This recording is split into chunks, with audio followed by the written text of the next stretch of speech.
Painting a door. Painting a door. Swifty isn't quite up and awake and about yet, so I figured I would just start. It's a good quality door, thank you. Give her time to rouse.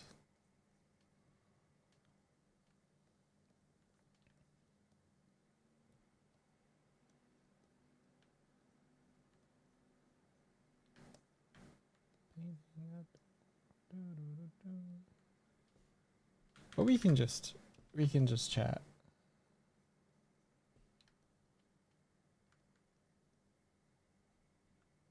I wasn't really I was feeling like being productive, but I wasn't sure what, like, I started working my way up to using my voice.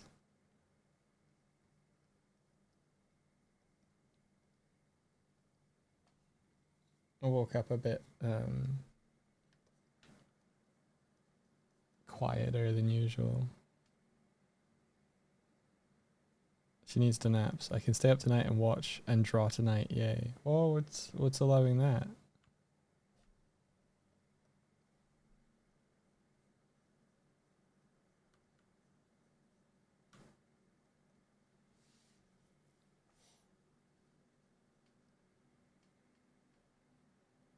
Asahi Karen, nice to see you catch your stream. Thank you.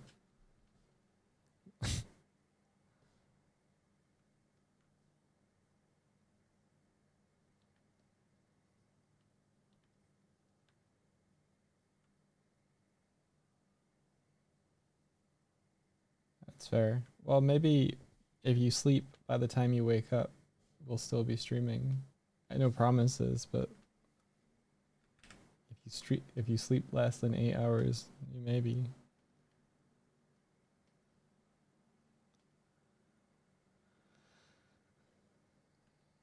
Depends how long you sleep.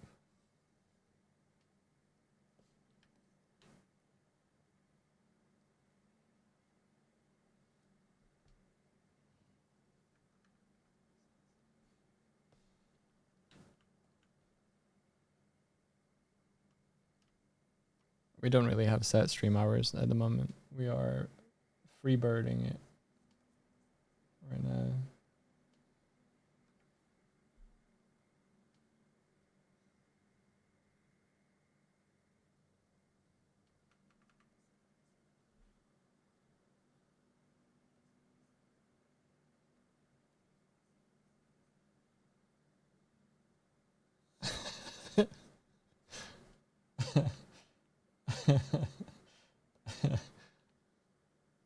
No relation to the beverages. I'm following this drama unfold.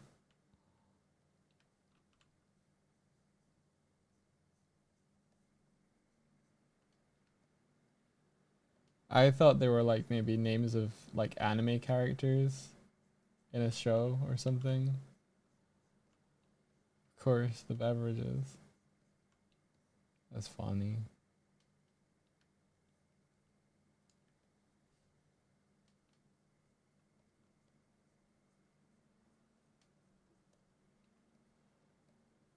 I have a question for you all. This is a kind of universal general topic that we can discuss together.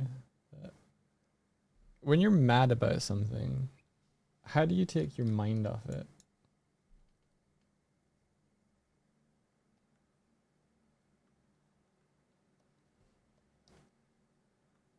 Like,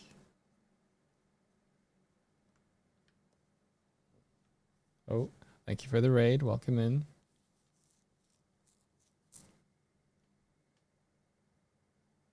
You seethe and grumble until your wife makes me realize you're being dumb. As a workaholic, my response to all stress and negative feelings is to work. Gotcha. By watching Eventress doing their usual. Glad I got to catch that stream earlier. That's fair.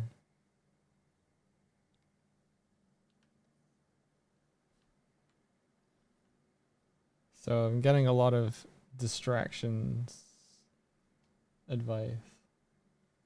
I like the advice of like talking it out as well, and allowing someone else to realize that like you're ultimately putting your energy somewhere it doesn't it doesn't get spent correctly, you know.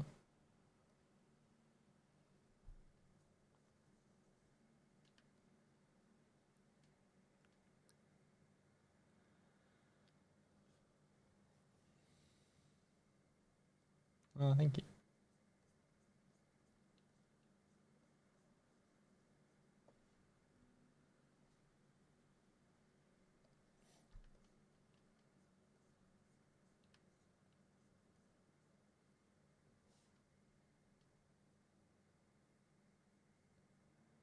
Don't let the sun go down on your anger. Is that like don't sleep on it? Don't go to don't go to bed angry. Is that sort of thing?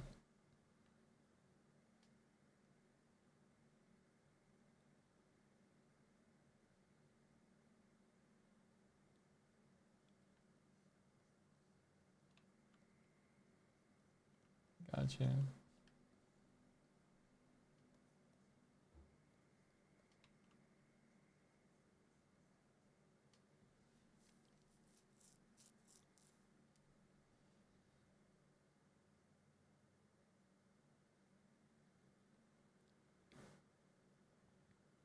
Puts things in perspective.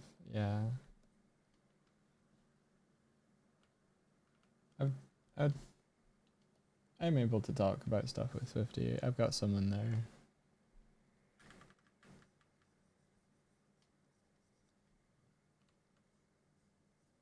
So no worries on that one.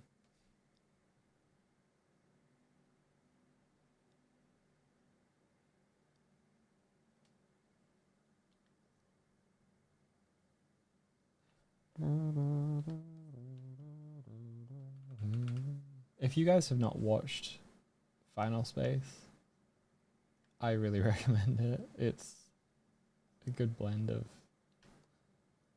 serious and funny. Like I think this music is from it.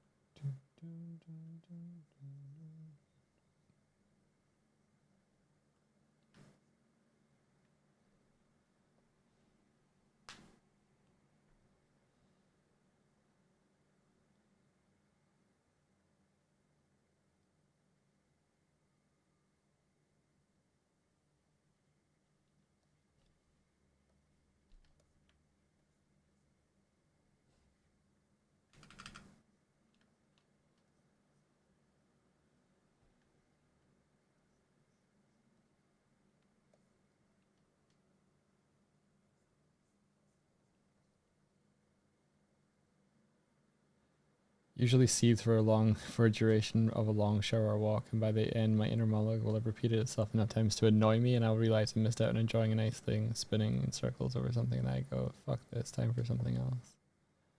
Yeah, I gotcha.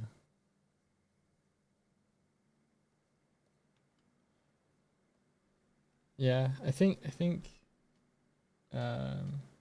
the thing I'm struggling with is like uh inaction being the best course of action. Uh, so it's like don't do anything is better in the long run. But that's a struggle.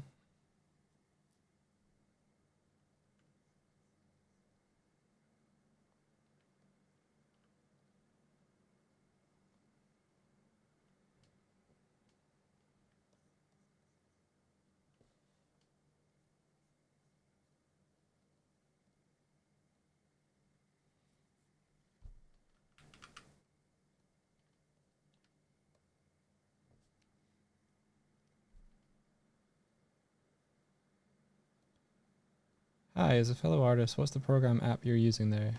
This is Clip Studio Paint.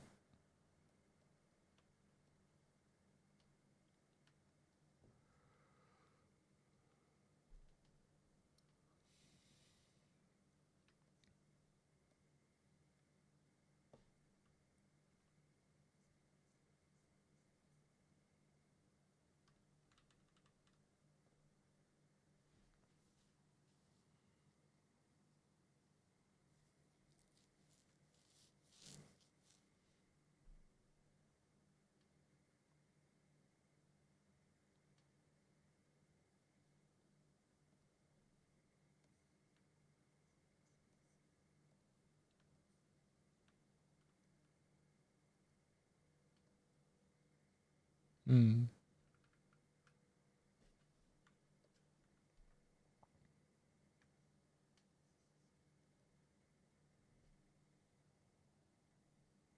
I wanna try Procreate Dreams for like some animating stuff.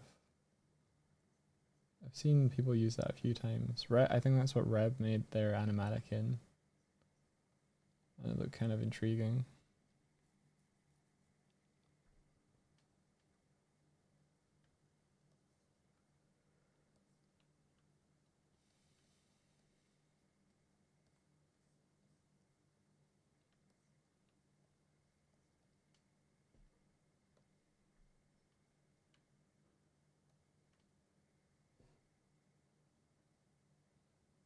You found drawing while mad.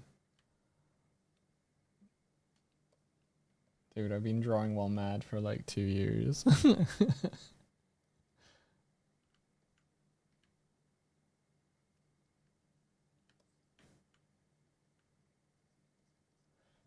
I recently saw the first part of like an interview between Matt Mercer and I forget the co-host or what it was on because it was something Swifty was watching in the background, and he described this feeling. I think he said it was called sonder. Um and like I'm going off the cuff here, but it was describing the feeling of like understanding that other people have stuff going on and to have that little bit more patience and calmness to interpret what they're doing, through the lens of like more understanding, more patience. Like it wasn't Matt and Brennan, though that talk between those two was very good. I fucking loved the part where they're talking about like this is the most powerful part of the punch is when the fist is fully extended. God, it was so like pointing at the screen moment for certain reasons about that part. Um, but no, it was describing like when you're going through life to have enough um awareness outside of yourself of other people's struggles to give them the benefit of the profound feeling of realizing that everyone, including strangers passing in the street, has a life as complex as one's own, which they are constantly living despite one's personal lack of awareness of it. That I heard in talking about that, and I was like, I need an injection of that into my brain because I have the awareness that other people are going through stuff, right? But like on a project, when you're constantly faced by like people like making um strange decisions, and you have to kind of like take a step back and a deep breath of like um why have they chosen to do this? It's like I need more of that, like I need more of that to quench my rage in before making like rash decisions. And quite often, Swifty, I would write a draft of a response, and Swifty would be like, "You can't send that.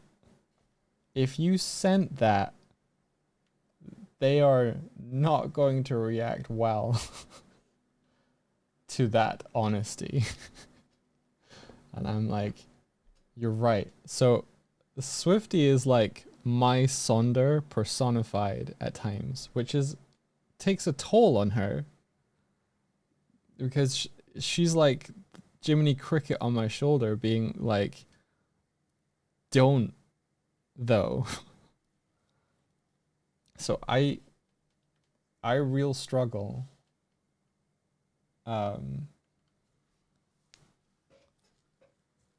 yeah, if you're only interacting through text, for sure, for sure. I think jumping on a call with people is better, but jumping on a call when it's lots of people on a daily basis is terrifying for your own productivity.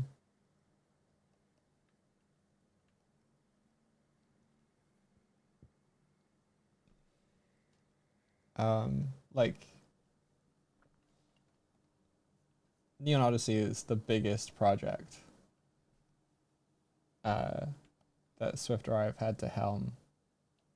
And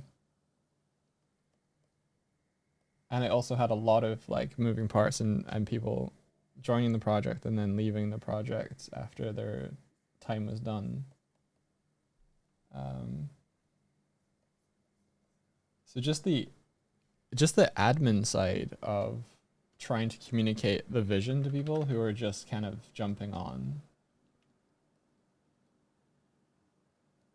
Like there are people in late stage production going, so what is this meant to look like? And you're like, oh, I have to describe again this to someone.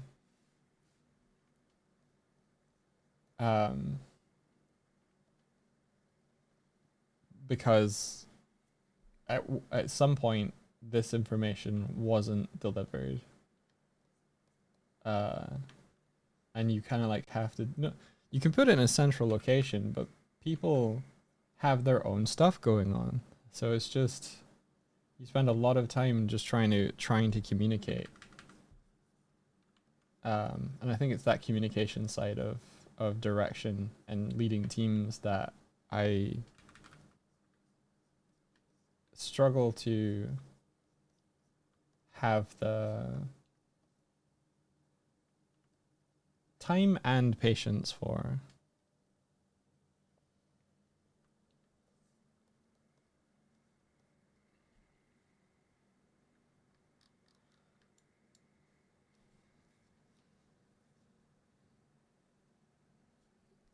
Yeah, and when the project spans so long, like your head is in it while other people's aren't.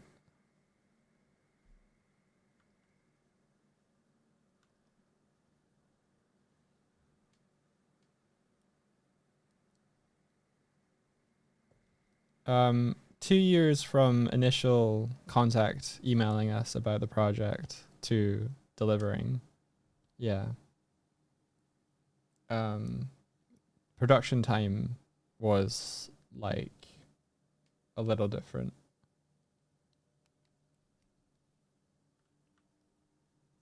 Yeah, 2 years from initial brief to final delivery. Longest project I've ever worked on. By far. Except the stream, but I think the stream is like lots of little projects all going towards one medium.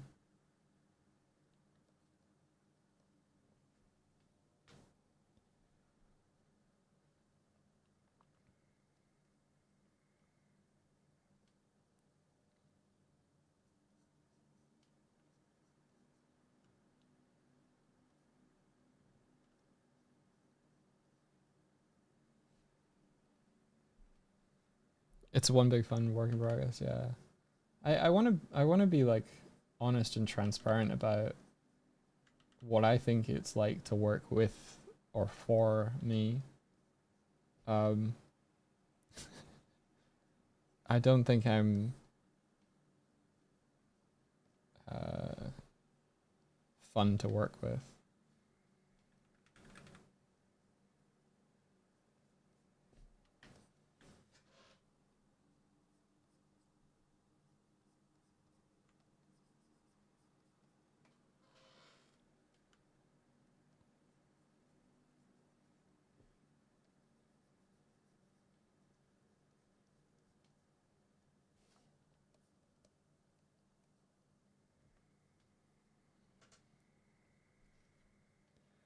Not fun to work with or not fun to work for. Probably more not fun to work for. I think it also depends on like each individual. Each individual probably got a different experience.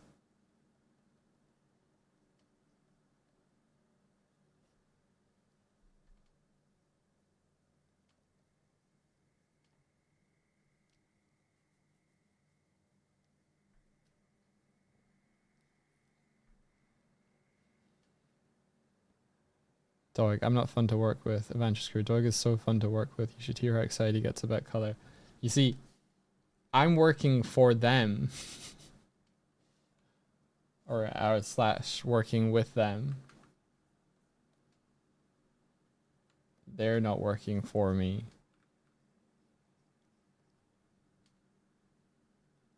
I'm not saying I was on my best behavior necessarily with them, but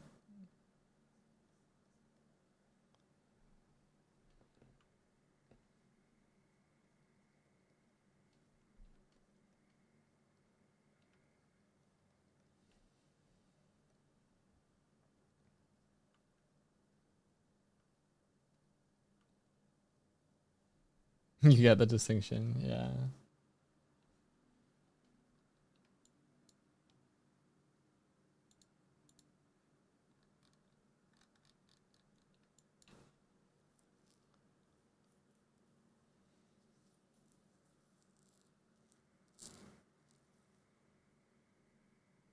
What is CFS?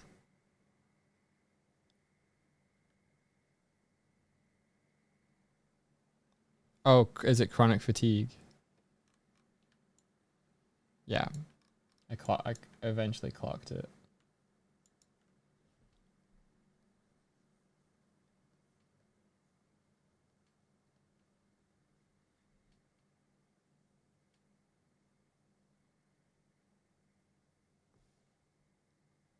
I was I was like a little concerned toward the end of production on New Odyssey of whether the colors were too much.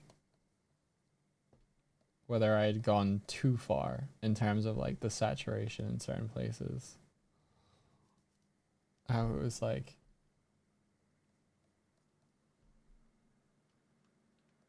should I've you think I don't think the colors were perfect. I think they hit a vibe in certain parts of the film. I think they're ropey in certain places.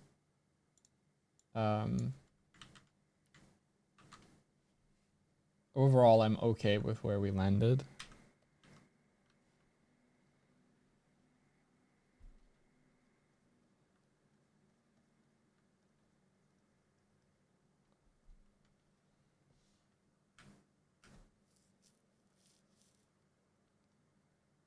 I know it. Yeah, I know it's called neon. A lot of shit glows. The colors made you feel good across the whole film. Yeah, that's awesome.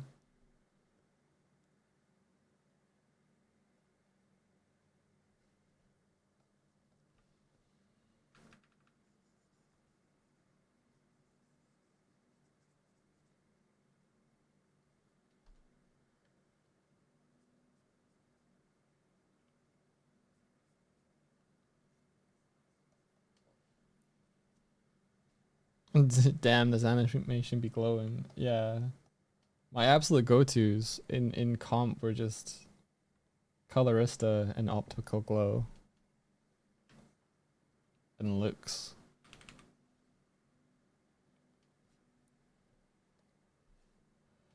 Every shot. Months of work is plenty of time for cycles of doubt. Absolutely.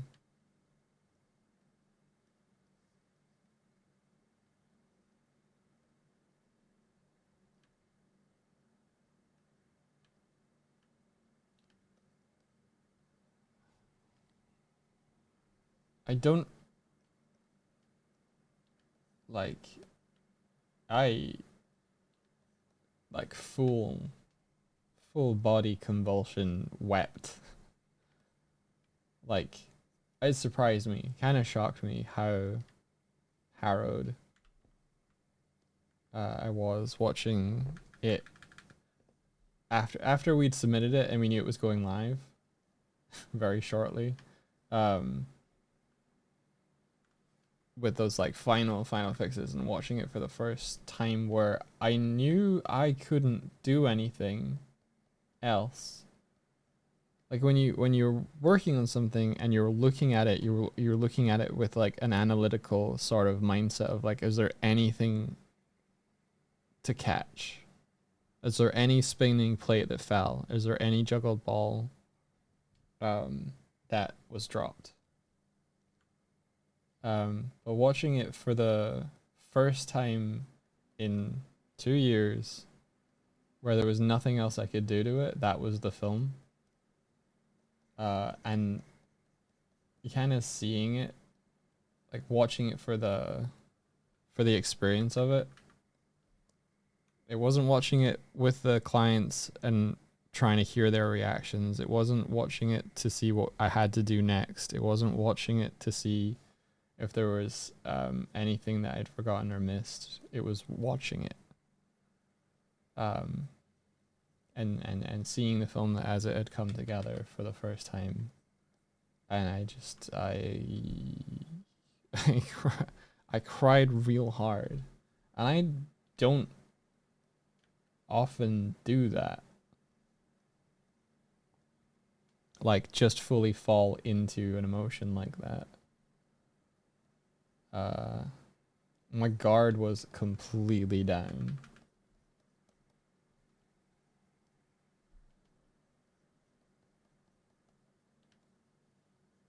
Like, I've had family members pass away and not cried like that. I've lost people and not cried like that.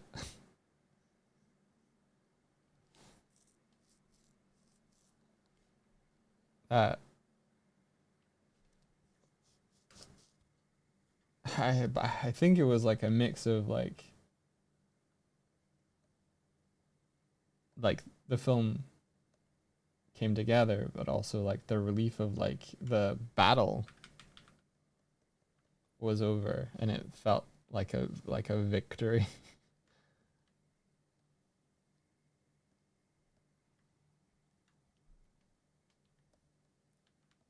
Like I'm not living under someone else's clock for the first time in 2 years.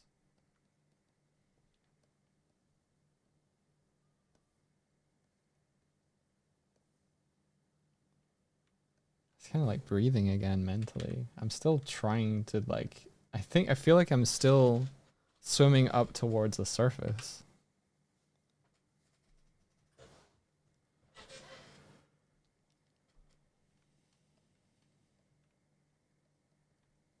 Like my brain's still waiting to take its proper first breath of air.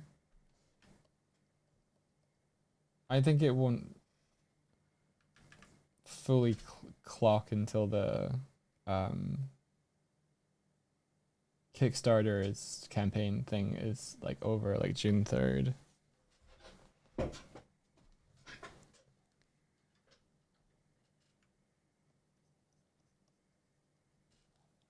Like, I feel like they were hoping for, I feel like they were hoping for a viral video. I don't think we've delivered. I don't think the outcome of of the way it's being picked up and you know, shown on YouTube, I would never describe it as viral.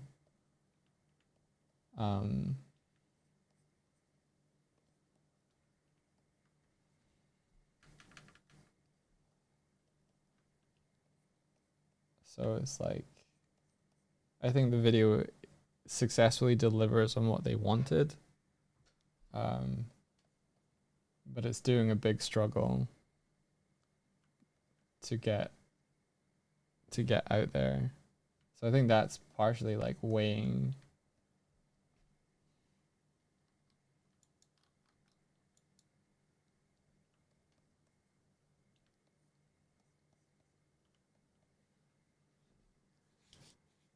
No, it's not our fault and it's not our responsibility. But it does make you wonder, makes you question.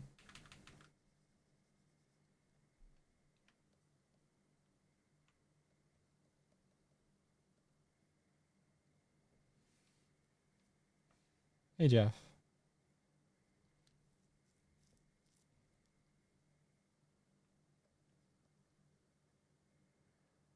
I mean, Super Mario Galaxy was released on digital the same day. The Odyssey trailer came out the same day.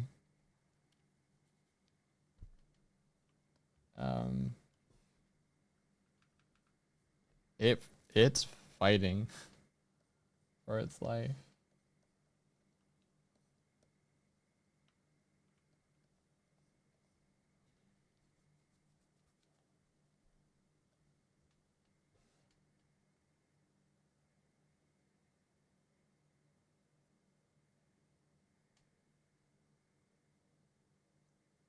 You should know because you watch it daily.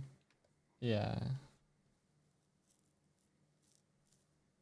Is there a crossover between which two?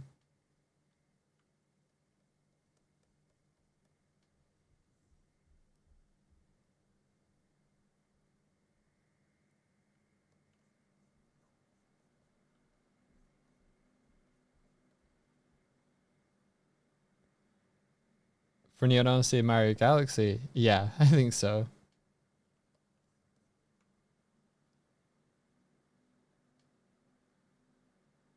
Does it matter if they came out at the same time? Yeah.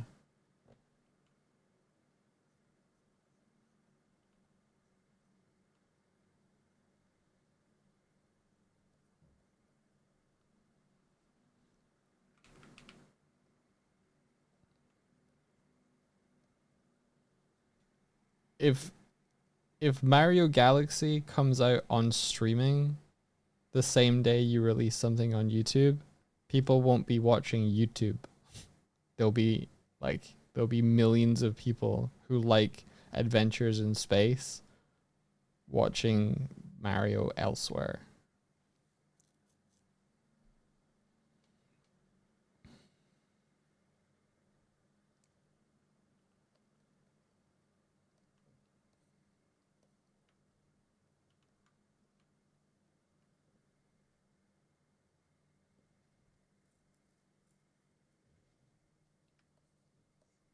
But it is what it is. I'm not complaining, I'm just observing.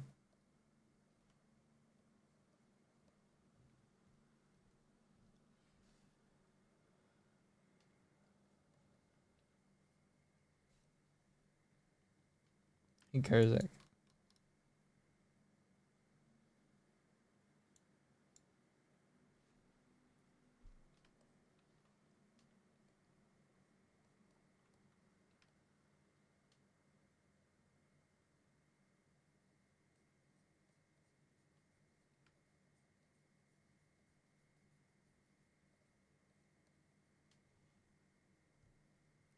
I've seen videos like I've had a video that's sat at like a low view count until it just gets a second wind.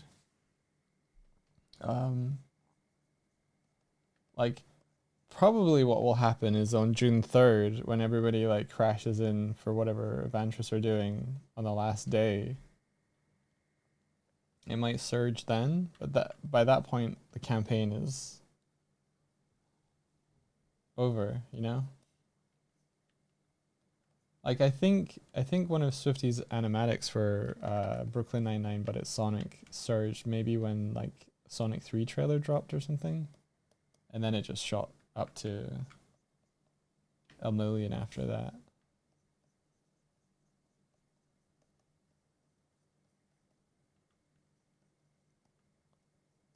I don't know, man.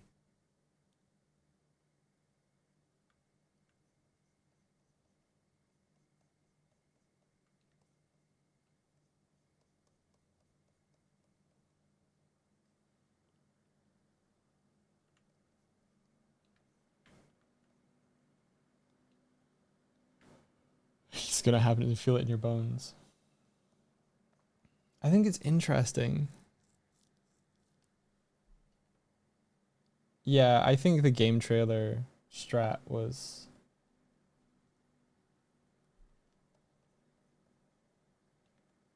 annoying.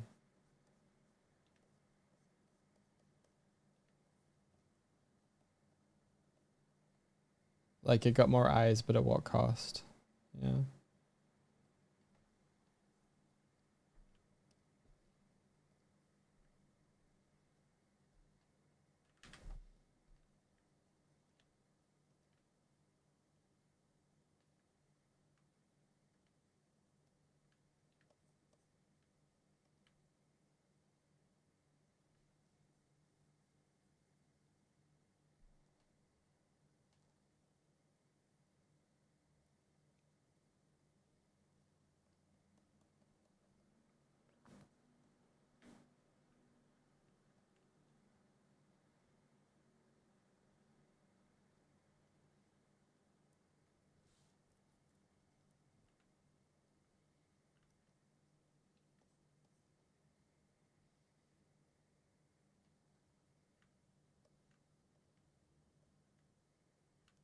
I wonder if you get view numbers on the Kickstarter video or not. I'd be curious to see how many people have watched it through Kickstarter as well.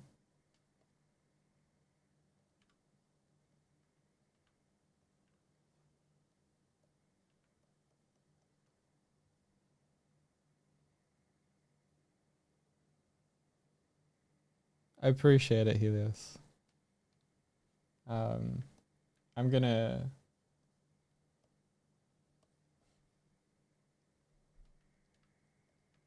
show, if they haven't seen it already, I'm gonna show the Adventurous guys.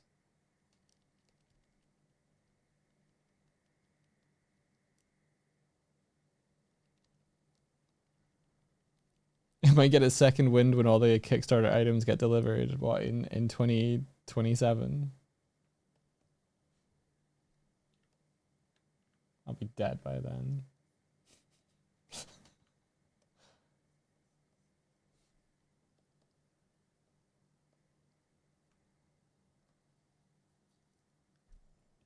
But yeah, please don't take this combo as me complaining about numbers or anything. I'm just like curious by it because I think it's a good quality video. And the people who do see it react strongly to it. So it's like, where is that energy going? It feels like it's had a different reception, but I think it's a different beast. So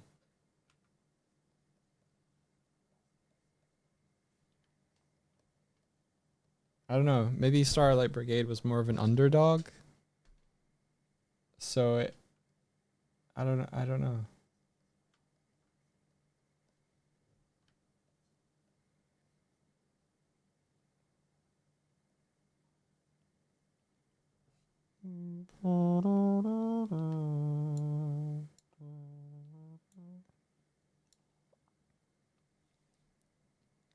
I want to clarify, when I started the stream and ask about how do you like take your mind, like you're angry about something. This isn't the thing I'm angry about. Just to be clear, there's no correlation between the topics.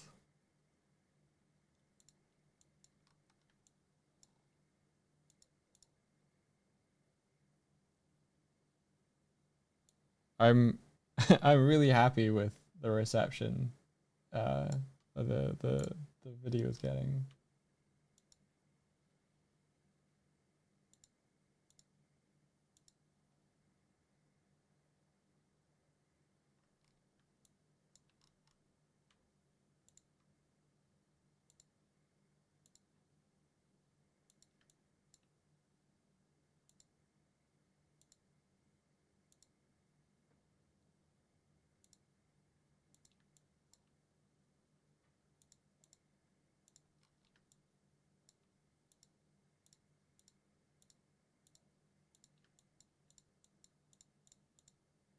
So what if this door wasn't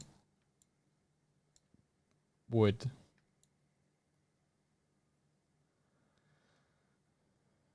Put it in a gym exercise, go rat internally. You know what? Punching bag might be really good for me.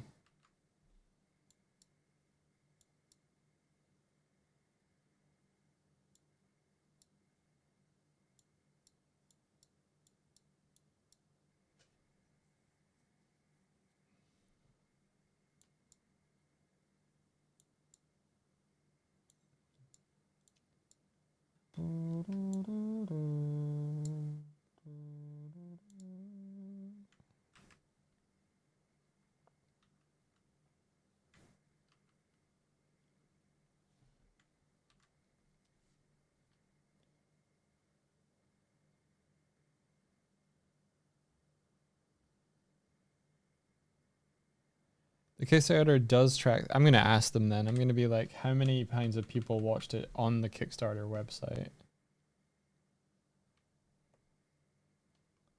I bet you'll be really low. I bet you people will make it there and they'll just be like, yeah, I don't need to watch the video. I'm already paying money now. I'm convinced.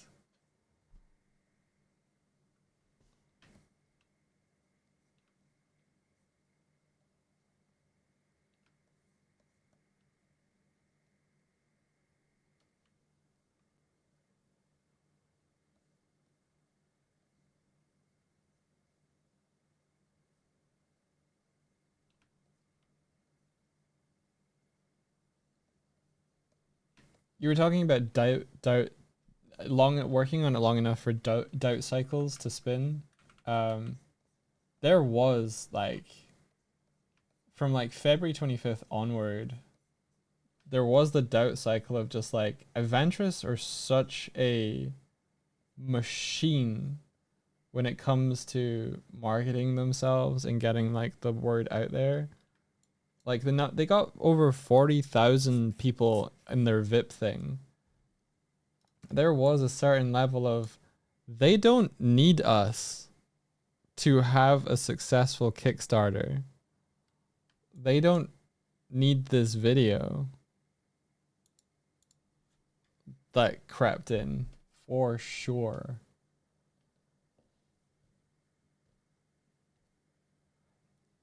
I know. They wanted it. They liked it. I get it. It's just when you're working on a thing and there's like a tight deadline, you're like, they don't need this.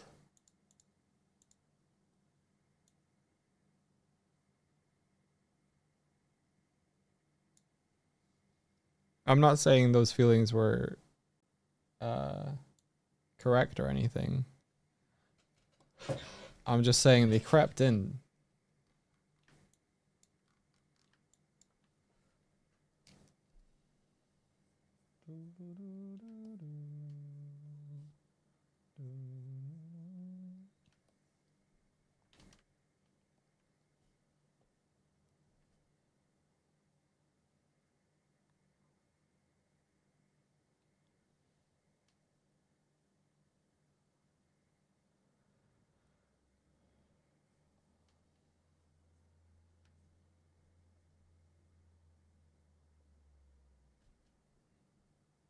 In the video with the interviews, they were practically glowing when talking about you all. Yeah. Those videos, I'm thankful for those videos because it let my family see what I do in a different light, you know? Fuck, I teared up a little there. It let my family kind of appreciate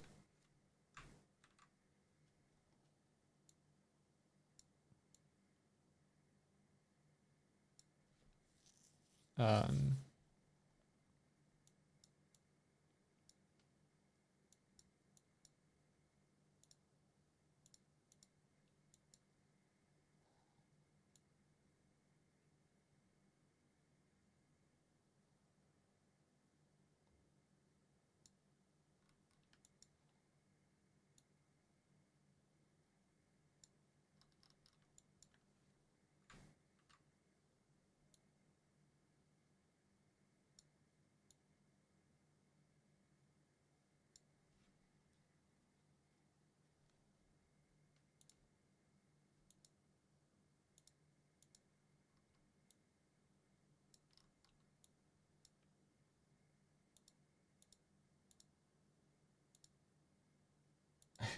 kind of prefer the wood, just the wood door. I don't know if, oh, it's because it's on normal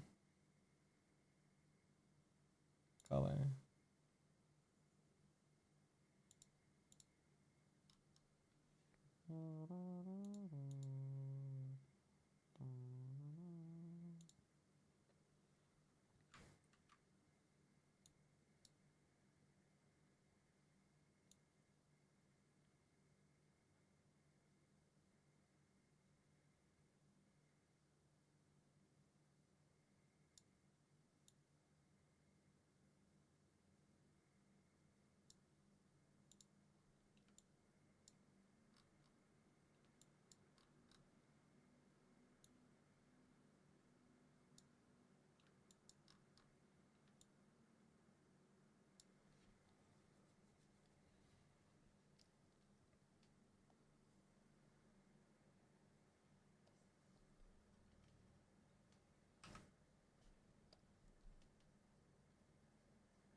Yeah, yeah, David was posting. I want Eric to post his model sheets as well.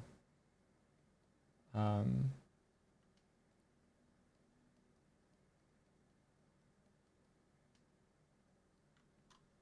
I think it's difficult with the like the credits and looking in. Um, like the designs for the characters uh were more of a team effort between the Viz Dev people that are credited, and David and Eric came in and gave their like style interpretation. Like they designed the characters' final looks, and brought that kind of uh anime stamp on them. Uh, so hopefully the Viz Dev artists post like are able to post like uh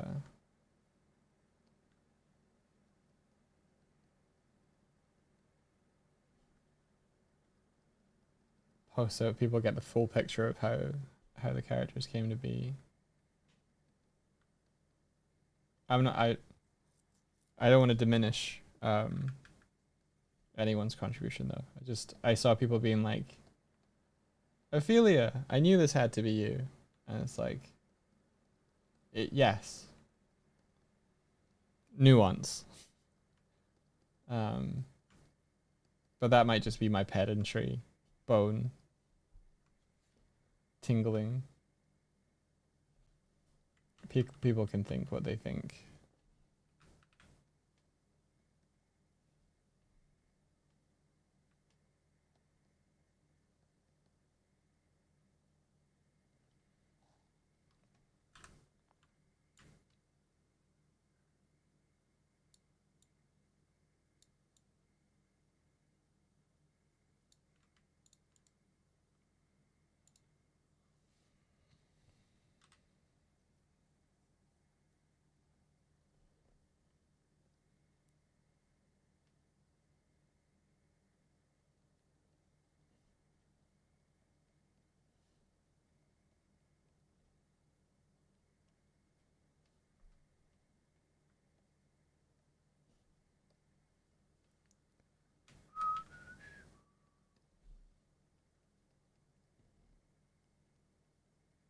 Yeah, like it's David's drawings that the animators referenced when they were animating the character. For sure, 100%.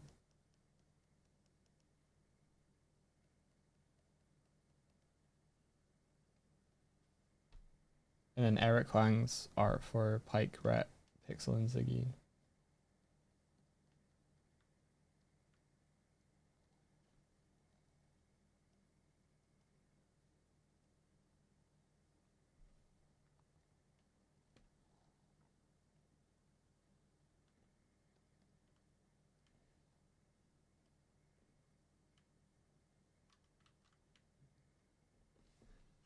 I love David, man. He's such a baller, dude. he he saved us on the production on Starlight Brigade. He like came in and did cleanup for this. And I want to meet him in person so bad, man. Like,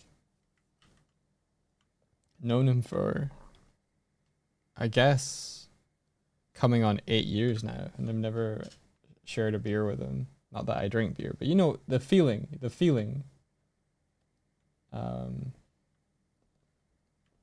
He's just been such a staunch supporter of Swift and I. For, oh my god. The early bird has risen. Nice shorts, dude.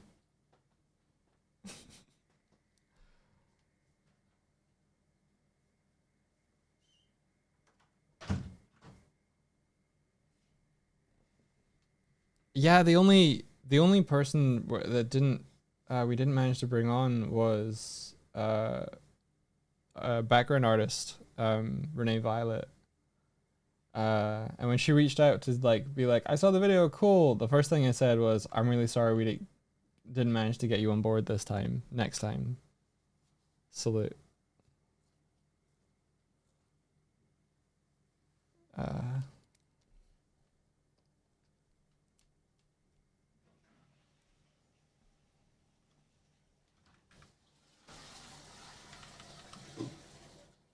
I didn't want that question hanging in their mind at all. That would play in mine.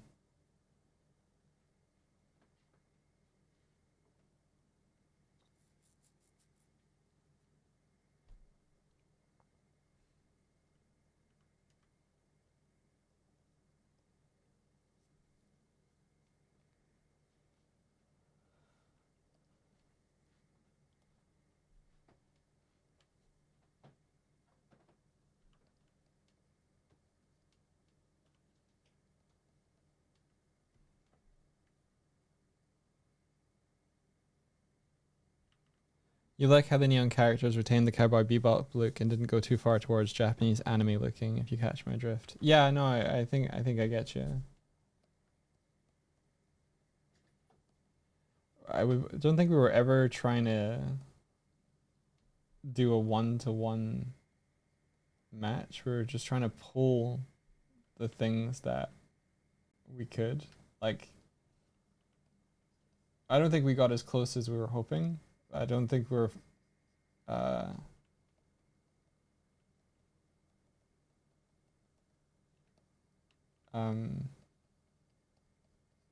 it might sort of be to the video's benefit in some ways as well.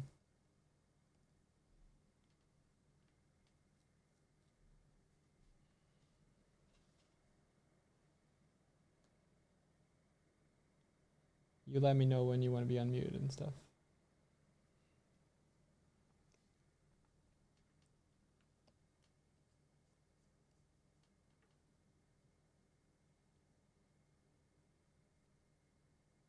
Trying to evoke the feeling, making it how you remember it being and how it was. Yeah.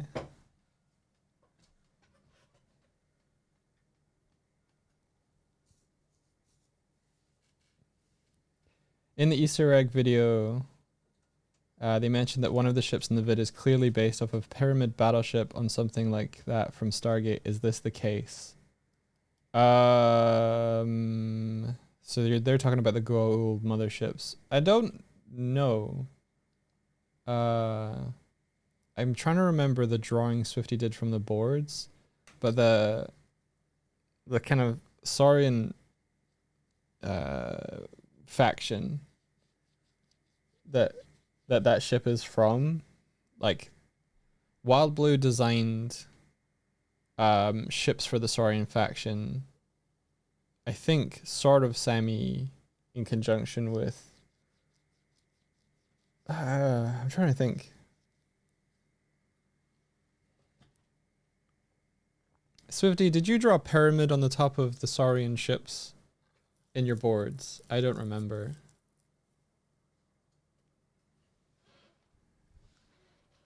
I also don't remember. I can have a look. Because I remember you had like a T-Rex head. Or no, you had a Triceratops head in the board for a bit. And then they asked her for a revision, if interested. I could be misremembering because it was so long ago, but I think they might have sent us a concept over of what it was going to look like. Before you were completing on the boards. Yeah, I think that we weren't responsible necessarily for that design. I think that was them. Yeah. So that could be a Evandra / Wild Blue, someone on that side. We didn't design that ship in its final iteration or look.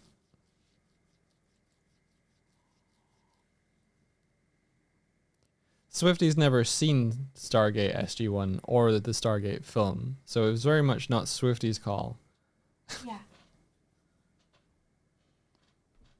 I, on the other hand, have seen Stargate SG-1 and do know about the gold, like, ships and shit.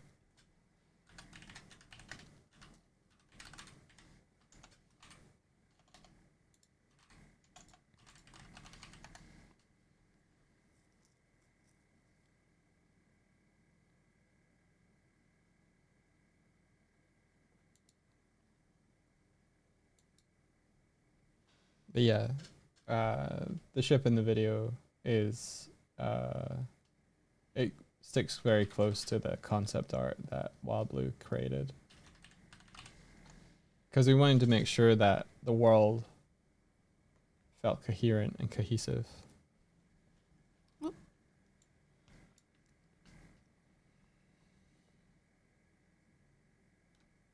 Okay, so I've got the boards, and I had drawn a pyramid on top, but the reason that I had drawn a pyramid on top in the boards is because I was trying to nod to Mesopotamian architecture. You were trying to nod to Mesopotamian, which I knew was an influence for the Sarok dynasty. Yeah. So I was trying to combine the shapes of dinosaurs with that kind of architecture, so that's why I did that. But I don't know, I think they also sent us stuff from their end, so they might have been going with something else. I think your boards were done way earlier than the Wild Blue stuff, so I think the Wild Blue pulled from the same sources you did. Mm-hmm. And the fact that it's a pyramid, like in like Stargate, the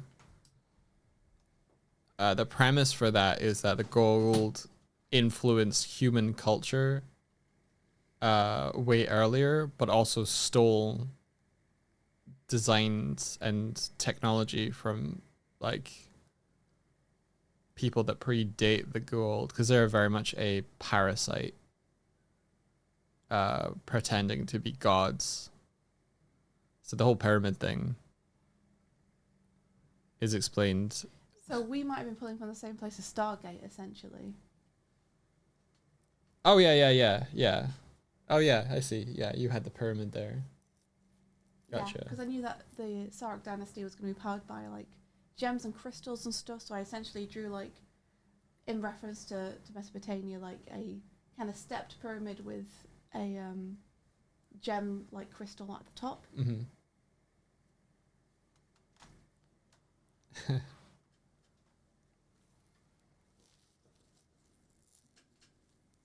And then, of course, the Cavalier Empire is very much influenced by European castles, medieval strongholds and such. So,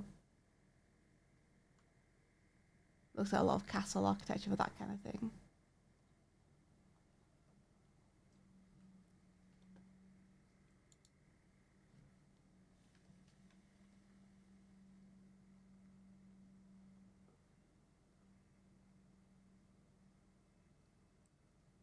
So, Fuser asks, Mesopotamian or Mesoamerican?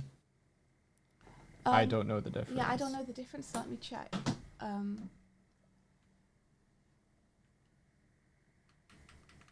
If you know the difference, then let me know and I can give you a faster answer, but I'll look it up.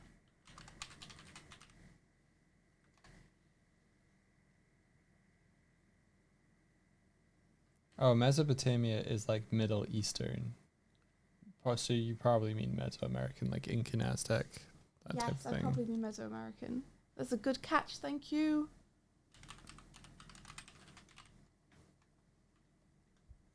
But also Egyptian, I guess. Yeah, I didn't look at Egyptian stuff too much though, because I don't think they mentioned that as being an influence. Yeah. So I wanted to make sure I was trying to be, more specific. I just mean the pyramid specifically. Yeah, yeah.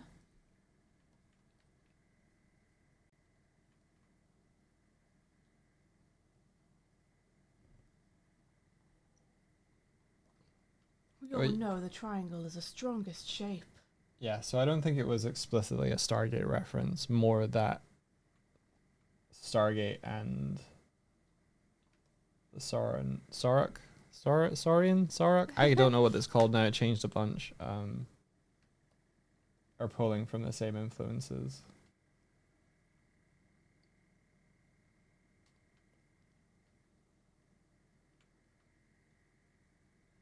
Mesopotamia is like where some of the early civilization evidence is. It's very cool. It's a very cool. I told you weren't going to be 10 minutes. What? I don't know how long I was because I didn't have a clock. How long was I? An hour and 10 minutes. Well, oh, sorry. Yo, I'm really sorry. I was gonna run to town and grab some milk so I could have some tea. Oh. Oh. Can you get for me things? Or yes. do you want me to come with you? No, so long as I'm okay to go. I'll try and be fast. What do you want?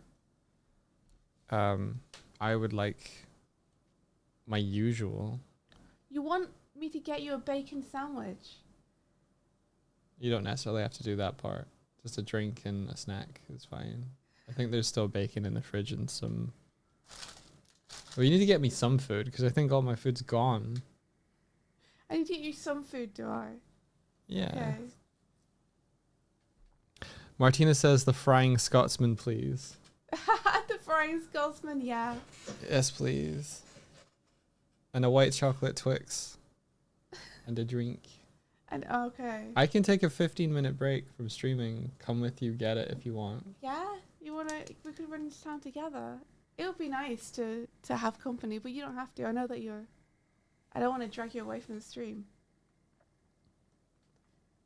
Dog, my animatic got to 10,000 views. Your animatic got to 10,000 views? Wow! Yo! Wow!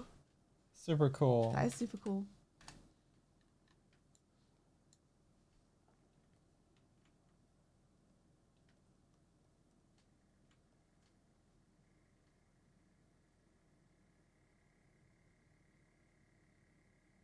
New Swift Idol and Fan Art channel.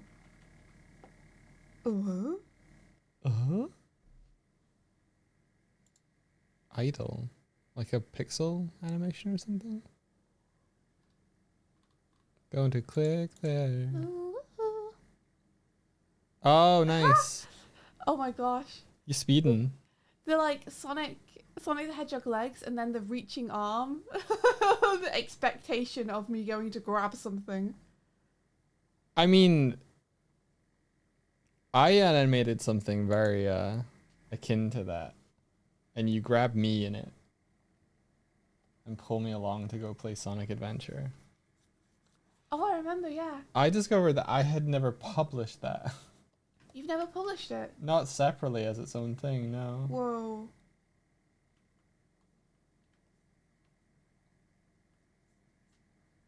I miss being able to turn into Super Swift and then run around and be sparkly and fast and cool. I'll bring it back then. Yeah. I painted a door, dude.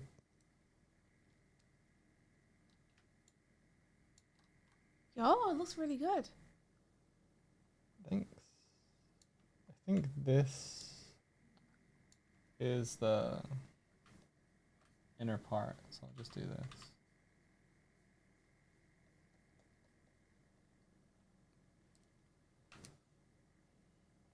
Super Swift was in the game once. Yeah, yeah. I existed once. A lot of iterations.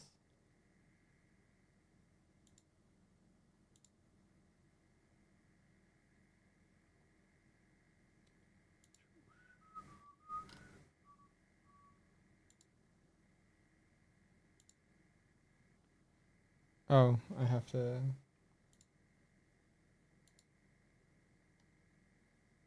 There we go.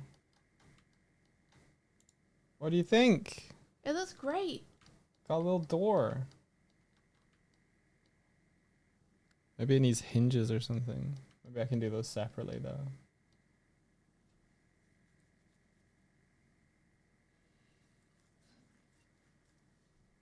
And it should be the same on the outside. Yeah, cool.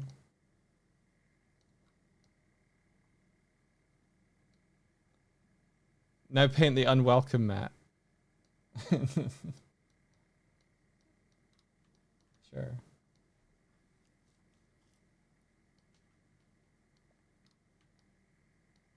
The textures do be texturing. They're doing it. I like putting a little bit of the like highlight on this stuff. Can you see my mouse? Yeah, you can. Cool. I like putting a little highlight on here. The mat should just say don't. Is it a pressure plate to trigger death traps? Have you ever tried painting normal maps? So I remember you experimenting once with the bombs. Only very slightly. It took until that bomb experiment for me to fully understand normal map and color. Like the colors of normal maps.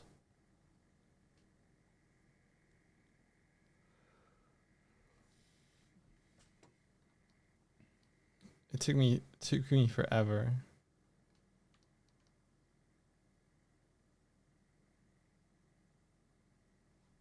I think my 3D art would improve if I understood normal maps better though.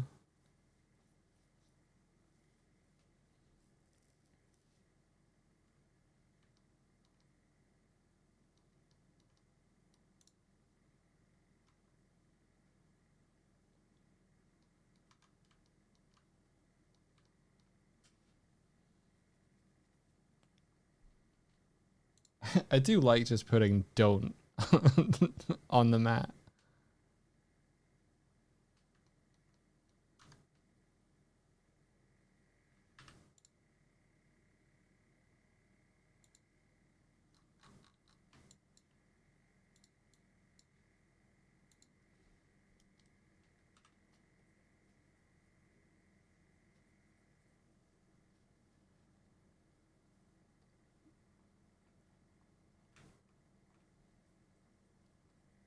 So Michael, you coming with me? Yeah, I'm coming with you. Whoa. So, how the plan was to play video games today, right? Yeah, but we can talk about the plan on when we're running to get stuff from town. Okay, but is the plan to come back and then we play video games? Well, that was what I was going to talk about on the way to town. Okay. We can talk about it now if you want. No. Just Because Martina was like, if you split the VOD, like, am I stopping streaming or am I keeping the stream running while we go? I don't know. We can have the discussion now. You seem like you're having fun doing this, and I don't want to stop you from doing it. Yeah.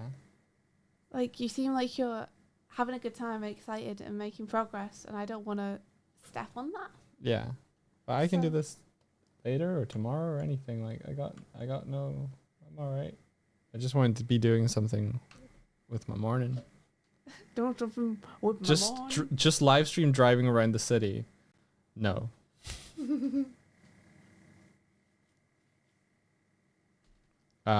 Okay, we are going to Be right back. We're gonna go grab food and resources.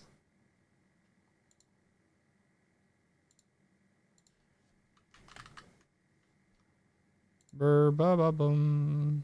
Ba ba da do do. Da do. Ba da ba ba. Ba ba ba ba ba ba ba.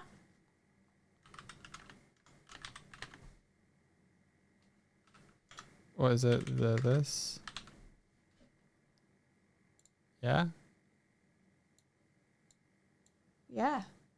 It gives us 35 minutes. We might be back earlier than that. I'm just being Cautious. cautious. I'm gonna try and be faster than that. Yeah. All right. See you in a bit.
Hello, everybody. Ba-dum. We're back. Did you all have an awesome 45 minutes? How long is that? Is that this? No, longer. 55 minutes. That's weird. That's Whoa. weird. Swifty, that took us almost an hour. Whoa! That's so weird. I mean, we had to wait a little bit for the hot food. You watched Adventures in Chill. Oh, from their Patreon. What are those like? Are they good? Mm. Do they do it immediately after they played the episodes? Yeah, I think they literally like finish playing and then go straight into Adventures and Chill. It sounds really fun. It sounds like it's like a decompress from session, which sounds good. Yeah, pretty much, I think. Like I'm you're gonna- still in all the emotions. I'm going to give you my headphones. I want to listen to what music you're listening to. Oh, I'm listening to Are you listening to something cool? Here. Type! I'm listening to Farewell Life. It's nice.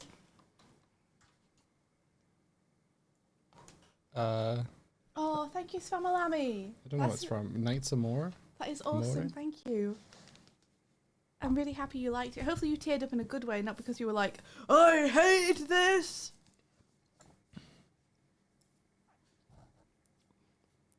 I'm It's gonna aftercare. Aftercare is nice. I don't know if I'd want to stream like straight after. You know, but I like that they do because I would very much like to hear their thoughts and stuff after sessions. Mm-hmm. Aw. I hope you're doing good, Spam. I want to let you hear Spamalam. Spamalam dong. the song When the Night is Long from the Final Space soundtrack, because I think you should watch Final Space. You've already shown it to me, I think, but I'm happy to listen to it again. I probably have shown you before. Yeah, you have. Are you excited about the comic? Yes. I need to grab a copy. Yeah. They've Is it got- out? Yeah, pre-orders are going out now. You the should. last You couple deserve it. days. Treat yourself. Yeah. Yeah, we do something similar with the D&D brief. It's the following week, and I think it's got a little more structure maybe than the Adventurous one does. Have you heard any of the Adventurous and Chill ones? Mm-mm. I'd be But- curious. I'm guessing, you can tell me if I'm wrong, that they all just have a big roundtable discussion. There's not really going one by one or anything. Mm-hmm.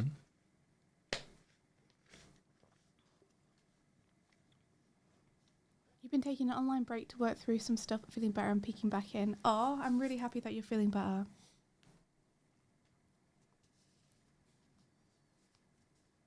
Sorry that I'm talking over your music, Mike. Do you want me to? No, it's cool. It's cool. I don't mind. You're still getting the vibes. And you've heard it before, so I'm just listening to it anyway. I should say on the walk we decided that we weren't going to play video games. We were just going to vibe. But we were going to intend to play Psychonauts on Sunday. For Psychonauts Sunday. I'm thinking Psychonauts Sunday. Mike seems to be having too much fun, and I don't want to derail him when he is. I'm just chilling. I think we're like struggling to plan and execute because we have had to plan and execute. So we're just going to go with keeping things loosey-goosey for a little bit. Mm-hmm.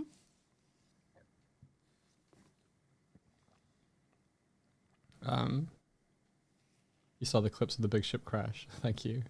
Thought it was cool. Psychonauts Sunday. Yeah. Darkbolt says, Dogville.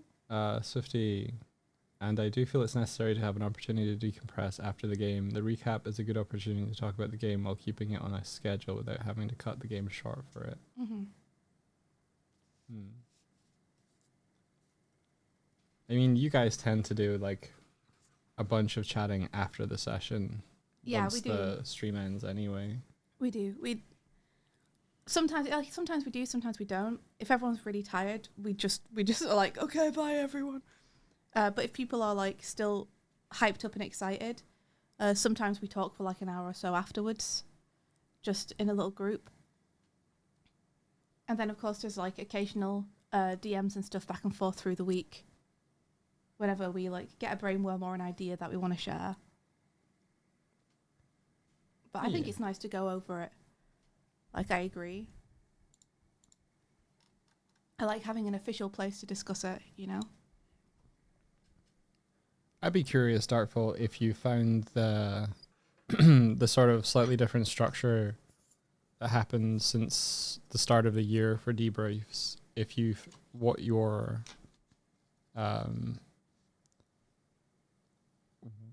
what your experience has been between the format was before and the format I think it's changed to. To be clear, it used to be that we would roll a dice, and the dice would tell us which player and character we would talk about, and then we'd choose our favourite moments of the session for that character. Mm-hmm. And then we'd roll it again and do a different character. Whereas now we go through chronologically, and we talk about the character moments as they come up chronologically and just go through what happened bit by bit. You haven't had too many debriefs this year. Gotcha. I personally, I prefer the chronological thing because when we're doing it character by character, we tend to jump back and forth a lot. Whereas when we are doing it chronologically, it's almost kind of recapping me a little bit. Mm-hmm. And we get to like intersperse the character moments between other character moments. So I think it feels like a nice balance, but that's just me. It's personal preference. Yeah.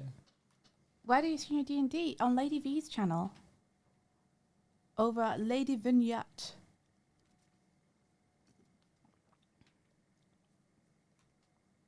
She is our DM, and we play all our games over there. Thank you, Fusor. She also has some of the VODs up, but if you're looking to recap or anything, then she's got them on her YouTube channel. And I think there's a link to that from her Twitch page. Because Twitch doesn't like having more than 2 weeks of VODs up. It just doesn't permit it. It like deletes them unless you highlight them. Mm-hmm.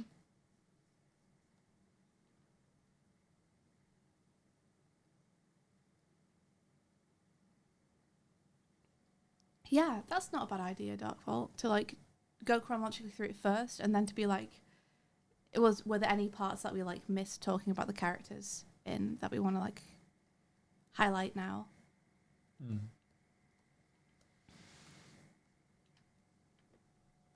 You're so far behind. That's okay, Moquim. You got all the time in the world. Debriefs are great for the note takers, yeah, and for me as a player because I've got a terrible memory. So it's nice to go over things again to help me remember and retain the information.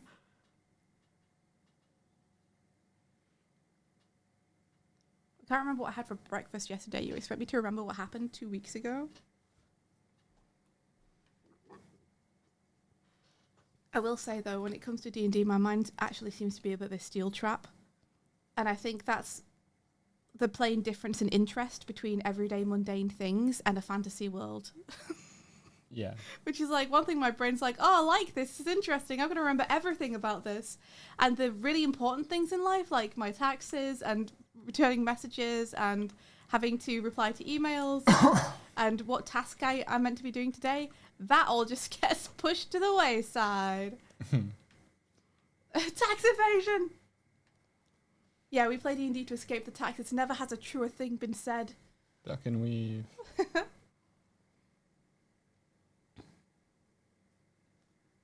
You can't watch the past episodes. How come, Merquim? Is it just that you can't find them, or is it that you don't have the time to be able to recap that much?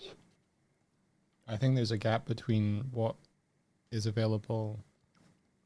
Oh. Yeah, that's so fair.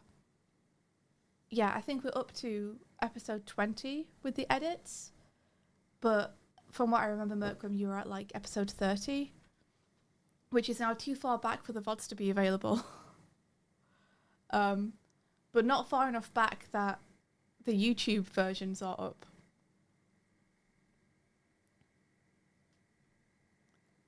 I think that Reb would be able to hook you up though, if that's something you wanted. Which, no pressure. If you're having fun just being like, what the hell is happening? That's also totally fine. You can piece it together.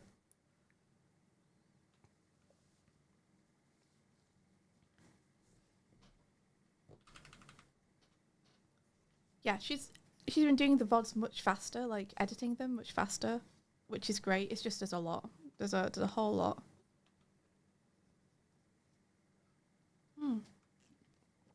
Good morning, Tantalus.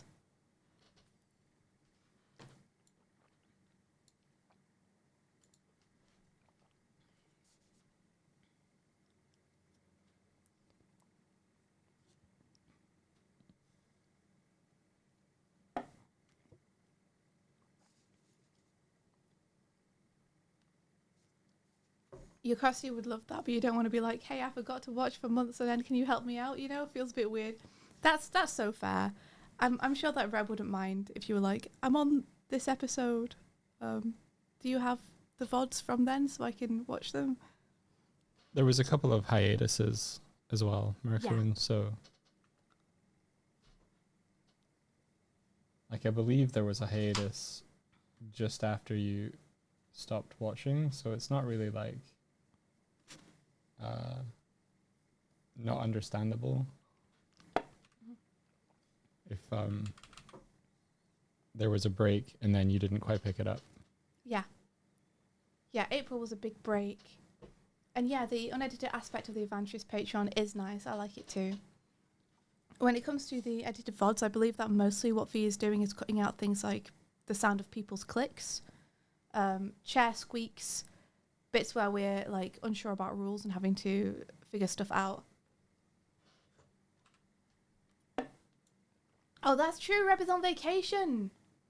Reb is going on vacation. So we are stuck, Merquim. That's okay though, right?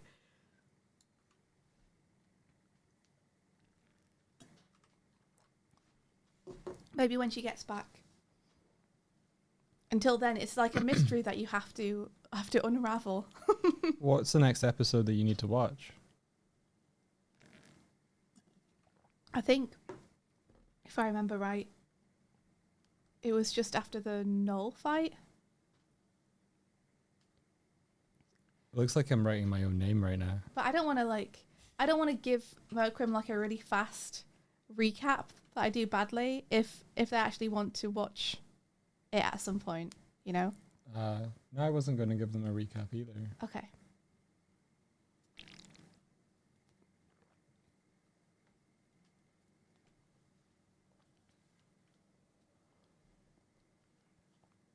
Let's just say there's a reason Reb has those links.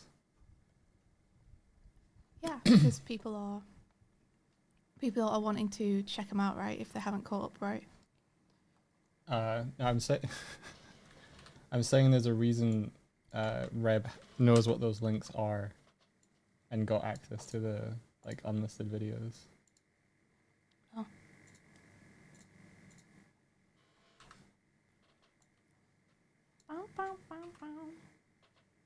So what am I doing today? You might ask. Swifty, I hear you cry. Swifty, you're not playing Psychonauts? Then what are you doing? What are you doing? Are you going to draw something? What are you doing? Are you going to study anatomy or something? And I say no. I say no. No. No. That's not what I'm going to do. I'm going to make a game. Or try to. Don't. I'm going to try to. Don't. No, never. I would never play a game. I would only ever make a game. And that's what I've decided that I'm going to try and do today. For better or worse. I think it would be fun to try and make a one-page RPG. I think I mentioned it before on a stream, but I've seen them. I've seen them on itch.io. I like them. I want to make one. It might be really bad. it's definitely the kind of thing where I'm going to look at it and go, that seems easy and doable. And then I try and do it and I'm like, what have I done? Don't. This is just going to say don't. Yeah. Just, that's all. That's everything it's going to say. Don't. Yeah. It's my unwelcome mat. I like it. Yeah, so I'm going to try and do that. I'm going to try and at least start it today. And we'll see what happens. I'm going to get my canvas open and then I can share it with you guys. None of these custom presets are A4 size, and this is what I want, though. Oh, there we go. Swifty, how does it feel to never miss? How does it feel to never miss? Yeah. I wouldn't know, Doig. I miss constantly. all I feel like I ever do is miss. You know, but then I compensate by firing like 30 times, and eventually I hit something. You better don't. The overlay will be on break today. I don't know, will it? Not necessarily. I haven't fired it up yet. You haven't? No. And here I thought you were just keeping the screen focused. No. I'm ready to go if you're ready to go. Okay.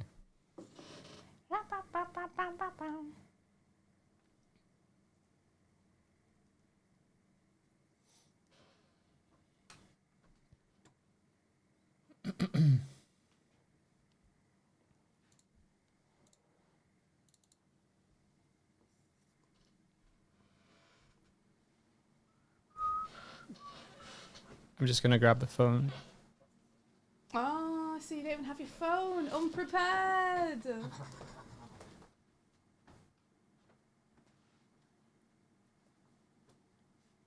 phone is not where I expected it to be. I'm biased. We're ready so long as Mace doesn't laugh. I love Mace's laugh. I love Mace's laugh, love dude. it. So he's so easily set off. Oh, the storm really does add to the music ambience, you know. It really do. Ba, ba, ba, ba, ba, ba, ba, ba.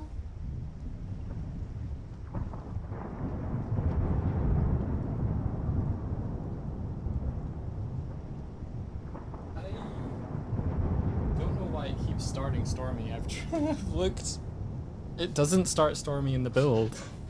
Sorry, in the editor.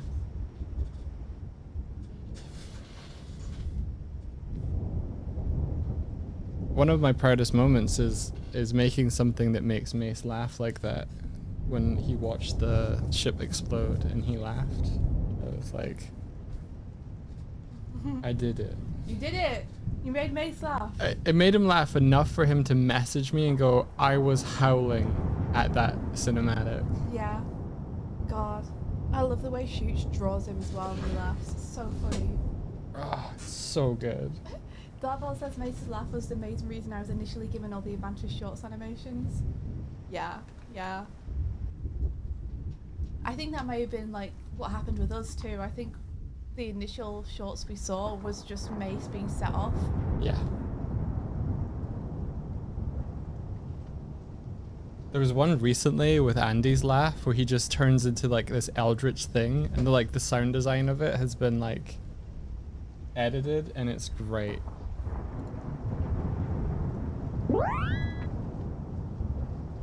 Oh. Oh dear. What is it? The the camera's been messed up. Like, give me my controller. Giving it to you. And give it to me. It's been messed up, dude.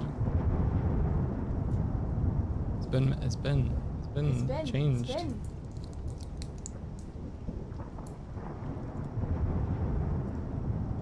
I'm alive. I survived. Is it too loud? Do I need to turn the weather down? I do. We need some sound balancing. We need your guys' help. There we go. How is our voices versus the music versus the thunder and lightning? Which one do we need to be louder? Which one do we need to be quieter?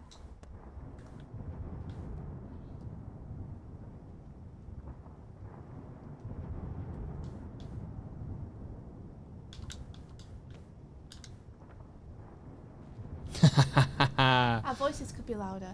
Swifty in the corner pocket. What? What? What do you mean? What do you mean? Whoa, whoa, whoa, whoa, whoa, whoa, whoa, whoa, whoa. Haha! We're back. You're never gonna catch me. You don't think? You are actually gaining. I Yeah. don't like this. I'm faster than you, motherfucker. You really What are. are you gonna do? Oh no. What are you gonna do? No, no, What are you no, gonna do? no. Let me go. What Let are me you go. gonna Let me go. Let me go. What if Let I me go. dropped you from a great height? What I'll if I dropped you from a great height? fall You can survive damage. this? Think you can survive this? 6,000 feet in the air! Higher than the Earth's atmosphere! Project Hail Mary. No. Oh! I survived. Can't believe you survived. Where are you at? Would you like to know? I would. I'm kind of scared. Would you like to know, weather boy?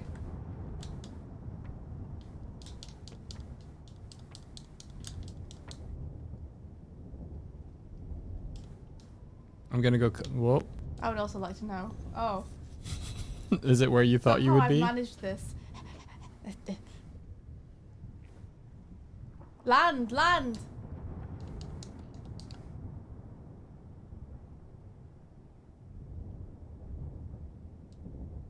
Oh. Oh. Oh.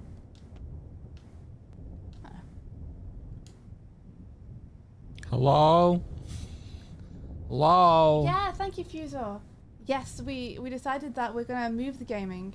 We're pushing it to Sunday. We're doing Psychonauts Sunday because Doug was having such a good time painting stuff for the ship today that we just wanted to carry on doing it. So I'm gonna try and make a one-page TRPG. Do you want to have the screen today? Because I'm just painting textures. No, we'll both have the screen. Oh, both. oh no. Oh, this will not do. We've lost the camera. Looks like you need to fix something, Doug. I do need to fix something. Like you need to fix something. Yeah.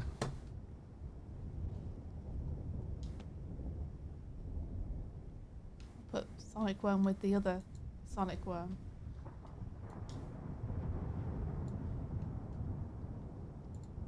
I broke the cameras, dude. What did you do? What did I do? What did you do to break the cameras?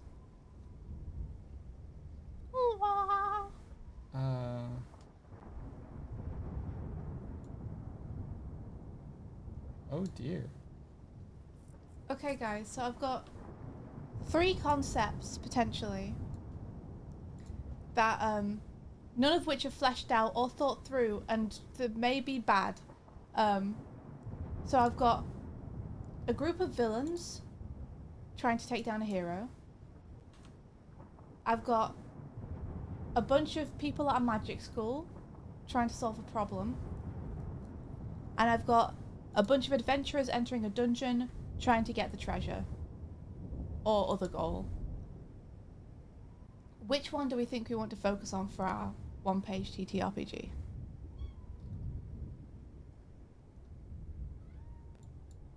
Do we want villains, do we want wizards, or do we want adventurers? Can I do a little poll? Hey, Sparrow. Hey. It's on the warpath, dude.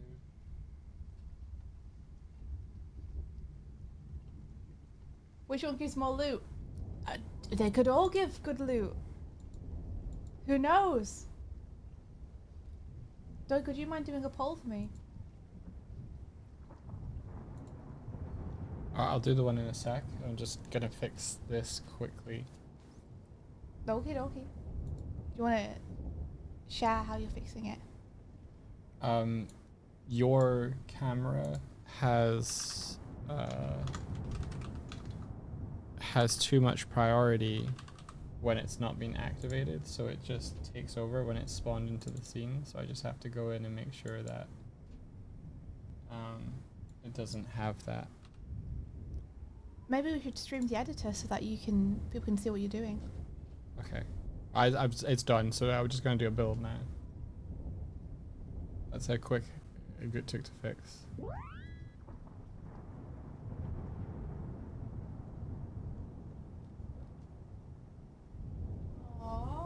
Barra's here and she looks so sleepy, guys. She looks incredibly sleepy. Hey. Hey.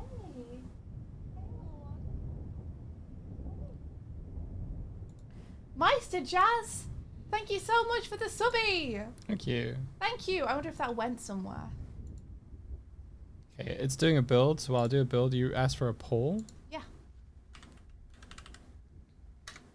What's the poll? I need which is the question. Which? And then we want villains, wizards, adventurers. Okay. Okay. How long do you want the poll to last Give for? it like 2 minutes. Yeah? Yeah. Start poll? Yep. Chest fell in the water. Okay, I'm gonna get it. Aha! Meister Jazz, thank you so much. Whoa! Yeah! Building's starting strong. You can do Adventurers. this now. That's so many. That's so many hats. This channel is all about adventure. That's true. Listen, we can do all of them is the thing. But I need my brain to focus on one to begin with. Kaz says help, I'm at work and it sucks. Oh no! That does suck. We need to sing Kaz, We're Sorry You're at Work song. Things will get better, don't worry. We're sorry you're at work, but things will get better, 'cause at some point it'll be over and you'll get to go home. And when you get to home, you can play your game like you wanna. This song in the background is like, I'm trying to fit into that a little bit. And it's like, oh shit, it's crescendoing. I have to crescendo too. When you're working, you have to crescendo. Yeah. Sometimes you gotta crescendo.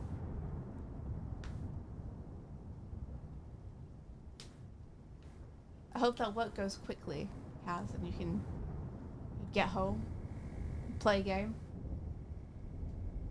do something fun, phone a friend, eat a peanuts, 50-50. eat a peanuts.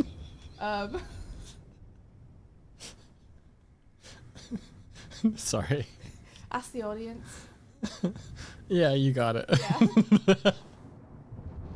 Who wants to be a millionaire, but it's who wants to be not at work right now. She said peanut. I know. Said peanuts! I know. Guys, it's because I have peanuts. I got them from the store. You know what that sounds like, They are right? chili and honey peanuts. You know what that sounds like? Peanuts. God, you're all filthy. I won't share my peanuts with you. Do you want your peanuts? Do you want your little Biscoff cookie? No, Oh. I hate it. Oh, stop accepting it then. Do you want it? No. I did stop accepting it for a while, but it I made have- me feel difficult. I have chocolate.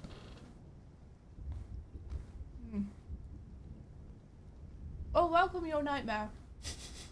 Sorry, I was eating a peanut. Hi, welcome.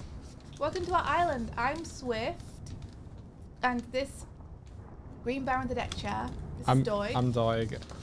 And we got stranded on this island after our ship, which is this big thing, blew up and crashed. So now Doig is trying to rebuild stuff. He's making a workshop that he can build stuff from. He's putting Spotify over the top of the screen so I can't see what I'm doing. He's moved it, thank you, Doig. And we do a bunch of art, basically. We do art and we make stuff, and that's kind of it, and we hang out.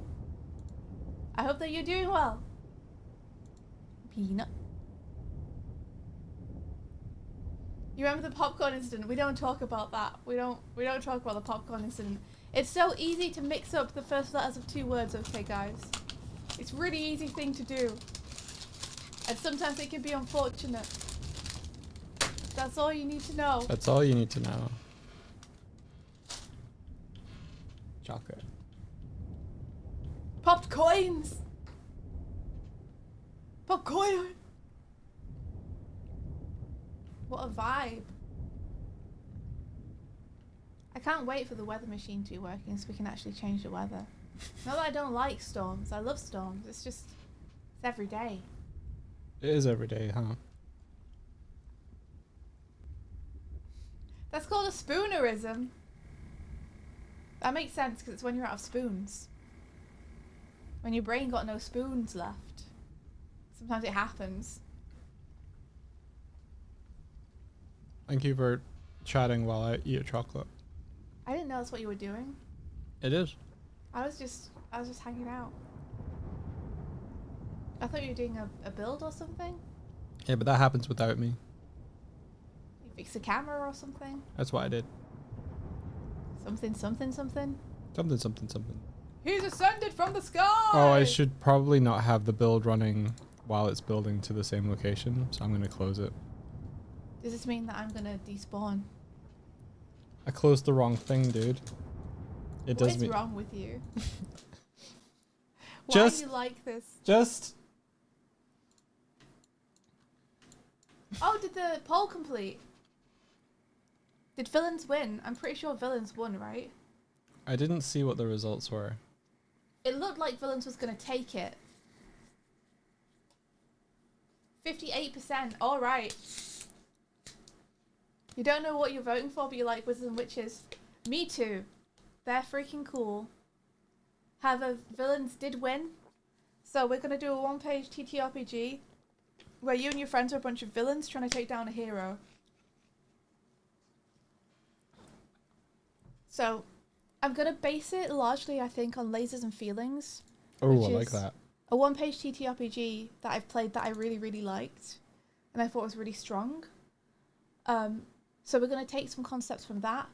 I also, there was a one-page TTRPG journaling game called Magpie by Moonlight, I think.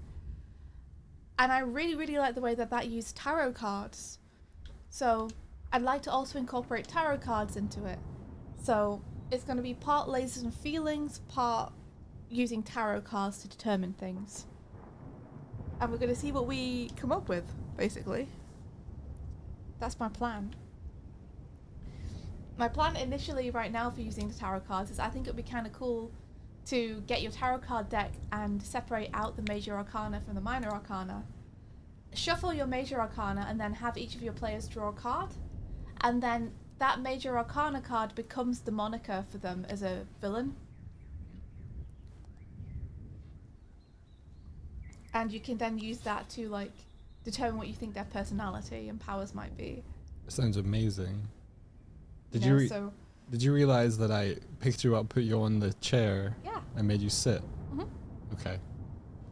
Thank you. So yeah, you could have like a villain called the Tower, a villain called the Fool, a villain called the Magician, a villain called the Moon.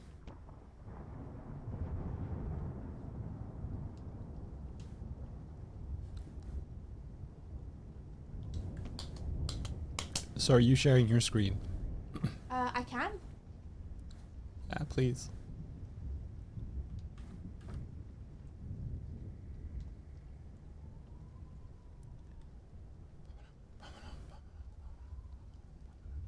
Let me know when it's ready. Okay. It's ready. There we go. This is our A4 page, guys. It's grooving. Yeah, I was like, is it dancing to the music? It is, it's grooving.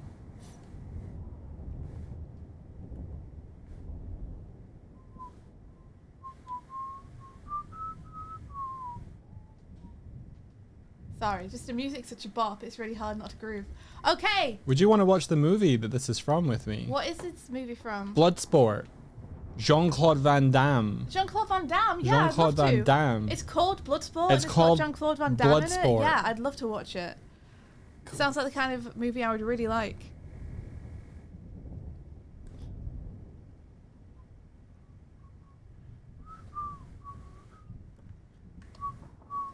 Okay. Okay, we've got a brush. We're just gonna call it villains for now, and then we'll come up with a cool name for it whenever we've actually got a game. Villains. Ha! Okay, so here's the concept. You get. This is tarot. Deck of tarot cards. So you need one of these, and 2 dice, 2d6. This is what I think we need. This has 6 dots. There's 6 dots on it. That's a dice. That's a dice. 2d6. So, players make villains. Oh wait, first I should put what the actual aim of the game is. You are villains! You share a foe. So this is a one-page game you're making, but it's not necessarily a one-page game that you play solo. You could play this with others. This is for a group. Okay. Yeah. A hero I'm with you. that has foiled has foiled you in the past. No, wait, this is good. Listen to this. For the greater bad.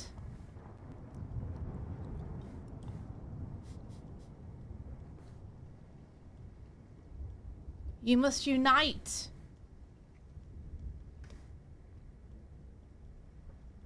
And work together.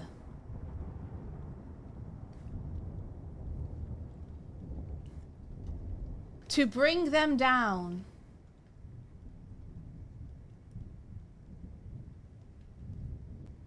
And rule the world. Rule the world. There we are. We have an aim. Players make villains. So, let's see. I'm going to see how Lasers and Feelings does it.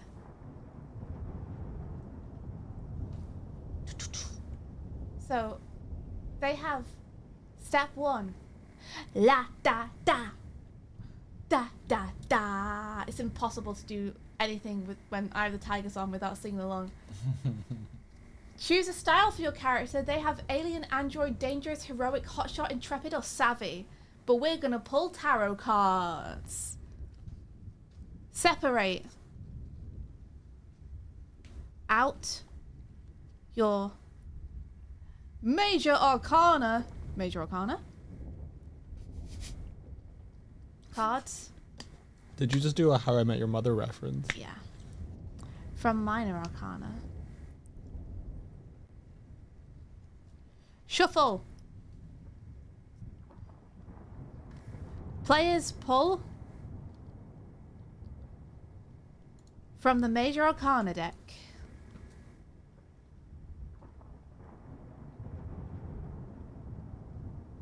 You change your passions for glory.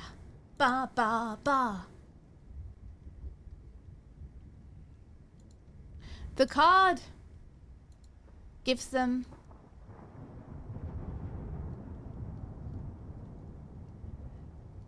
their supervillain moniker.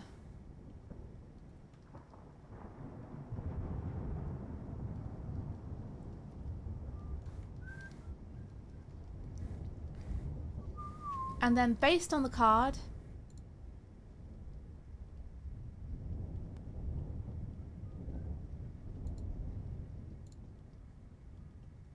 each player comes up with one superpower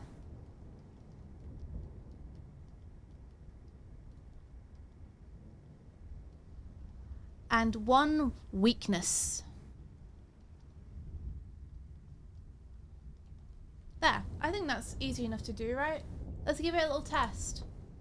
Of the tiger. So tarot card draw.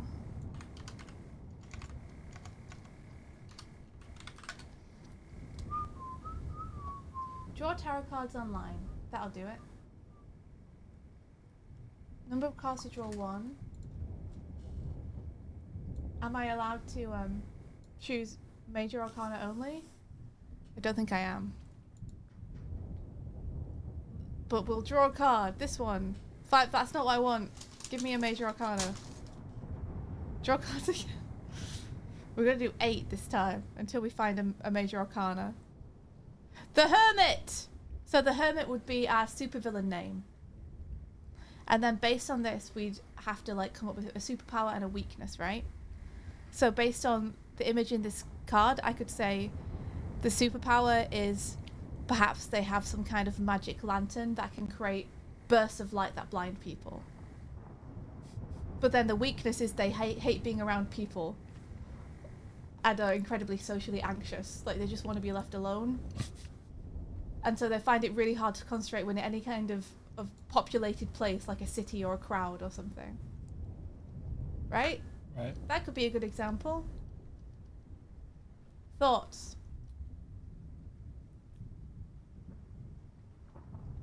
Yeah. So, would you...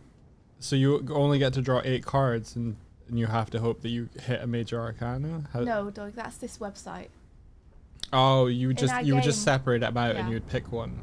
Yeah. Would you pick one at random or would you pick one? Yeah.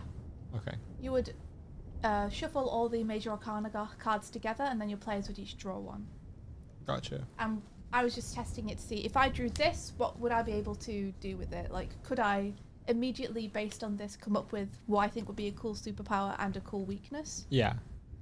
If you drew this card and your supervillain moniker was the Hermit, Yeah. and then I asked you, okay, so can you come up with some kind of superpower, something you're super good at, Yeah. and something that's your weakness based on this card? Yeah. What would you choose? Oh, you put me on the spot. Mm-hmm.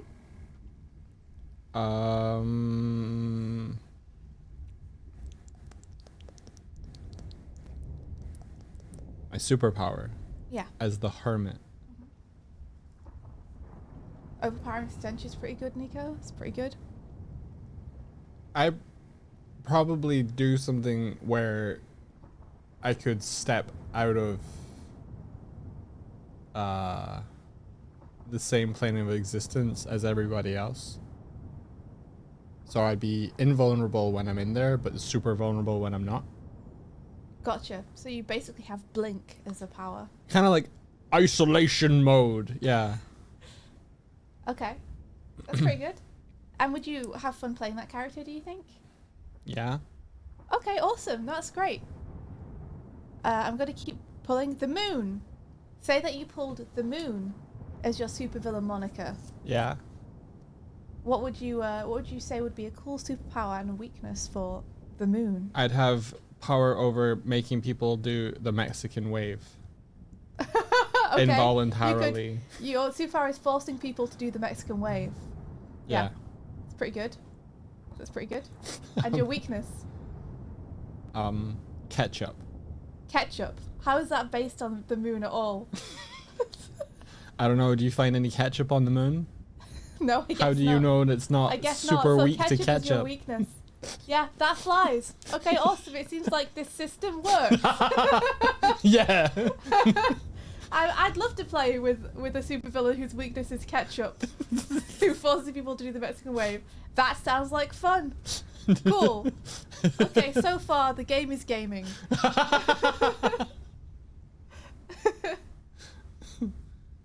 Okay, so let's see. The next thing on the Layers and Feelings character creation is to choose a role for your character, but I think that's kind of covered in what we've already got. Swifty. Yeah? Tantalus Studios says, what do you mean if Doig was a hermit? Well, they got you there. Deny it, dog. Deny it. Tell me that you don't want to just be left alone like 99% of the time. Man. Yeah, kind of. Davil says the moon has power over lichens in the night, so you make the heroes sleepy or make them expend or double their resources, make them need to rest earlier, Essentially, you get like a sleep spell. It's pretty good. Pretty good. I like it. You get a phone a friend, but it's for the man on the moon. I like it because it feels like it gives you a little bit of structure, like enough that it gives you a prompt to go off. What are you imagining is the... It's hard to think of powers if you don't know what the playscape is going to be. Yeah, I get you. The playstate's going to be very open. I'm just going to put a little note for myself up here saying tone, goofy, fun. So the Invincibles.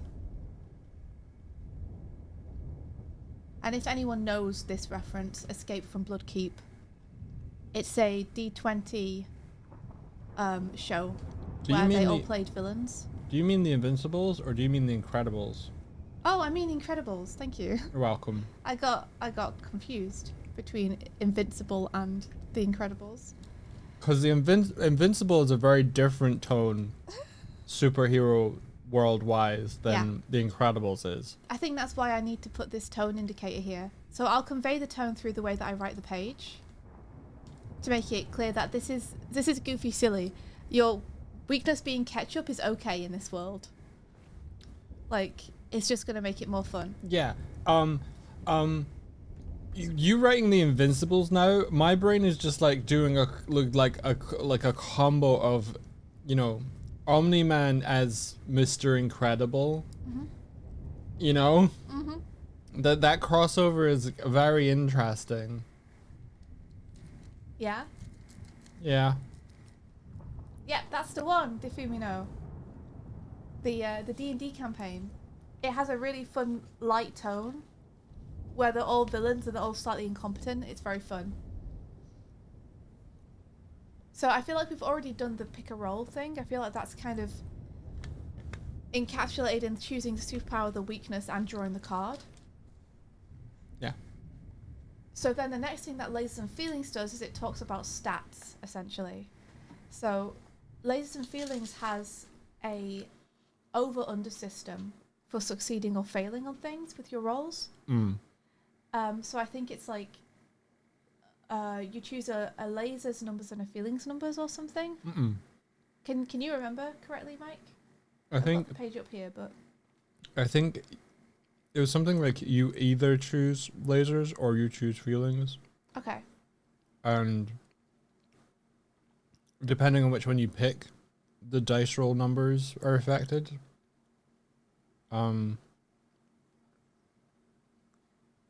No, maybe you do have a number for lasers and do have a number for feelings, but like maybe you have to split between the two. So you can be 3-3 or 2-4 or 5-1 or something. Here's how it says it on the sheet. So I think you're remembering right. So you choose a number. You choose one number. It's between 1 and 6, so it's 2 to 5. Like you choose 2, 3, 4, or 5 to be your number. A high number means you're better at lasers, which is technology, cold rationality, science, calm and precise actions. And a low number means that you're better at feelings, intuition, diplomacy, passionate action. Yeah. And then when you roll your d6, if you're rolling for lasers, you want to roll under your number. And if you're rolling for feelings, you want to roll over your number. Yeah. So each situation, like, the DM will choose lasers or feelings for you to roll on.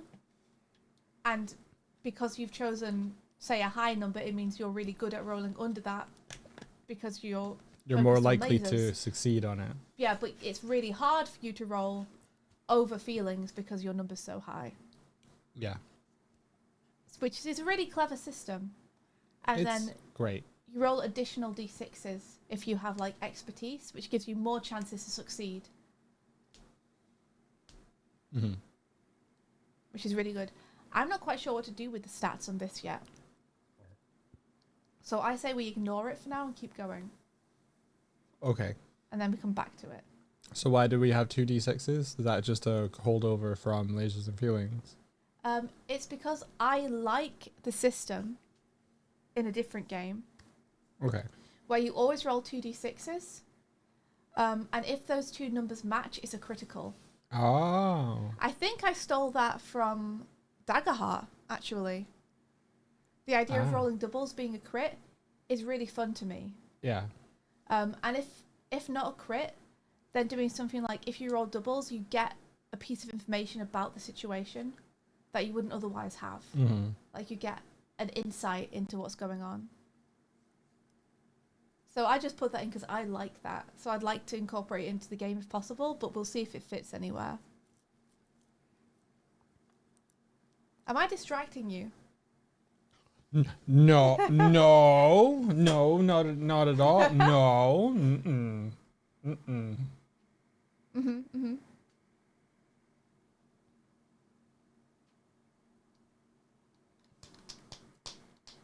You did ask me to be a villain, though.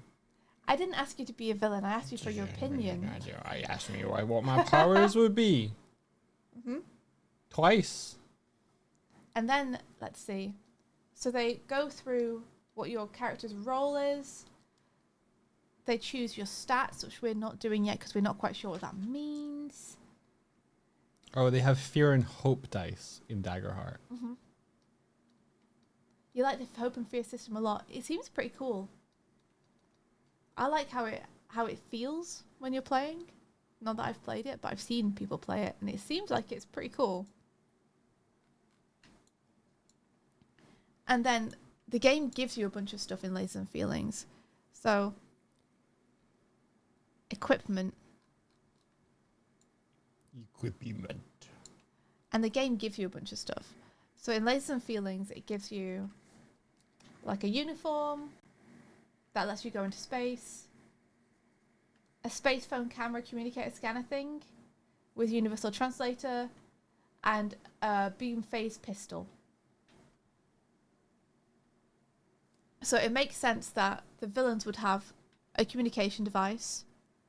So if you all split up, you can still talk to one another.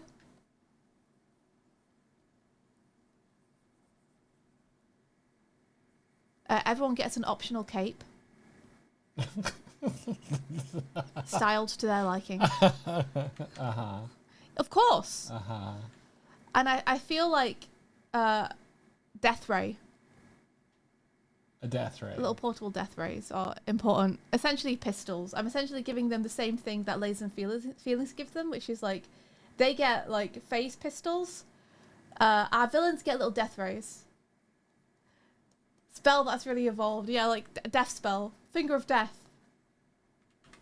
Who's going to say no to a cape? Some villains don't want them, you know. Some villains don't want capes. This isn't spell that, Puffling. Spell that's really evolved. Yeah, we're doing a different thing now. We're doing a little thing just for fun. No capes.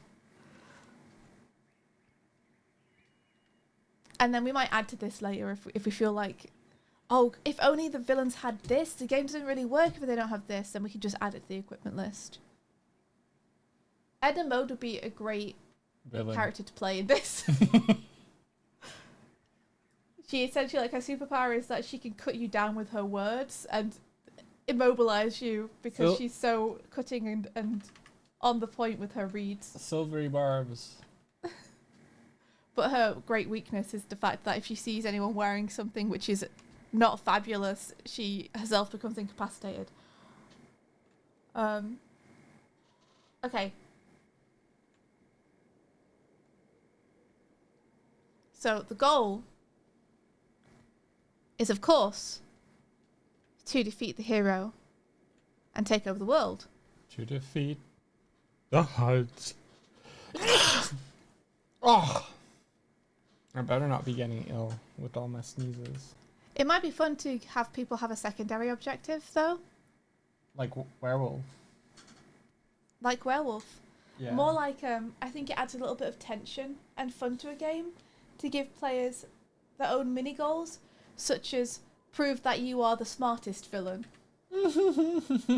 Or like, you know, loot the most. Or must have the last word. This is just against the hero. This is just the wizard deck all over again. Yeah, the things I like that will recur. Yeah. You know? Okay, yeah. So this is goal, but then the what would you call it, like personal quest or personal goal? Agenda. Agenda. That's fantastic. Agenda. I'm good at naming things. Good at naming things. So they have these in Lasers and Feelings. So choose or create your own. I'm going to steal that. What are you gonna steal? Choose or create your own. Oh, choose or create your own.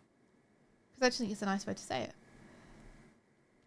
And they have become captain, meet new aliens, shoot bad guys, find new worlds, solve weird space mysteries, prove yourself, or keep being awesome. You have nothing to prove. So, like, we might have stuff like become the leader. Yeah.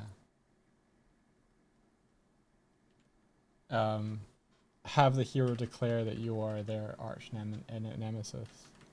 Yeah. Have... Wait. Hmm? Who plays the heroes in this game setting? No one. The hero is the enemy. And Is- will be handled by the DM. So there's gonna be a DM. Yeah. Gotcha. Become the leader.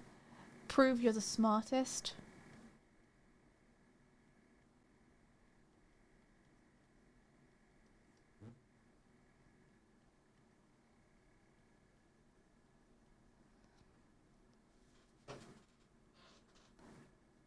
Be recognized as the heroes.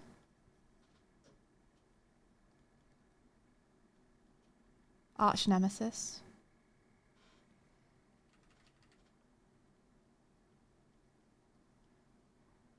Do the most evil act. So you're constantly trying to one up your other players. Yeah. Get the most money.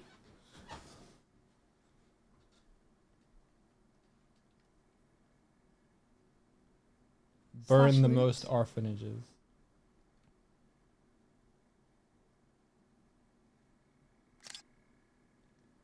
Could have make your first friend. Make your first friend. What about recruit a henchman? Oh, that's a great one.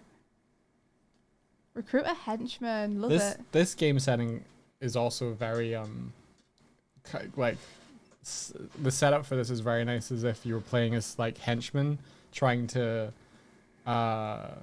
gain the favor of the same villain Yeah. as a goal.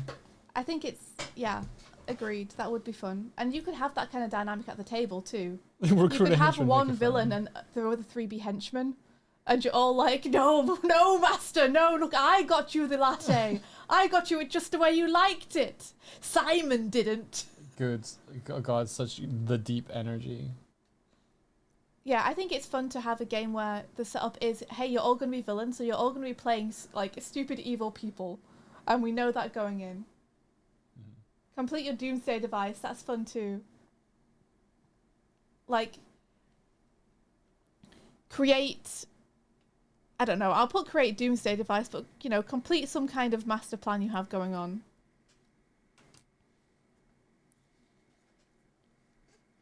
Take the most free samples. Take the most free samples is good too. Monologue. Monologue is great.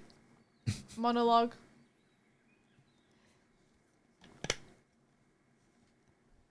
So we can shave a few of these down, but you get the idea. It's like you can make your own, or you can pick from this list of just silly villain things that you really want to do as a villain. That's going to create like a small amount of fun tension between you and the other players, but you're all going to know what one another are doing, so it's fine. Clone the hero. Okay. So the next thing, the thing that I think we need to tackle a little bit is Lasers and Feelings. One of the things that's kind of cool about it is it's set on a ship, right? Yeah. Because you're all in space on a spaceship. Yeah. And you get to kind of create your ship a little bit. Like when we played Lasers and Feelings, we very quickly left the ship. We did. But I think the intent for Lasers and Feelings is that you spend most of your time on the ship. Oh. And it's kind of fun to have a setting, right? Yes. So I'm I'm like wondering, can we have some kind of villain layer or something that we give our players where it's like you have a portable layer, you know? Called a ship. Is it like, the thing is, I don't want to place it too much in a time or place, you know? Right, yeah. Like, if I give them a ship, then the people who are like wanting to play medieval D&D style villains, True. it kind of breaks their immersion.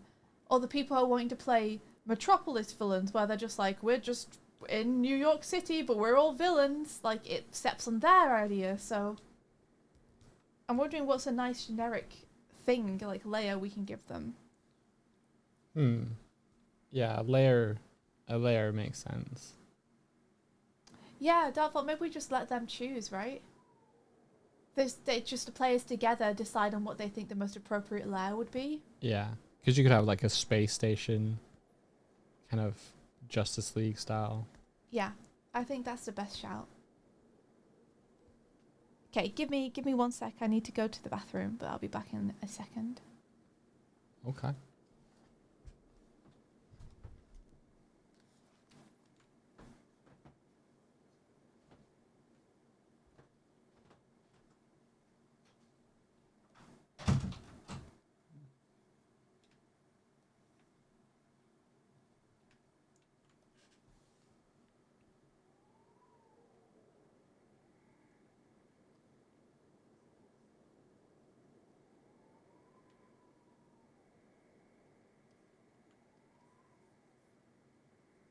Oh, while Swifty is away. Yeah, the reason I was asking about the different format for the debriefs and how you felt about it. Oh my god. A raid. Was I was the one that pitched switching up the format. So I was curious if it helped because I never haven't been in a debrief to experience it. Spatula, thank you for the raid. Welcome in, everybody. How was your stream?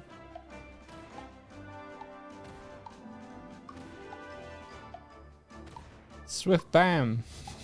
Nice. We're coming up with a one-page RPG game set around being a villain amongst other villain players. You're welcome to stick by and join us, pitch in ideas if you want to.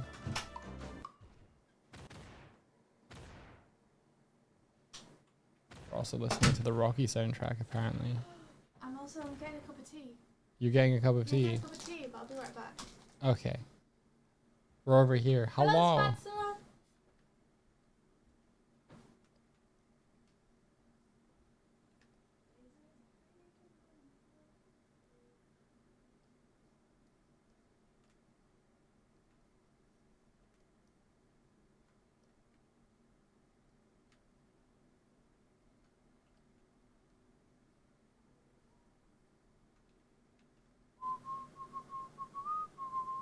Fire layer, ice layer, tech layer, moldy layer, wet layer, dry layer.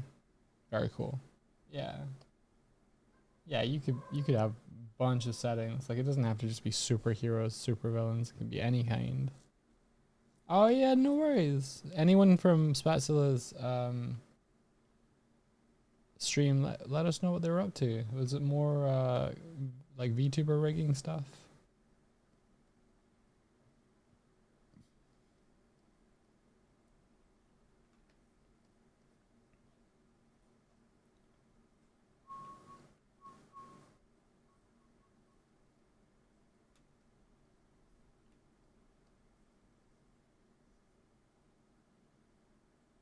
A race car track. Yeah, exactly. Nice. Nice.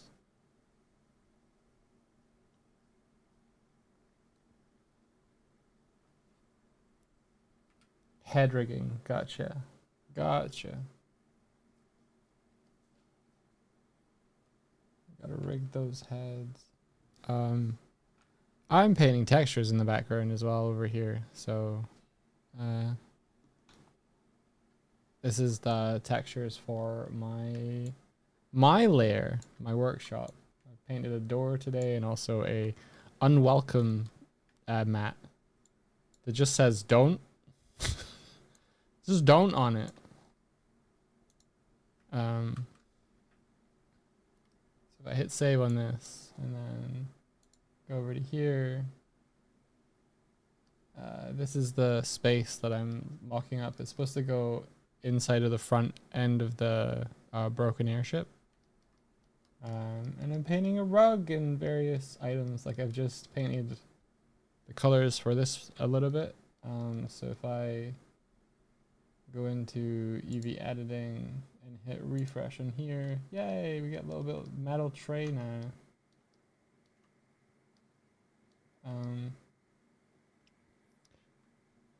So yeah, I'm doing some just hand painting texture stuff.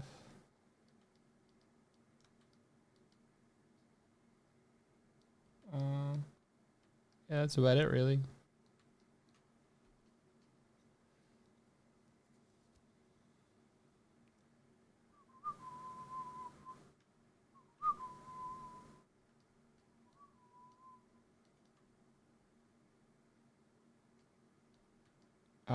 But this is going to be, oh, I'm controlling the wrong thing. Click. This is going to be going in here. Come over. Inside here. Ta-da. Oh. And I'm going to be filling it with like various past project stuff. So this is like Metal Swifty was a Halloween costume that Swifty did, but we're gonna put it like it's a like a Iron Man type setup. Put some tools and stuff around it, and then there's the ship from Starlight Brigade in there. Yeah.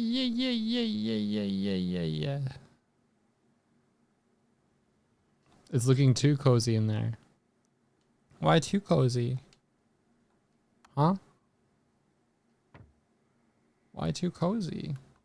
Gonna do the rug next, I think.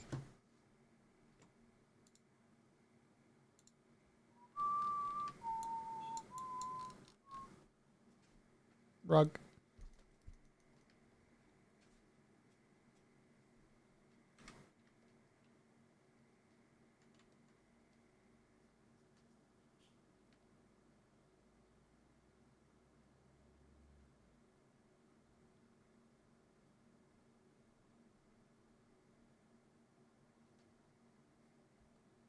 I want to put a little emblem on it though.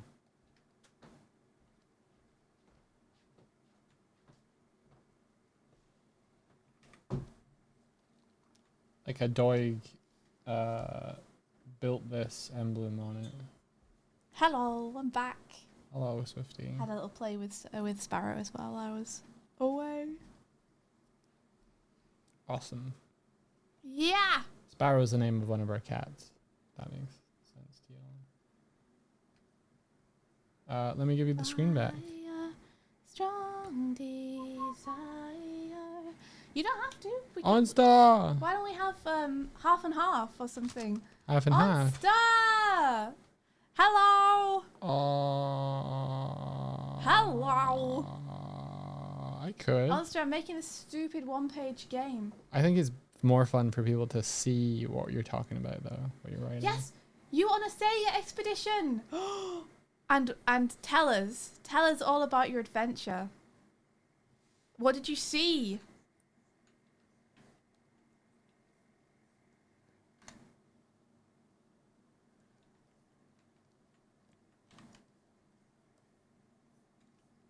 You got my OnStar! Thank you, I'm so excited! So guys, you didn't know, OnStar went to a cool Sonic shop that is selling limited things. And one of the things they were selling is a limited edition Chow shirt. And OnStar picked me one up. Yo, It's cool. Doig, you haven't even seen it. I saw it. You saw it? No. Okay. I'll show it to you. It's really cute. Show me. I love it. I love it. Yeah.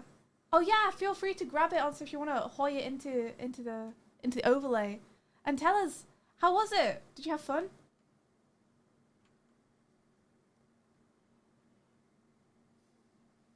On fire, strong desire. Oh, Dogfall, what is this? This beautiful list for me. Yeah, this is great. What do you think a cool emblem would be for me for like making like Dog made this? I guess I could just have the thing from our logo. I'm basically taking what you've written there, Dogfall, if that's okay, and we're gonna slap it into the game.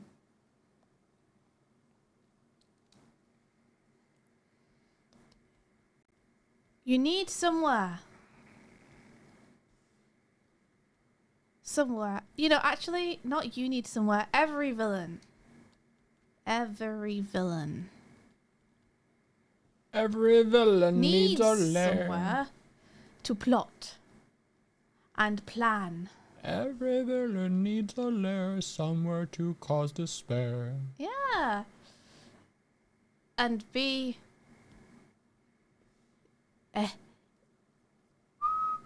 generally irredeemable. And be generally irredeemable. Irredeemable. Nice. Which I know how to spell. It's not like this. I'm pretty sure it has an I. Maybe it doesn't. Maybe I spelled it right. Who knows? Listen, what am I, a speller? Spellcaster. As a group, decide what your lair will be. Oh, cool, Popling. I'll try.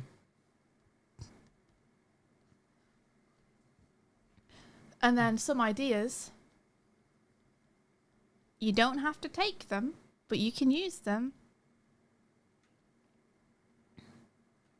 We have volcanic lair. Can you scroll up a little bit, Doug, so I can see Darkvault's message? I'm just gonna write. What There you go. Yeah, thank you. Let me just take this verbatim, and then we can adjust it later. I'm normally better at writing this, guys. Don't you judge me. Don't judge my handwriting.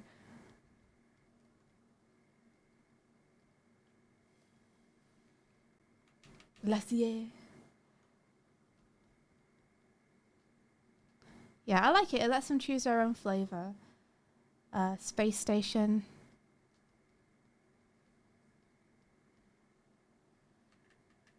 Moldy layer.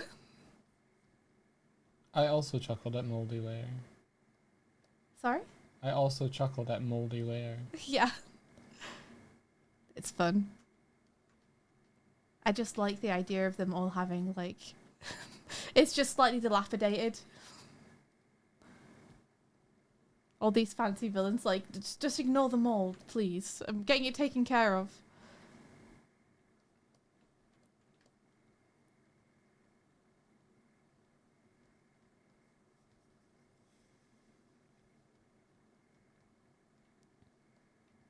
And then dry layer, desert tomb, which is of course exactly like in Sonic 3 when you go to the Sandopolis zone.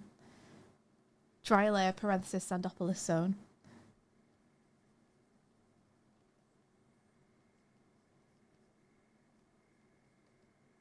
Okay, Doug, scroll back down. Scrolling. I wish to read about the Sonic store.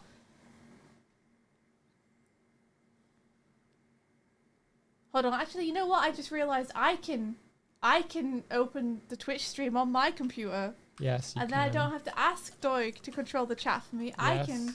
Wow. I'm doing it, guys. I'm learning. You know. Some a bitch. Son of a bitch. Also says the display was super rad. There was a whole lot of artsy Sega stuff and CRTs with a bunch of Sega logos on them and lots of nostalgic merch. Oh, you forgot the overlay posting command. I Do we remember that? I thought they did it. Oh, But it might be. is it up on the deck? Huh? I can go and get it. Huh? I can go. I can go and get it. Oh! Hold on, let me try. Let me try. It's okay. No, you. Oh, he's going. He's going. Ha! Ha! It's an Imgur link.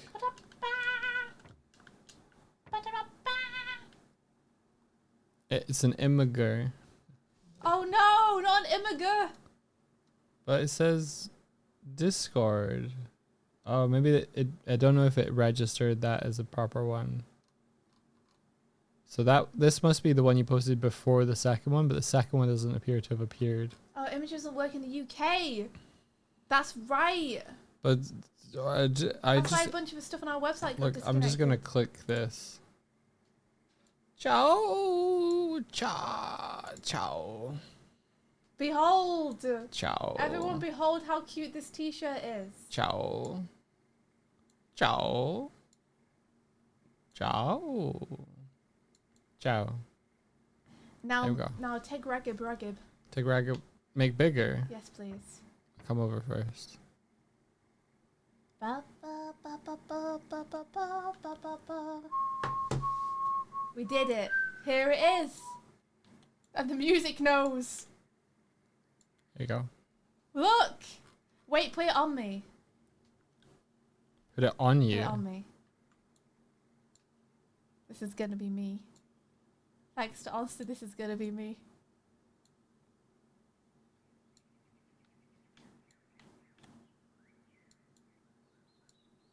Yes. Yes. Yes. You see? Look how good it looks. Look how good it looks. This is gonna be me. It's gonna be me.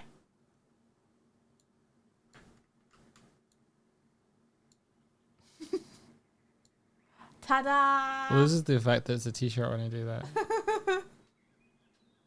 It's so cool though. It's like got a really nice retro look to it. I love the limited palette. The drawing's really cute. And it's so hard to find Chow merch anywhere, guys. It's so hard. You I sh- remember... You should. You made a Chow march. Huh? You made a Chow march. I did, but I can't really sell it. I'm not could. really allowed to do that. You could. You get permission. Get permission. Yeah, ask. Okay, I'll try. Okay, because it's really. It's a cross section of a Chow. It's You see its brain. It's a little disturbed. You see its brain. But I like it for that. The brain is in the little hovery circle at the top. I It's remember though. Great. I remember when Sonic and Hypeland got together and did a collaboration, and also told me about that, and it was really cool. I ran to the store and I bought like a bunch of stuff, and one of the things they had was a really cool Chow hat and a really cool like Chow t-shirt, but they sold out so fast that I didn't get them. They sold out so fast because it's so hard to find anything with Chow on them. Okay, dude. So hard to find. Okay, dude. But now I have a t-shirt. Well, yes. Ah! They had like a rug as well, a Sonic rug, and I wanted it so bad. Oh, Doig would have been so mad. Get a huge Sonic Adventure rug and just stick it in the living room. Why would I be mad at that? Would you be okay with me doing that? Absolutely. Because it's something, it's one thing me buying clothes for myself. It's another thing me deciding that we're going to have a giant Sonic rug in our shared space. We could and have we could have a giant Sonic rug. That doesn't bother me. Well, What bothers me is when you want to turn our living room into a dungeon Now, with like lanterns we'll and talk make about paint it. the walls you know, we'll talk black about- I think that you'll come and around. and have like fake stone like awnings and walls and stuff. You'll come round. Sonic rug does not match up to that. Hmm. Marchao. That's true. Although it's not impossible to have a dungeon with a Sonic rug in it. No, I do get that the styles might not necessarily. but yeah, you should absolutely reach out if you want Chow merch, do it and then be like, Sega, please make for me this to be okay. I mean, the thing is, Sega knows we want it. Sega knows the fans want it. Be the change you want to see. I am. Yeah. Making a game about villains. Open your heart to the dungeon.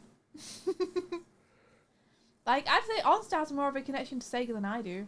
Your connection to Sega is Onsta, Yeah. predominantly, sort of. Yeah, exactly. Onsta. Little bit of Onsta, a little bit of Tyson. You haven't done the movie. I'm just a little bird-shaped cog in a big machine. You have more pull than you realize, Obi-Wan. Maybe. Maybe I just need to believe. I'm just a guy. I'm also just a guy. But together, we're two guys. All I'm saying is you can make the ask. I'm not saying it'll happen. I'm just saying it won't happen if you don't try. You're the president. I forgot that I was the president. I forgot about that. But if you're like, they don't make enough Chow merch, then you could be like, what about this? And instead of being like, them being like cease and desist, you can be like, I will do and assist. Yeah, I will continue. And give you an assist. Yeah. I mean, there's no harm in trying, right? I think that Chow design that you have is rad. Thanks. A cross section of a Chow is really funny. I think so, but I have a dark sense of humor. Seeing so. their little skull and their little bones, I like their seeing little rib things cage, bones. it's great. I like seeing things bones. Plural. But I Very, don't know if very, Sega likes me seeing things bones, so. very distinct. You like to see things bones. Plural. You want to see the chow bones? I don't know if I've shown you before. No, I'll wear the t-shirt. Next time I see you, I'll wear the t-shirt. I'll send you a picture at some point when I remember. Hell yeah! You also have that one of the little flicky inside of the ladybug robot. Yeah, I love that one. That is really good. Yeah. Again, bit dark, but I like. It's I good like though. I like it. Dark Listen, cells. One of the things that makes it cool to me, that makes Sonic's story cool to me, is thinking about, robotics using living creatures as batteries with robots. That's kind of fucked up. I like thinking about how that might look and how it works, and I don't know. I like digging into the consequences of things like that. Well, because it's of an environmental message at the heart of the story, right? Yeah. It's like Yeah. robots. Robots in Bad. industry and Yeah. machines and factories are killing the environment, the creatures that live there. Yeah, Sonic's deep. Yeah. Classic. I mean, they have Team Dark, so like, you know. Yes, sure. That's Yeah. evidence of That's what it. we're saying. Yeah, that's supported. That Team supports. Dark, Yeah. Sonic Heroes. Yeah. Yeah. Oh, you could add robot villains in your one-page game. That's true.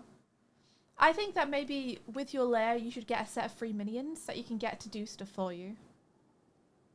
I'm going to add, so each layer includes, because I think we need this, right? Each layer includes, we need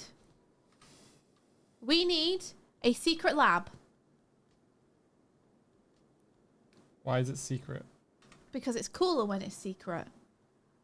For making...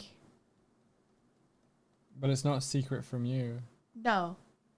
It's secret from everyone else. The game is from your point of view. Yeah. But we still like thinking about it like it's secret. Okay, I guess so. Secret lab for making nefarious gadgets. And what's another word for like substances and potions? Chemicals. Chem. Alchemical. Yeah, nefarious gadgets and alchemy, I'll put. Yeah, if the minions don't know the lab is secret, they'll spill the beans. You can't trust those guys. They're part-time hires. Yes, then you get free minions.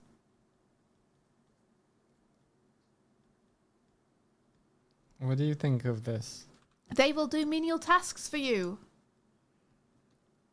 What do you think of this as a logo? On my robe. Oh, that's cute. Does it look too mean? No, I like it. I mean, you're an angry little bear. I think that it speaks to that. You like it? Oh, don't like this rules. Okay. Okay, cool. I'll fuss with it a little bit. There you go. They'll do menial tasks for you. They can be whatever, like robots, zombies, little guys. Whatever. So we'll let the players choose the flavour of their minions. Is there anything else we think a layer has to have? An exit and an entrance. Well, I think that goes without saying that you'd be able to get into and out of it, Doug. An air supply. Yes, that's. Is there anything that you think maybe the players would be able to use in game to help them complete their goal? I think people will be able to use an air supply to complete their goal in game. That's true, but I don't think it needs to be stated as something that the layer has, because everywhere tends to have it. Underfloor heating. Defense is pretty good. Some kind of weapon or shield or something, maybe. A toilet. A security alarm proximity thing. A cage. Yeah, a vault containing the one thing they'll kind of the hero get their hands on. Dark vault thinking similarly, a loot or treasure room. We're thinking like basically a weakness, right? A shark tank. Traps. Traps covers it, doesn't it? Yeah, so a defense system. Is this a game where it's like defeat the hero or prevent the hero from defeating you? You're asking me if it's Home Alone. Kind of. I think that it is a game where you're going to try and stop the hero. I have a name for your game. Yeah? Thwart. Thwart. Yes. That's fantastic. Thank you. That's fantastic. Thank you. My God. Mein Gott. He's incredible, guys. He's incredible. What a name. Thanks. What a name. Fucking perfect. Thwart. Love it. Thank you. I go die in a hole now. Job is done. Job done. I have to make shitty suggestions to clear room in my brain for the good stuff. That's my creative process. You can't deny that that's what happens every time though, Swifty, right? Go on, sorry. What? I was listening. I have to make jokey, shitty suggestions to you in the creative process. It drives me crazy. To make room for the really good stuff. You'll give me a bunch of jokey suggestions and I'll get annoyed, and then you'll say one incredible thing and I'll be like, oh. All right. I need to have my fun. Yeah. What's the aim of the player? To thwart. Wait, is that what the hero does? Yeah, but I like it because it's thematic, right? Traps. Do you want shark? Thwart the heroes. Sharks? Spike pit? Laser shield? You can choose. I want to see the villains have to go do like a part-time barista job in order to save up enough money to buy a spiked tap. I feel like you could do that in this game, right? They're working in a video rental store and they have to give people recommendations for movies to watch. I feel like there could be a thing where it's like, okay, our hero's like best friend works in Blockbuster. We have to get close to them in order to find the hero's weakness. So we all have to get a job at Blockbuster and ingratiate ourselves to the best friend and not reveal we're supervillains. Like, I think that could be a plan you come up with in the game. Yeah. And then roll with. What if you get to also design one of the hero group as your rival? That could be fun, right? It could be fun. But yeah, I think that you would have scope to do that kind of thing within this game. I want to leave it open enough for people to be able to really do whatever they want, but just give people like a rule set that they can fall back on. This feels like the beginning of a Shooch video, and I'm here for it. Yeah? Are you just saying this is funny to me? Shooch is funny. That guy's funny. I get the sense that this is comedy. So yeah, I love this. I love the idea of having little minions where you can be like, we need to do this. And you're like, but I don't want to actually roleplay out doing this. Like, that sounds boring. You'd be like, well, send the minions to do it. And the DM's like, yeah, the minions like take a few days and they come back with almost what you asked for. I love that. It's kind of like the Palico system in Monster Hunter where you send them out and they come back with resources. This is an example of a minion. Here's a fun fact for you all. It's a robot, guys. It's a robot. We know Shooch. Is that a fun fact? That's a fun fact. I feel like that's not particularly surprising, right? A lot of people in animation in similar circles know one another. Yeah. Shuichi's really cool. He's awesome. Yeah. I love his Kung Fu Panda videos he does. Yes, me too. It's so good. We just have to have Doug laughing very off-model ways. Dude!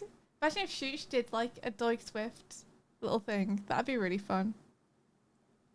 A bird can dream.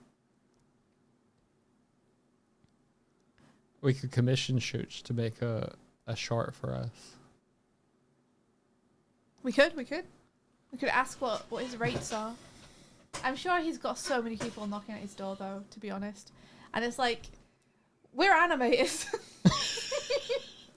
It's So true. we could probably do that. It's just that, you know, different animators specialize in different things, and Shuich is comedy. Shooch is comedy. Not really. He's got it. I don't think I could do funny as well as Shuich.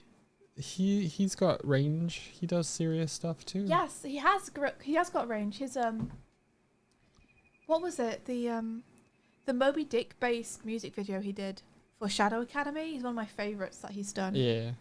I love it. I love it so much. Yeah, when he made the switch over from Adobe Flash Macromedia over to Clip Studio, he put all the texture and stuff into his work. Shoot that bear, give Shuich a smooch. There you give Shuich a smooch. Shucharu. What do they call him in Adventures? Shucharu. Is that what they say in Adventures? Shucharu. I think so. That's pretty funny. Excuse my browser coming on screen. One of my screens is much higher res than the other, so whenever I want to move something from one screen to the other, it like becomes huge. This is my reference for Lasers and Feelings, but I'm just trying to get it to not take up as much of my other screen. Lasers and Feelings. There we go. Now we can see the chat and Lasers and Feelings at the same time. We never did reach out to them and be like, "Hey, we've written you a theme song." Yeah, I mean, because I didn't write them a theme song. I just came up with a little ditty. Lasers and feelings, lasers and feelings, Okay. having adventures in space. You and your crewmen, chilling and cruising, finding solutions for the human race. Lasers and feelings, lasers in space. Okay, so, Should have told him about it. well, we didn't. So deal with it. It's been years. You deal with it. You go paint a door. Go paint a door. Okay, so the next thing that they Oh, I'm moving the wrong thing. the next Sorry. thing that they have on their Lasers and Feelings sheet is about rolling the dice, and I still don't know what to do about that, guys. So I'm going to ignore it for now, and I'm going to skip straight to their DM section on creating your space adventure. So let's basically copy what they've done, and then we can spin off into something different once we have the basics down, right? Yeah. So I'm going to basically copy that table here, and then we'll kind of repurpose it as we go and figure out what we want.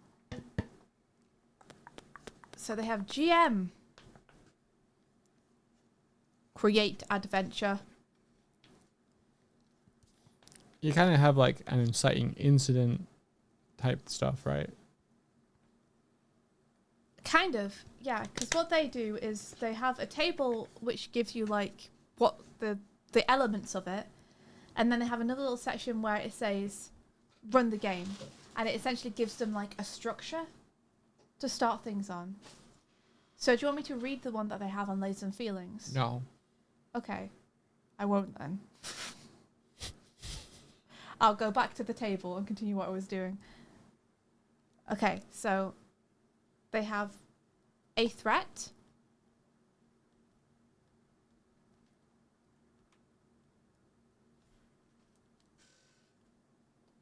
and then they have you roll the dice. This is where our dice comes in, guys. Dice. Look, I'm drawing one. 1, 3, 1. 5. It's a dice. A threat. So for us, this will be what our hero is, right? Who is your arch nemesis? Does the hero's strengths be determined by your weaknesses? I don't think so. Or are they also tarots? I think it's just like if I was a GM and the moon was one of the supervillains, right? And I'm like, okay, the moon's weakness is ketchup. I'm going to be like, okay, the hero, like, you want to take them down, but they've been going through like a bad patch since they broke up with their girlfriend, and they're at like this burger restaurant every day. They basically live there right now, just like eating their feelings to try and force the moon supervillain to come in contact with ketchup. I like it. You know? That would be what I would do as a GM. That's what you do. Only D6 in this game. So far, we only have a D6. Or multiple D6. Multiple D6. We have D6s and we have tarot cards to work with.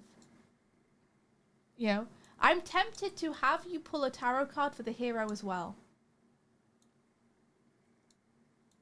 And then use a D6 to determine like the hero's powers or something. But let's see, they have the threat and then they have wants to. Want to. And then they have another 6 options. Based on your dice roll. The test. The best. On the best.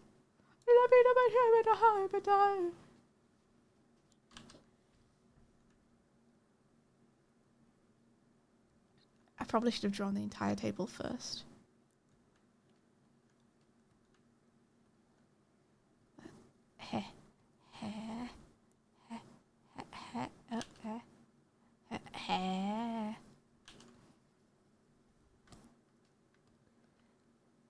Either draw a tarot for the hero or your hero is the opposite tarot that you choose, so that would be less set up to worry about. Is that like inverting the same card, or do tarot cards have a opposite to them for the major arcana?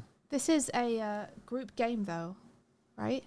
So it's like, whose tarot do you invert? Oh, so there's one hero for all the villains. I think it's a little bit easier to have one person you're fighting. Yeah, cool. So I like that. I would keep it to one hero. It's just like, it's, you know, it's Superman, it's Omni-Man, it's like Mr. Incredible, it's like the main guy from that world. Gotcha. Okay, so I'm just going to copy what they've got here, and again, we'll change it because we'll need to.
I'm not doing all of them. Because I don't think I need to. For us to get a flavour of what the game's doing in Laser and Feelings.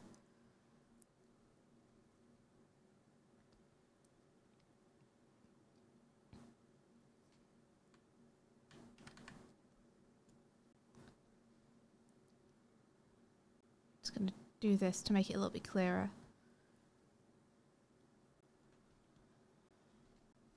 Okay, so for them, they have this table, right? And you roll a d6 for each of these. And it gives you kind of what the plot's going to be. So you could roll and get like space pirates. The space pirates want to build or synthesize the ancient space ruin, which will rip a hole in reality. Like, Gotcha. you get that from rolling for each of these things. A threat wants to, the which will. Nice. But for us, we want to finally take down the hero that's been plaguing us this whole time. Yeah. So I'm trying to figure out how we pivot this system. We'll take inspiration from this in order to make it work with our world and our premise. The hero wants to celebrate their birthday at their favorite restaurant. Yeah, something like that.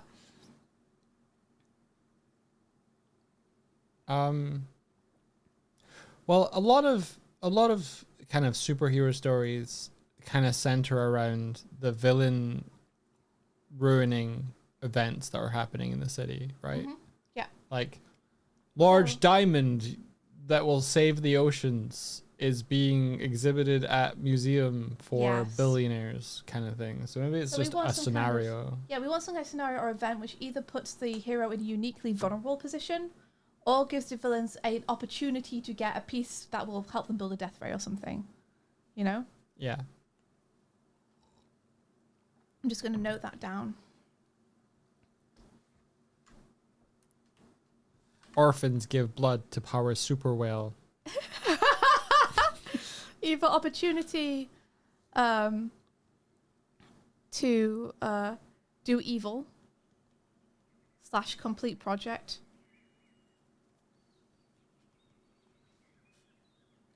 / acquire component or acquire loot, I guess. Or hero is vulnerable. Hero is vulnerable.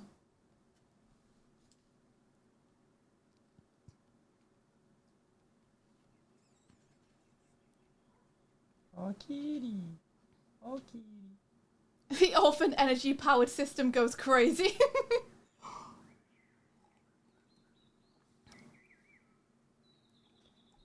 We found that we could maximize our power grid if we just took away their parents. Yeah, no, I like this. I like this a lot.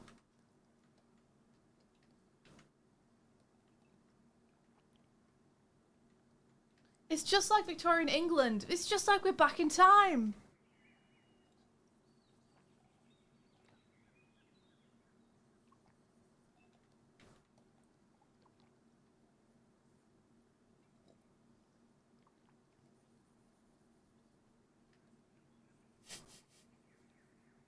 Okay, I finished my tea. Maybe if we write a few draft sentences, then we can find the connecting thread between them, and it'll help us break it down into little segments like this. Cool. So what was it you just said, Mike? Which one? About the orphans and the whale and the blood. The orphans give blood to power space whale. Mm-hmm. I don't know if you want to go with that precisely. No, not that precisely, but you know, the structure. Thing, verb, thing. You know, there verb, is thing. a what do you call it? Not like a study, like an event.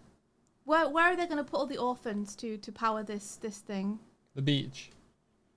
Okay, never mind. There is a science convention. Oh, gala. That's a big Batman gala? one. Yes. It's a big Batman one. Yes, I love that. There's a science convention where, for example, they're displaying.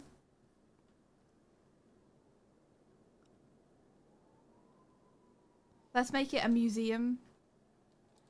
There's a museum exhibit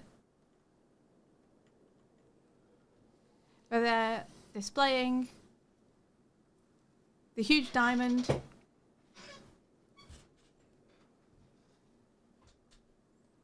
You need to complete the death ray.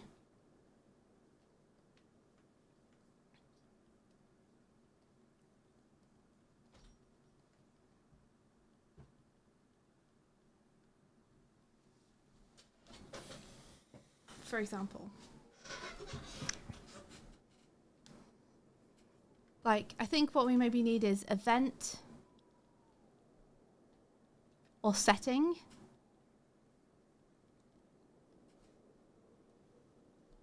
Something the villains want. Or like goal. Yeah. MacGuffin. Yeah. I'll put MacGuffin in brackets underneath. MacGuffin. MacGuffin. I can't get and then MacGuffin. and then the villain goal, right? Yeah.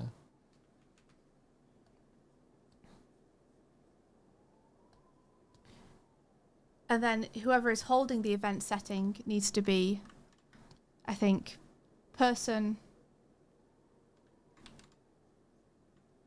Participant. Establishment.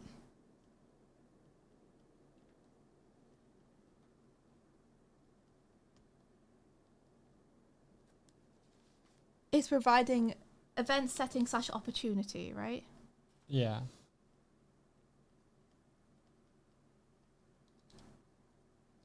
Like person / establishment / entity is providing event / setting / opportunity.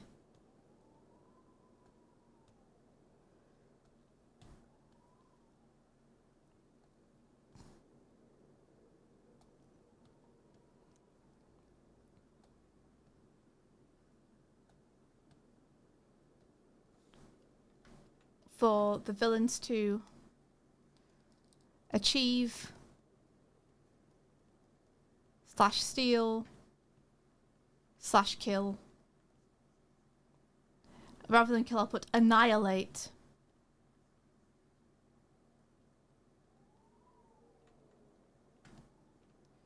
And then to goal. Let's see, what if the villains are only villains as defined by the rich and powerful, but in reality they're trying to do good? You could play it that way, I think.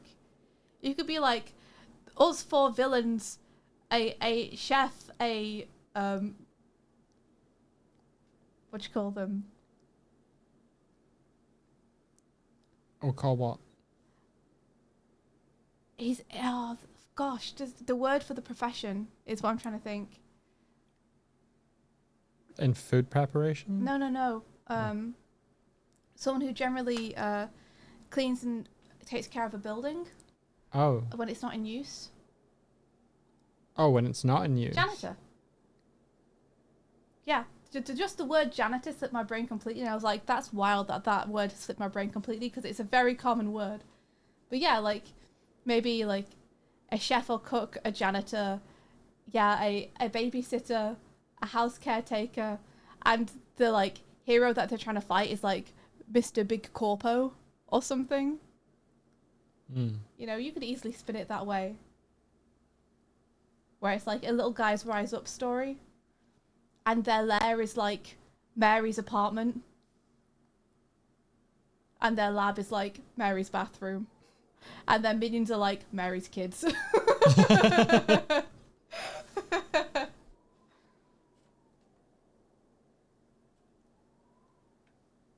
Nice. Renee says, yeah, like, death rate's cool, but I've been really invested in the idea of bread making lately.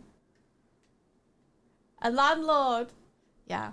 I saw a clip. There was such a good moment where Sam Riegel was trying to say bread baker, and he said bed breaker. Bed breaker. About his wife. Oh! That's pretty good. You can do both.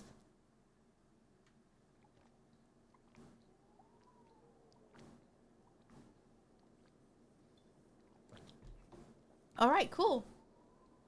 So, yeah, I like the idea of you drawing a tarot card again to define who your hero is. You do. I do.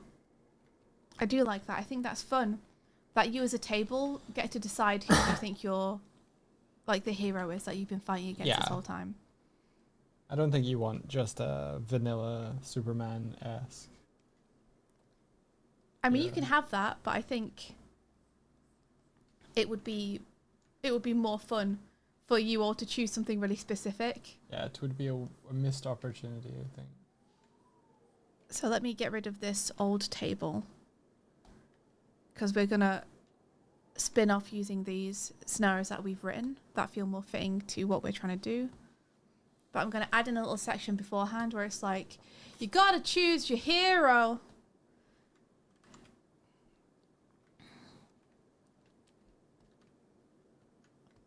So who is the hero? Who are you? Who? It'd be great to like, who is the hero? And then you pull the devil. And you're like, Is that a card in tarot? Yeah. Really? Yeah. Straight up the devil. Straight up the devil.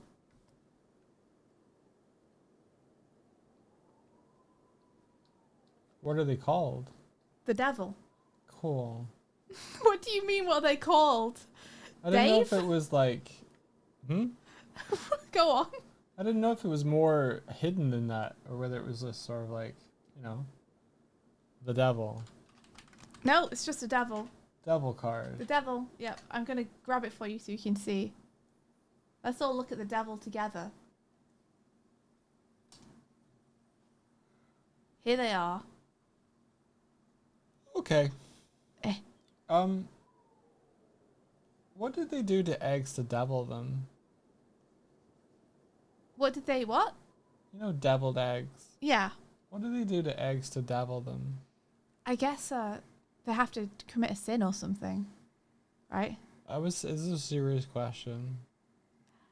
I think they take out the yolk and they mix it with cream and chives and stuff, and then they turn it into like some kind of cream and they put it back into the egg white. Right. Which is intact.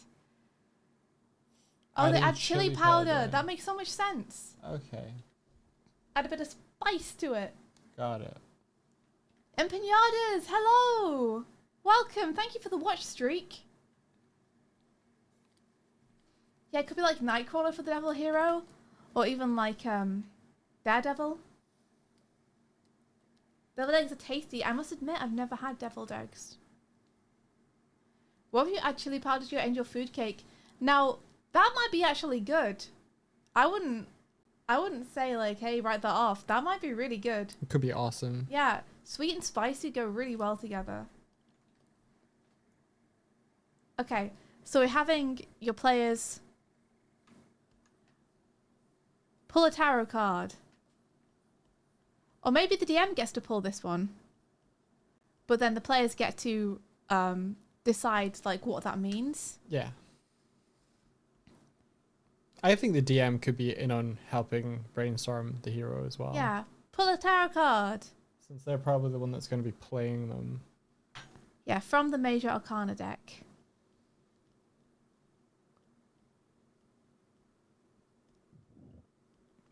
What would be the order? It would be the villains created first and then the hero for them. Yeah. Yeah, I think that makes sense. Yeah. I think you'd create your player characters first, and then you'd be like, okay, now who is their, who is their collective hero that's been scuppering them for years and years? Yeah, I think that would heighten creativity, because if you did the hero first, and then people would try and make villains to kind of outmatch the hero. Yeah, whereas you kind of want the hero to be the perfect foil to the villains, where it's like, oh shit, we need to create a villain that's going to be counteract us, you know? So as a group, decide what the heroes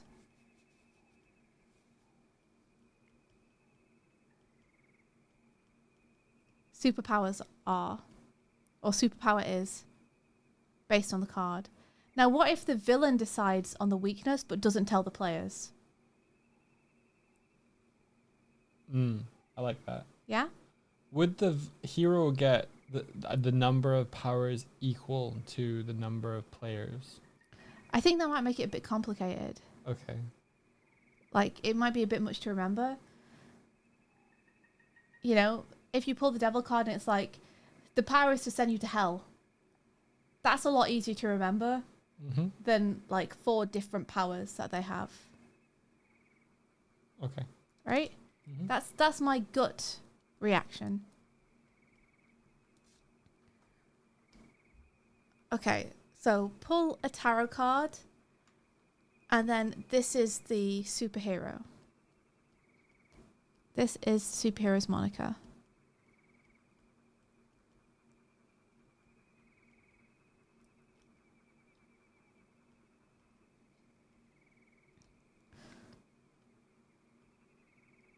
DM,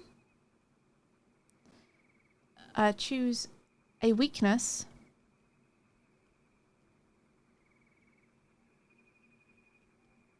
based on the card, but keep it secret.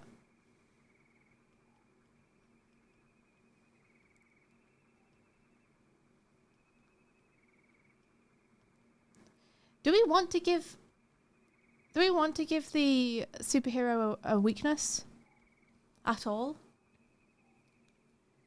Because my worry is that if the DM chooses a weakness for the superhero, then they're going to get mentally locked into feeling like the only way to defeat that hero is by exploiting the weakness. And therefore the game becomes about the villains trying to figure out what the weakness is. Rather than keeping it really open where the villains can come up with whatever wacky plan they want, they just need to worry about the superhero's powers. Yeah, I see what you're saying. Yeah, Right? yeah, go with that. Go with the non-weakness one then. I'm worried that giving the superhero a weakness refocuses the game into that being the only way to defeat them. Over things like, no, we need to work at Blockbuster to befriend their best friend Barry so that we can, you know, get closer to them. Barry, can I get ice cream? Why are you asking me? Of course you can. I don't know. I'm too warm and I want to cool down. No, you know, I think you're right, Darkbot. I think we should keep the weakness in. And we'll just see how it feels later on.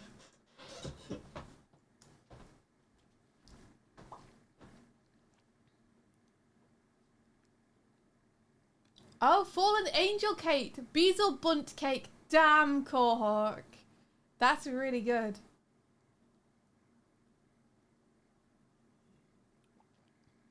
Yeah, Darkbot, I like it too. I like the tarot card as well.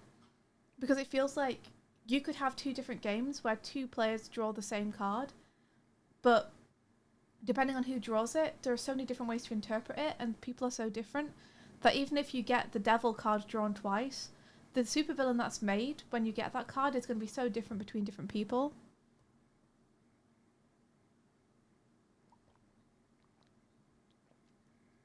Yeah, no, I think you guys are right. I think we should keep the weakness for the superhero in. I think it just gives the villains another angle to exploit, right?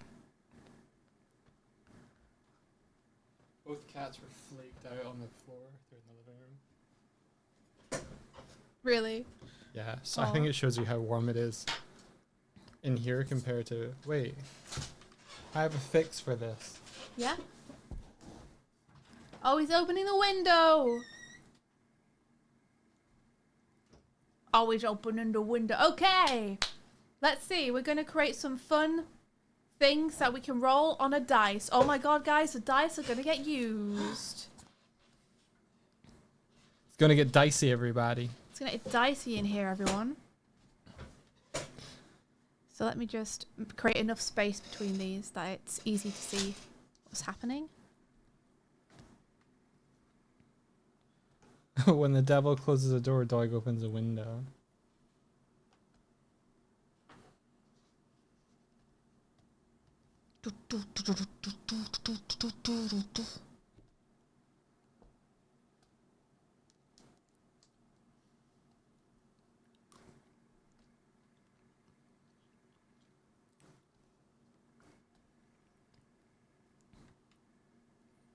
I can't remember the name of the film, Shruti.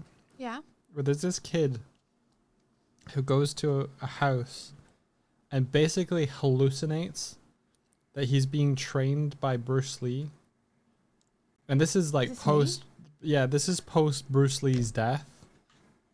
But his absolute idol is Bruce Lee, and he pretends, well, he basically hallucinates that Bruce Lee is teaching him martial arts, and then he goes and fights, I think he fights Jean-Claude Van Damme. Maybe not.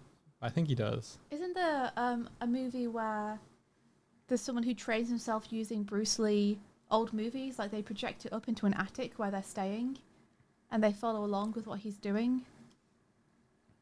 Might be the same film you're thinking of, except he's not projecting via the video. I do not remember the name. Let's see. Dreaming of Infinity says, I mean, heroes try to keep their weaknesses a secret, so the DM could keep the hero's weakness a secret, and if the villains figure it out or stumble across it, they can exploit it if they want, and it does extra damage, but it isn't the only way to defeat them necessarily. Yeah, I like that. I like that a lot. I like the thought of, you just have your own plan, and you're going in, and then at some point, I don't know, you like get candy floss at the fair and the DM is like, oh no, the hero's weakness. And you're like, what? What? Oh, I mean, yeah, I'm gonna throw the fucking candy floss at them, I guess. And then the hero melts. No Retreat, No Surrender is the movie Doig is describing. That's the one. Let's see. Munran says, here's a fun idea. The hero used to be a fellow villain that backstabbed the player villains at a critical moment. Now the player villains are joining hands to get revenge against the hero. Also, maybe a fun way to make the hero is if their powers are based on tarot card pull. Yes, that's what we're thinking. So the tarot card pull powers are good and in the game. So we're on the same wavelength. I like that idea. That like you could together be like, okay, here's the deal. They used to be a villain.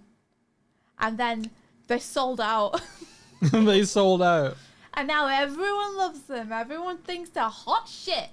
Just because they rescued a few cats from trees. We could rescue cats from trees, but we're going for more ambitious things. And just because we weren't winning the popularity contest, they had to go off and do their own thing. Cut the dead weight loose. Well, the dead weight's fucking back.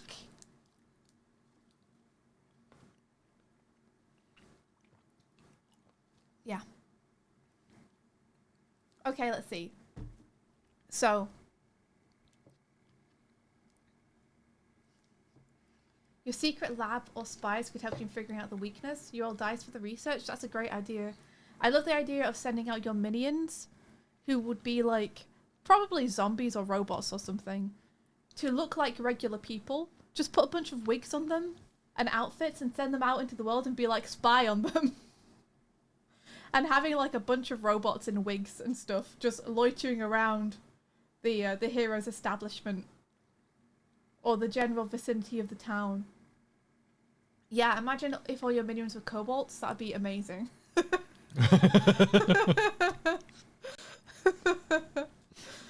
Send them out to do your bidding. Kobolds are so fucking funny, dude. They're delightful, right? It doesn't make me want to make it another game where you're all minions trying to do like a villain's bidding. Yeah. That'd be really fun.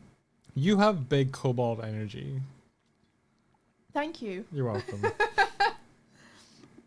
If I could be a species in D&D lore, it would be a kobold probably. Yeah. Or a kenku. But the kobold has a uniquely, I don't know, they're uniquely stupid in a way that I appreciate.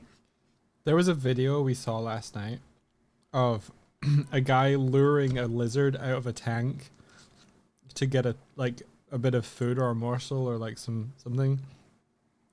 And it jumps from it and just hits a shelf below, and the sound of it is so gratifying, and then it just skitters across the floor. Oh, it's so good. And I said, this is me luring Swifty out of bed with a cup of tea energy. Yeah. It does the thing where it's like the lizard is moving like very slowly across the floor, but its legs are going at like 1,000,000 miles a second. Whereas like you can hear the Scooby-Doo pots and pans noise when it's running. Where it's like but it's just like it can barely get any traction on the floor. Okay, let's see. So, person, establishment, entity, event, setting, opportunity. So we have to have gala, big party, right? Yeah. Gala / big party has to be an event because it's too fun to not be an event, and the hermit would hate it. Gotta have gala / big party. Science experiment. Science experiment, what do you mean? For what? For which? Let me zoom in a little bit. For the event. A science experiment as an event? Yeah, so... You know, like a science show? Yeah, well, no, like, think Spider-Man 2. Doc Ock is giving, a scientific showcase demonstration of a new invention it's like or something. An unveiling, right? An Yeah. unveiling of something. Scientific unveiling? Yeah. We'll put that in. We can find a better way to say it. Scientific unveiling. Are you guys involved with Neon Odyssey that Adventure is also working, or is this something coincidentally named? What we're doing on stream right now is not related to Neon Odyssey. But what we did do related to Neon Odyssey is the music video they dropped for them. Yes, the music video for the Neon Odyssey Kickstarter. That we directed that. And we love Ivantris and Neon Odyssey. So I don't know how what we're doing right now tipped you off. I have no clue, but we did. The title of the stream is Neon Odyssey Discussion. Gotcha. Why? Because we often talk about it a little bit during the stream, because it's during the Kickstarter month. So I named it that so people would be like, oh, cool, Neon Odyssey. And ask questions and stuff. Yeah, science. Oh, what about Science Summit? Right? Scientific Summit. Ooh! Planetary alignment. Okay, love it. I'm going to put it over here. Planetary alignment. That always causes goofy shit. It does.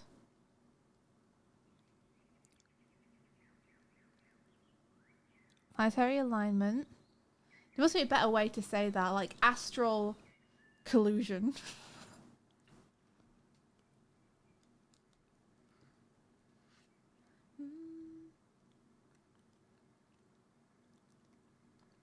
Prophecy fulfilled.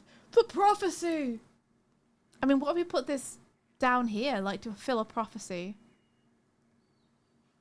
Or maybe here?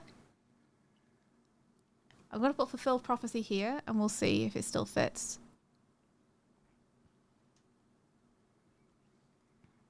Yeah, that feels like the bottom one. Yeah. Well, 2 goals. So what I was thinking of down here is like essentially take over the world, right? Take over the world. Or we have like reverse time. Start a war. Evil shit. You know? Yeah. Rip a hole in reality. Unravel space-time. Yeah. So it's like, yeah, fulfill a prophecy, but what does that do then? Yeah, what is the ultimate goal? I love that you could combo, like, the villain's attempt to remove, fish fingers from the menu in order to reverse space-time. Yeah. Become the new heroes. Rewrite history. Yeah, let's have that instead of reverse time. Let's change it to rewrite history. Yeah, because is reverse time just like Tenet shit? Sure, you haven't seen that. I haven't Or is seen that just like time flows backwards? I don't know. Like, this is like half prompt and half rule set, right? Where it's like, you can kind of interpret this how you want.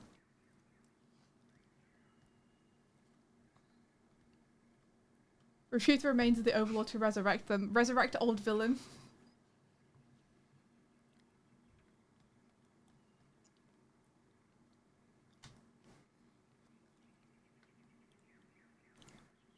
So here you could have like, the plot is X person something planetary alignment in order to fulfill the prophecy so you can take over the world, you know?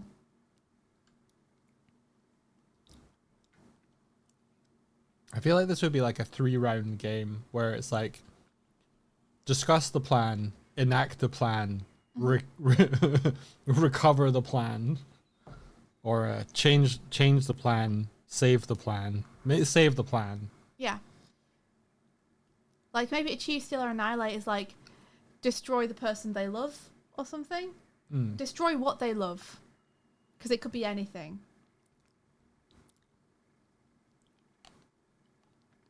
Destroy what hero loves. That could be their spouse. It could be, as said in chat, their favourite restaurant. It could be either.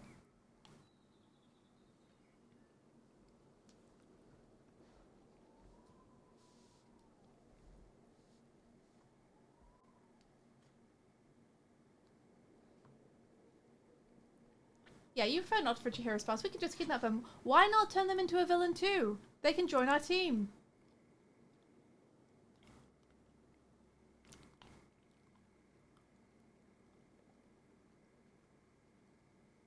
Prophecy fulfilled equals omen fulfilled equals prophecy disrupted? I'm not quite sure what you mean. I think it's usually prophecies are good, omens are bad. Gotcha. So villains would want omens rather than heroes usually fulfill prophecies. They want to disrupt prophecy. Gotcha. Let's change that from fulfill to disrupt then.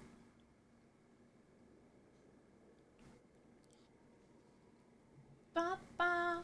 Why destroy when you can recruit? Seduce hero's lover. You got the touch. So the event, the setting, the opportunity. I mean, I'm too excited about the events and the settings. I feel like there's too many to fit in 6. Because, like, imagine the potential of a water park. Or, like, a work bonding trip.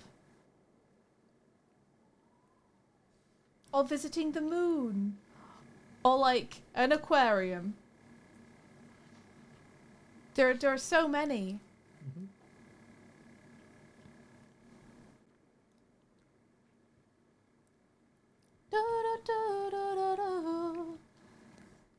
I mean, maybe we don't need 4. So is this the sort of thing where they can roll on a table to randomize it, or is this the sort of thing where it's like they can like choose or invent? I mean, you can choose if you want, but the intent is for the GM to roll on this table Okay. in order to give the players a plot that they can follow. Yeah. So in Lasers and Feelings, what happens is you create your player character, you create your ship together, you decide on your stats, and then the GM rolls on the table to, for example, roll a rogue captain wants to bond with the Star Dreadnought, which will enslave a planet. And it's like, there you go, that's your plot. Yeah. Now we can all roll off the back of that. Ah. So what we're looking for is essentially an event or an opportunity that the villains can roll off the back of to be like, okay, let's create a plan. We need to get this crystal, or we need to get the hero in this week when he's down. Yeah. Something for them to hook into. So achieve, steal, and I'll put big crystal. Big crystal. 2, complete death ray. I think you need the starting words for each part of the structure of the sentence to make it truly work. I think so too, but I'm not quite sure what those are at the minute. Because achieve, like, steal big crystal is good, but so is destroy big crystal. They're both good. Yeah. You know? So I'm just figuring it out right now. I'm not, like, writing the finished thing. I feel like person, establishment, entity, and event, setting, opportunity are sort of similar enough to wombo combo Yeah, I don't think we really need one of them, right? But then I think you could have a different category above the achieve something something that changes the nature of what you want to do with that category below, like you were saying. Like, you want to destroy the crystal, you want to steal the crystal, like a lot of villain verbiage. Okay. So I don't think we necessarily need person, establishment, entity, because I think we know that the hero's going to be involved, and I think, like you said, we can roll the rest into what's below. Like, if you're going to have the mayor's handing the key to the city over to the hero, like, we know who's going to be involved there. We don't need a person attached to it necessarily. Yeah. So I'm going to get rid of that.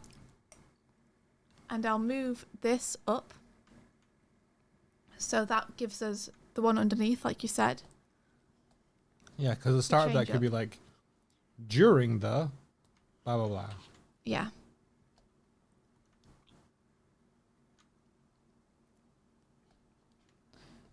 I'm going to do mayor give key to city. May give hero key to city. Because it's so classic. Mm. It's like, isn't that what happened in Lego Batman or something? And it's also happened, I think, in other Batmans. I think it's about to happen in Spider-Man Brand New Day. Yeah, it's a thing that happens to heroes a lot. I think it happened in Despicable Me.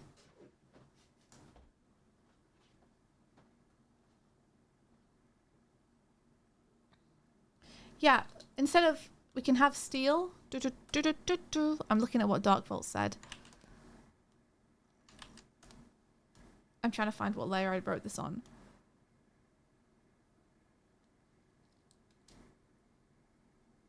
We could have acquire instead of steal. Though steal, it feels more villainous, right? Because it could be like information. /files or something. Or it could be like steal the affection of their friend.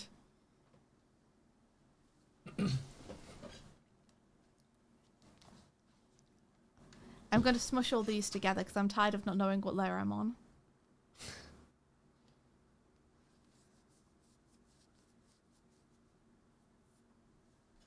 If I lose prophecy from it for a sec, then we have steal big crystal. We have information. We have what hero loves.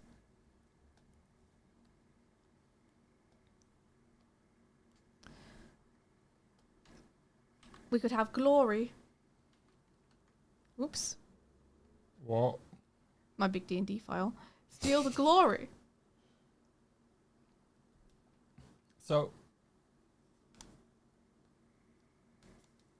So I think that category above steel could be different stuff. Yeah. So what are you thinking? Steal, destroy, something, something, something, something. Because it's fun. It's funny to have an option that's like, what hero loves, and you could be like, steal, seduce, destroy.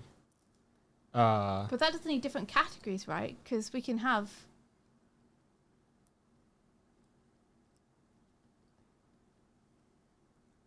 Because otherwise, it's giving you like a bunch of different branching paths in something that's meant to be able to be read top to bottom and just give you a clear structure. Oh, that's what I'm saying. The one above, the category above that should be all of the things that you need. We would do to the MacGuffin. Oh, I see what you're saying. I see what you're saying. I'm sorry, I misunderstood. Yeah. So what you're saying here is event setting opportunity where we will.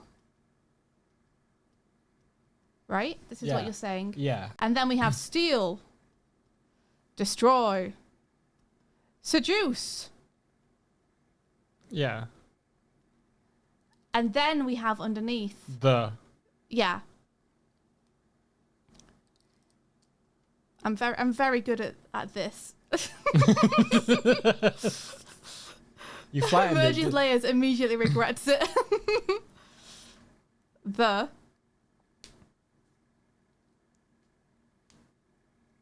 Your hero's greatest love. Which could still be a restaurant. Yeah. to start a war. Yeah. You see, this dog is amazing. You see? This is how Doug and I work. Is I come up with broad strokes ideas and I'm like, and then Doug makes them happen and work. All right. Yeah. Event setting opportunity where we will something there to something. It's working. Seduce the hero's greatest love, his local Taco Bell. Yes. We will seduce the burritos. Steal, destroy, seduce, hide. I don't know. Yeah. Hide is pretty good. Though why is hide more fun than destroy? Yeah, I don't know.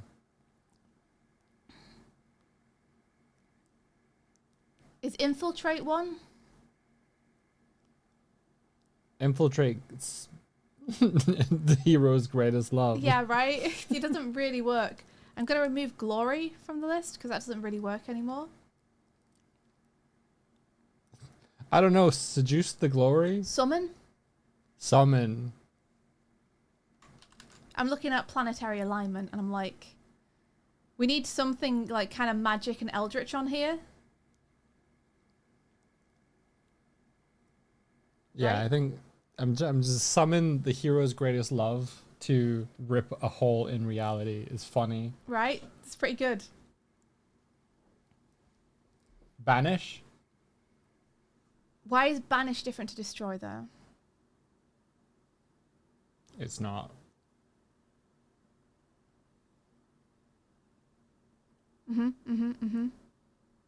Recruit? Recruit? Yes. We recruit the big crystal. Recruit information? Brainwash? Brainwash. No. Doesn't really work with big crystal and stuff is a thing. Ooh, corrupt. Corrupt. It's good. That's more that's like brainwash for a person, but that doesn't really work for an inanimate object. But corrupt Works for an inanimate object because it's like, oh, this big crystal has lots of positive energy in it. What if we corrupted that? Then it's gonna really fuck the science fair up. Yes. One more. One more. Steal, destroy, seduce. Seduce is so funny that it's on there. Seduce the big crystal. Yep. Seduce the information. You can seduce everything and it's funny. Summon, corrupt. What else can we have? There's disrupt. But Explode. that's the same as It's the same as destroy, yeah. but it's funnier. Just blow up is funnier. Maybe I'll change it from destroy to annihilate, just 'cause it's a more fun word. Like, it's more villainous.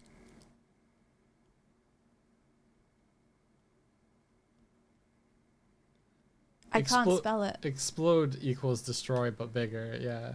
Explode is funnier to say. Like, destroy the hero's greatest love is one thing, but explode the hero's greatest love. I'll change it to explode. I'll change it to explode. I can't fight the many voices all shouting explode, explode. Explode the crystal to become the new heroes. Annoy. Is annoy on there? Annoy the crystal to rewrite history. It's pretty good.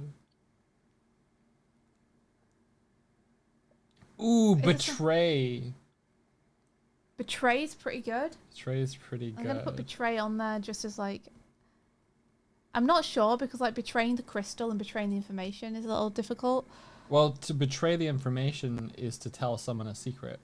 I'm not sure about having the information on there, to be honest, though. I might change it to something else. Like, information is dry, but if we do, like... Secrets. The city's secret files or something. Yeah. It just has a bit more meat to it. Mimic. Oh, what about replace? Replace is good. Mimic, replace, yeah. Because you could replace the crystal, right? Replace the information. and then that can become part of your plan. Is we're going to build a robot that's exactly like their best friend. or I've 3D printed this diamond. Do you think if we switch them?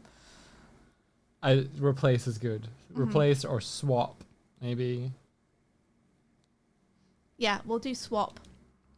Because it's just a little bit simpler. Seduce still stands out, but we can deal with that later. Seduce is excellent. So I'm changing information to top secret files.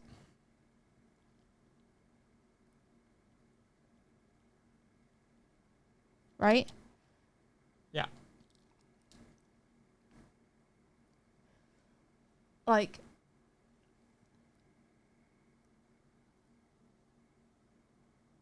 okay, so we've got, at the gala, we will corrupt the hero's greatest love to become the new heroes. Like, that works. That works.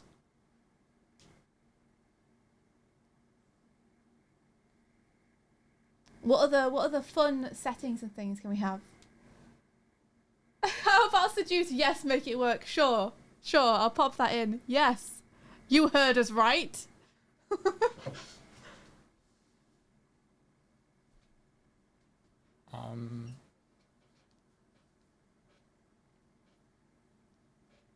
Yeah, in a sense, seduce is actually control. Yeah, true. Okay, so we have some MacGuffins. Big crystal. Hero's greatest love. Top secret files. City official. I like head of city. Big weapon. Big weapon. I mean, is that big crystal? No, sort of. Maybe sort not. Of. Imprisoned entity. Like, what if they're holding a devil or some kind of great power? Explode the devil. Eldritch Tome. Eldritch Tome's good. Eldritch Tome is sort of like the same as Top Secret Files, I think. It's just another... I don't think so, because Top Secret Files to me is like, you will find out something about the hero or the city that will be able to help you bring them down. And Eldritch Tome is, you will be able to summon some kind of entity from a different plane that no one's going to be able to deal with. Yeah, but... No. Eldritch Tome is a collection of information that is not good to put in your hands. Top Secret Files is a collection of information that's not good to be put in your hands. Okay, well, the flavor I want is being able to summon something... Summon Cthulhu. Okay. Or the devil. So what would do that? An Eldritch Tome. Yeah, you're right. Or if you can, I'm saying if you can think of something different to have instead of that, that would do the same thing, but not be confusing. Yeah. Dramatically.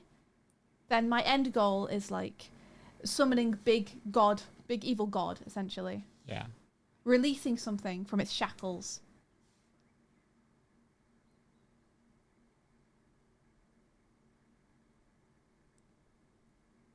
A lock and key.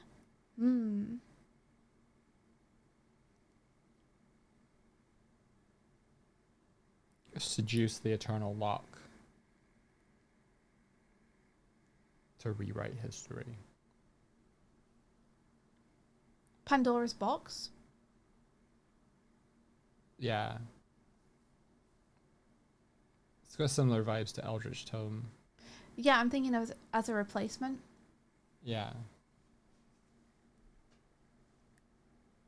Although it's like Pandora's box, you can't control what's in there either. Hey, Pigeon Coop. Welcome to AA batteries.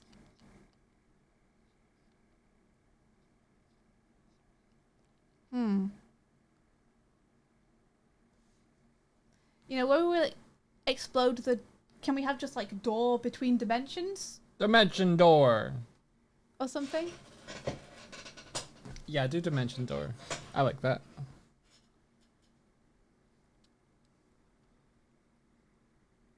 We'll replace these as we go with better ones as we think of them.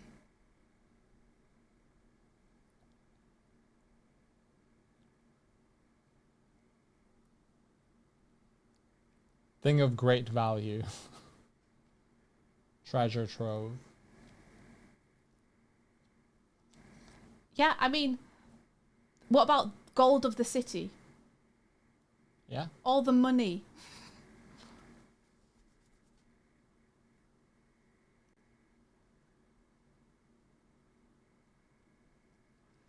Yeah, it's just like, hey, we're gonna explode all the money. We're gonna corrupt all the money. We're gonna swap all the money. We're gonna summon all of the money. I think in the category after having things that are like open-ended. Mm-hmm. So gold of the city Yeah. is more specific. But if it was like valuable item, then the players can decide what that valuable item is, and they can kind of flavor it more specifically to their heroes and their villains. So the riches? Something like that. Like Treasure? Like heroes' greatest love gives them something to be like, that's a person, or that's a Taco Bell, or that's a something. Like it gives you more to I think it input gives, yourself. Yeah, it gives the players an invitation to be creative. And I think that's what we want to do it for each one of these sort of like, if you're rolling a d6 and you've got 6 options, each one needs to be an invitation for you to kind of layer in your own creativity. So you don't want to lock them down. I completely agree. Yeah. So maybe Top Secret Files becomes the secret information. Yeah.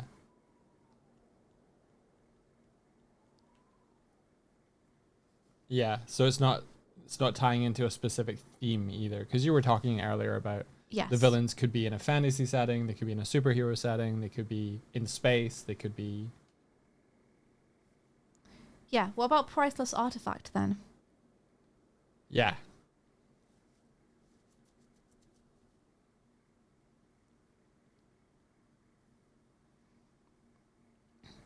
And instead of big crystal, we could have like magic crystal, big magic crystal. Yeah.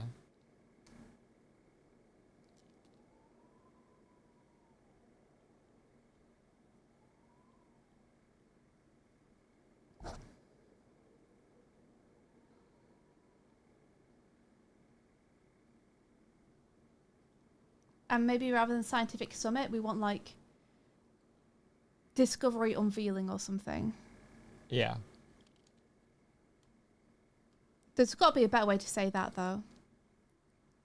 New thing. Reveal. Discovery unveiling is pretty good.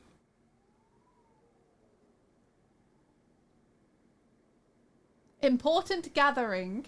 Mystic. I like mystic object.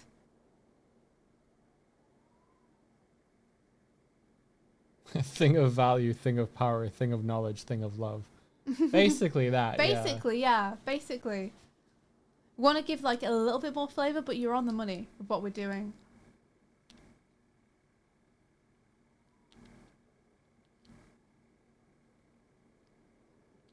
So maybe rather than Dimension Door, we want Rift Between Worlds. Sure.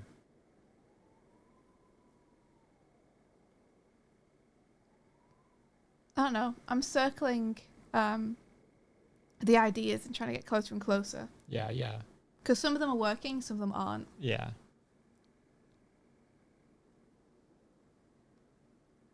Like, the mayor gives keys to city. It's very specific. So maybe we want celebration honoring hero or something.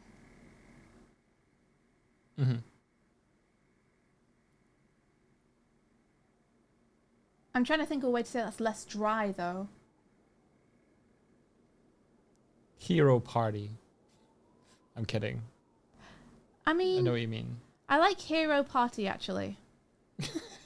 Okay. Well, because it could be the city throwing a party for the hero to honour them. Yeah. It could be the hero is throwing a party with their closest friends. Yeah.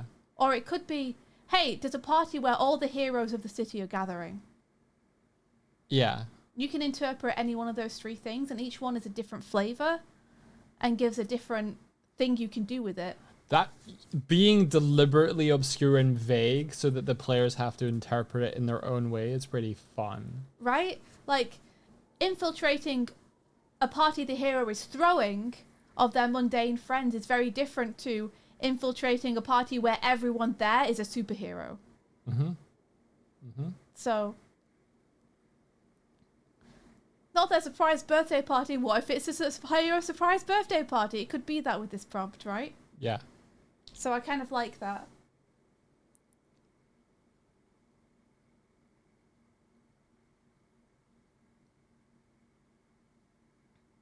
And it's up to the players and or the DM to decide. So then do we even need gala/big party? Because what's a gala/big party giving us that hero party isn't? Yeah. Yeah. Just add parenthesis wet.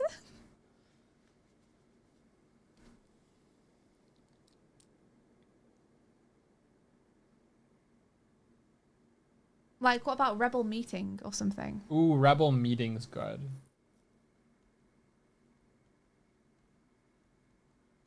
Like, maybe other people are sick of the hero.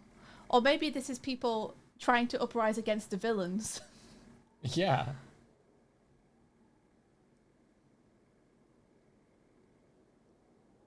Okay, what else do we have? International summit. I'm trying to think what International Summit gives us that the others don't, because it feels like it's hitting a similar flavour, right? Yeah. Which is we have a lot of, like, meetings, unveilings, parties. Yeah, planetary alignment feels like a good one out of the bunch because it's like open to interpretation and it feels grand and big. Yeah, maybe instead of rebel meeting, we really should just have important meeting. What about anniversary of something? I don't know, just like, or like as Zara was like cosmic event. Like planetary alignment is like a cosmic event. Yeah. But the anniversary of something is like celebrate. You get to decide what they're celebrating. Maybe I replace planetary alignment with cosmic event because it opens it up to being like, it's not just, hey, these planets are aligned. It's, oh, hey, this comet's passing over at this point. Or, oh, hey, this black hole's getting out of hand. Yeah. You know?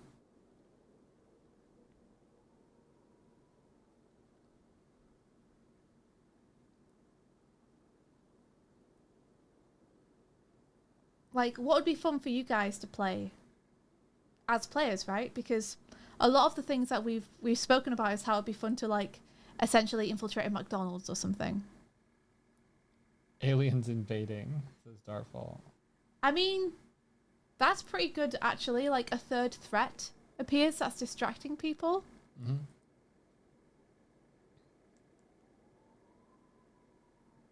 Is there a way for us to say, essentially, like, rival group is keeping people busy? Sorry, I missed the logic. What are you talking? I'm saying, is there a way to essentially say a third-party group is keeping people busy? Like a disruption? Yeah. Distraction? Yeah, like a fight between the B teams, essentially. Like a small skirmish, maybe. Mm-hmm.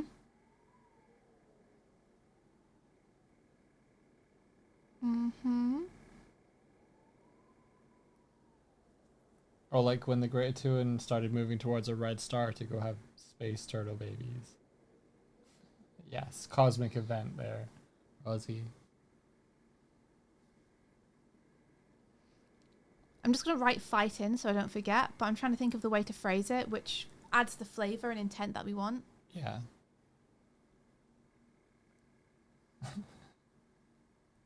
Conflict. Like hero fighting lesser villain or something. Or like Godzilla attacks, essentially. Mm-hmm. kaiju I mean, I think having like arrival. aliens attack or monsters attack or something. Yeah. You know, kaiju attacks, Godzilla attacks. Obviously, we can't have Godzilla because that's copyright. But if I write Godzilla attacks, everyone knows what that means. Everyone knows, oh, big thing is attacking, not to do with us. Everyone's going to be distracted. Kaiju isn't copyright. Not everybody knows what a kaiju is, though. I think people who play this game will know what kaiju is. Oh, major crisis. Major crisis?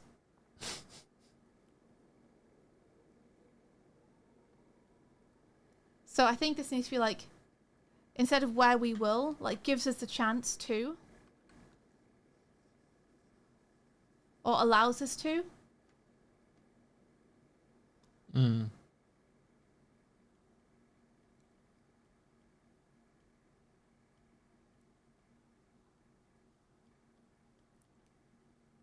Something like that.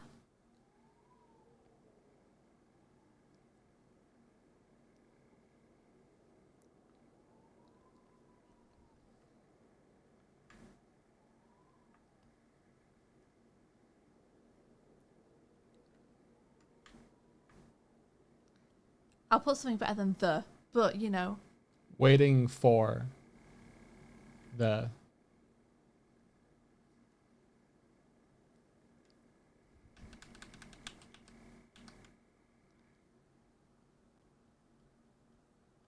Waiting's a little passive, but Right? Like, using the.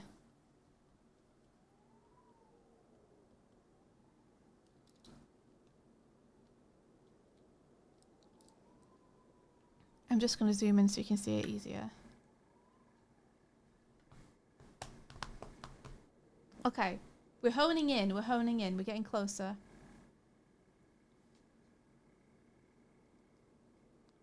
Yeah, either a monster attack or a war is a major crisis. It's true. I could always put in brackets next to it like monster attack. Because I just don't want people to read major crisis and lose the feeling of fun and flavour. Yeah, they might be like, a drought in the Sahara. You know? I want them to remember that, like, a major crisis can be, oh my gosh, devil bunnies have erupted from the ground. Devil bunnies from the ground, dude! Jadis, you're so right. You're so right. Let me do that. During the... Yeah. Yeah. I was thinking that. Yeah, we're all thinking the same thing, but finding the right language for it is good. I love gives us the chance to. Yeah. Or we'll have the chance to. Nice. Yeah. Same thing, right? But works a bit better with the structure. Oh. I can fit this in. Oh, we got a Rennie right here over here. Hello, Rennie. How's There it we going? go. Welcome back.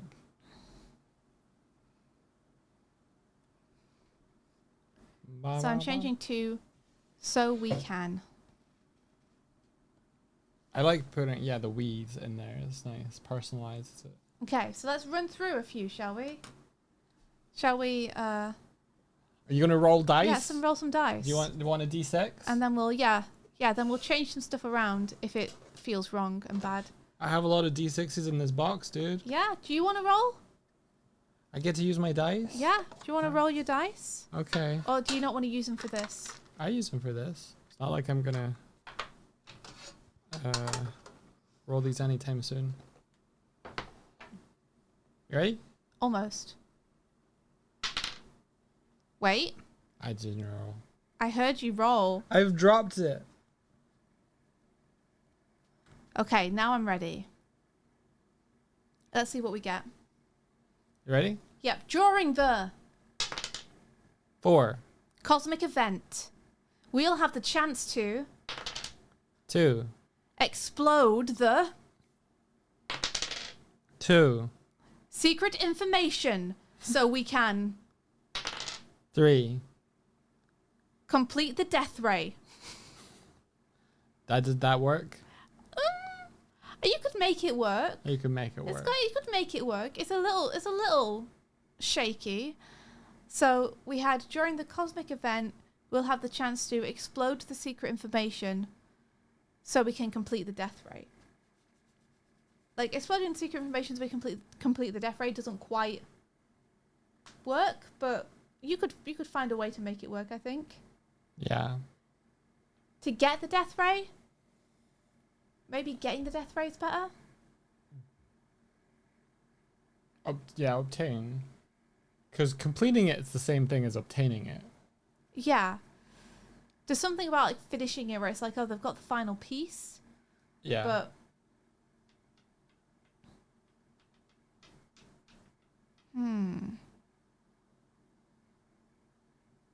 explode the secret information to complete the death ray.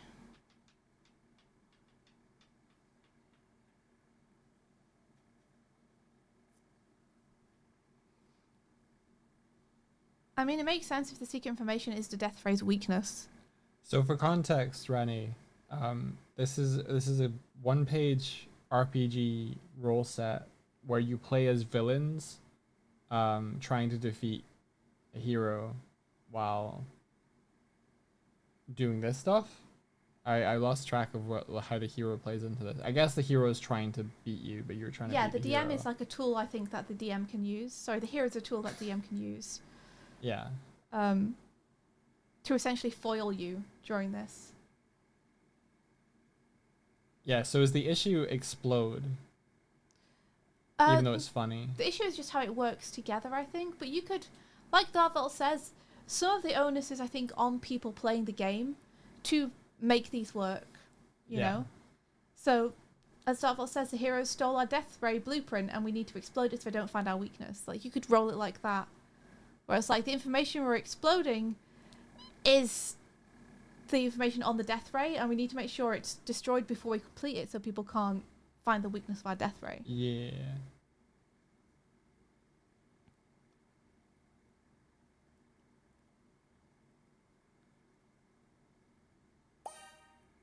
Congratulations on the new beach bench. It looks very cool, and congratulations on Neon Odyssey, but you all have the fortune and passion to do many more animation D&D projects in the future. Thank you so much.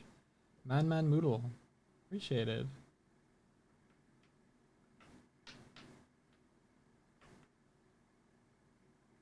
Do you want me to roll again?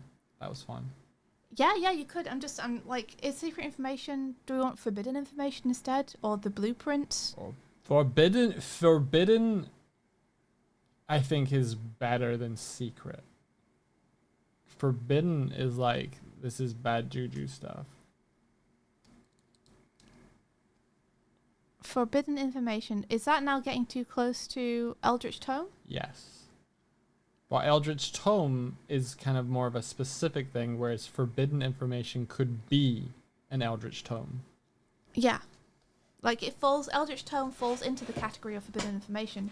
So do you want something that's more like, hey, this is going to help you summon something? The forbidden information can help you do a bunch of stuff.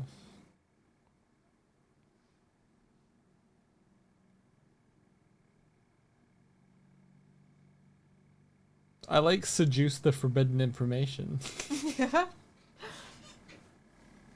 You two, villains? Forbidden knowledge? Forbidden knowledge is pretty good. Forbidden knowledge, I think, is better than information. Yeah. It's got more flavor. It's less dry. Agreed.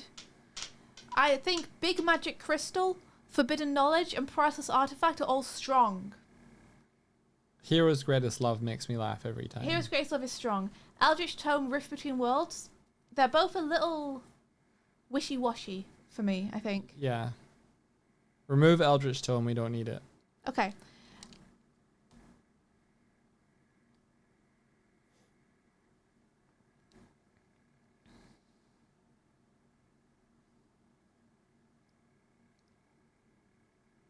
Okay, I'm going to erase both of these, and we might fill them in if we roll them.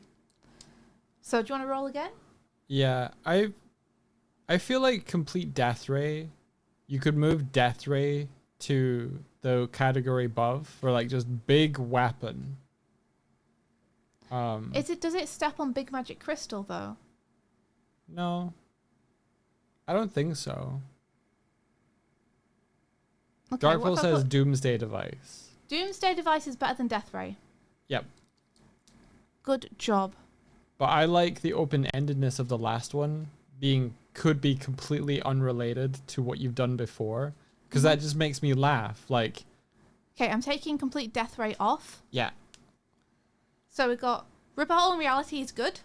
I like that. Become the New Heroes is fun. Yes. I like that. Take Over the World. Nah. That's alright. Rewrite History is alright. Start a War is alright. But like, complete the Death Ray is sort of like, okay, you've completed Death Ray to do what? Death Ray people? Okay. It feels less... Rewrite History actually I like, because you can add a little depth to your villains there where you're like, it can be as if this tragic thing never happened to me. I chose the wrong ice cream flavor on Tuesday, March 29th, 2021. And that set me on a bad path for life. Yeah. So we kind of be paid. Get paid is very good. Get paid. I'm gonna put get paid, which is genius. Oh. They just want a paycheck, guys. Learn to love ourselves. Learn to love ourselves. Now you're yes. Yeah, it's beautiful. That's beautiful. That could replace Take Over the World. Yeah, I'm gonna Take Over the World is so classic though. It is. I think Get Out of Debt is along the same lines as Get Paid. Mm-hmm. Yeah, because you can roll into that the reason you need to is because you're in debt if you wanted to. Oh, what about Take Over the Blank? Oh, I like that. You just fill it in yourself. That's Korhawk. Thanks, Korhawk.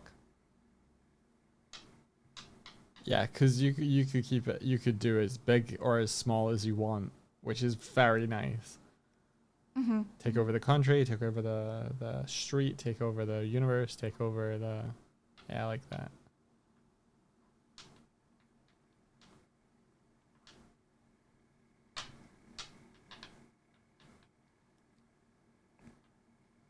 Okay, do you want to roll again? Sure. You ready? Okay. You ready for me? I'm ready for you. During the 4 cosmic event, we'll have the chance to 6 swap the 2 forbidden knowledge so we can 1 rip a hole in reality. I mean, that works, right? Yeah. During the cosmic event, we're going to swap the forbidden knowledge that's used in this cosmic event so that they use the wrong thing and it rips open a hole in reality. Makes sense. Yeah, that makes sense. Am I missing some kind of feeling of setting or world building here, though? Yes. Like, that's great, but it's all so big that I'm like, okay, is it a city? Is it... I mean, maybe this is something that the players just have to think of themselves and the DM needs to think of themselves. But do we need to give them more of a handhold as to, like, there's a museum this happens at. There's an underground society of people who are trying to do this. There's a cult centered around this cosmic event. Norma says, I think you're missing motivation. Motivation for who? Not sure. Because all of the heroes have a motivation. Villains. Sorry, all the villains have a motivation.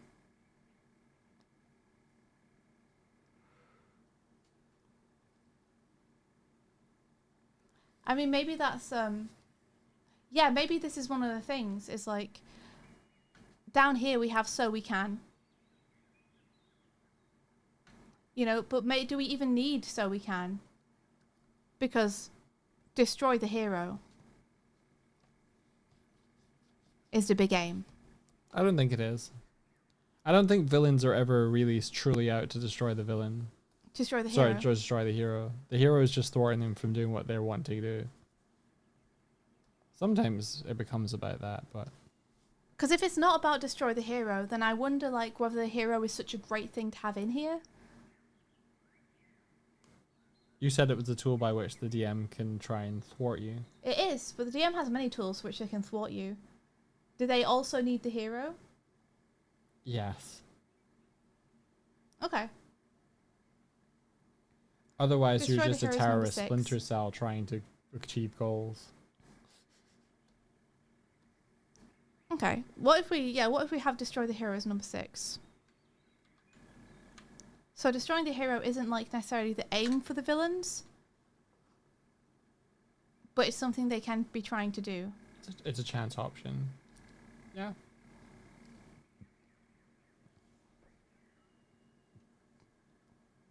Maybe so we can is first. I think it works in a nice sentence structure here to be like, during the blank, we'll do this to the this so we can do this.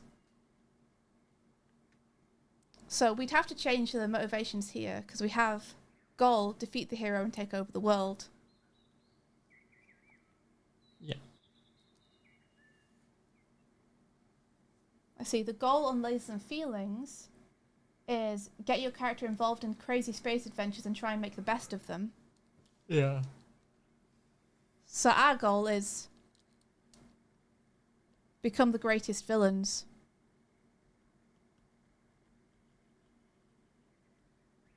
Yeah, goal is the table we just built, Yeah. says Darkvolt. Yeah.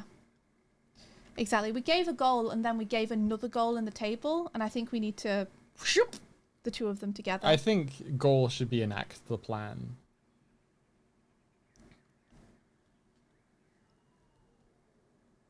Sorry, you think the goal should be enact the plan? Yeah. Like, the thing that we just came up with was, like, the scenario. Yeah, so enact the greatest villainous plan. Yeah. Your goal. This is the scenario. Come up with a plan to achieve the scenario. Enact the plan. Together. You failed solo, now you're uniting.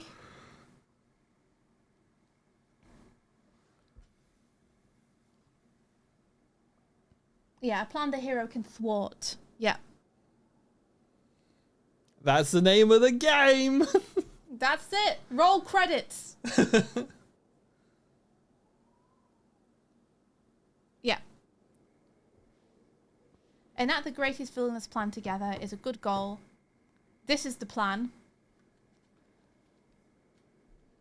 GM, roll for the plan.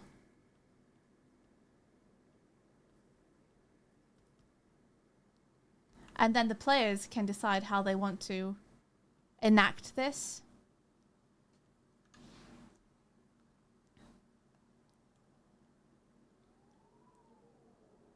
This is what I'm thinking. What are you guys thinking? So the GM has a hero they can use to thwart this. Yeah. But since they're DMing, they will be mostly just trying to let the players have fun.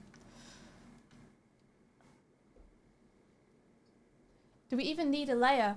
I think the layer is a nice home base for you to be able to, like, essentially do a villain roundtable in, right? Yeah. To be like, okay, what's the plan? You're going to do this. I'm going to send the minions to do that. We're going to build this before we go. And then we're going to do this. And then they can enact it. Yeah. And if they need to run back to their lair with their tails between their legs, they can do that. Yeah, so I think the layer is kind of like the setting for coming up with the plan. Mm-hmm. Also, it gives you the tool sets to work with about, like, what your plan, because this isn't the whole plan, what we've got on the screen there. That's just like the scenario. Yeah. The plan is how. Yeah. So, like, do what's to that. stop you, for example, if there's a discovery unveiling where you're going to swap forbidden knowledge? What's to stop you being like, why don't we get one of these scientists over here?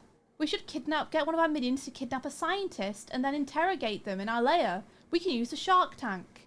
Yeah. You know? Or if you have a space station lair or a lair that moves, you could be like, we're bringing our lair with us to the museum.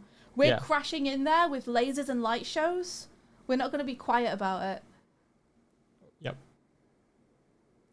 But we want to make sure that we've built in those opportunities, is a thing, I think. We want to make it really clear that players can do that. You can handle it any way you want.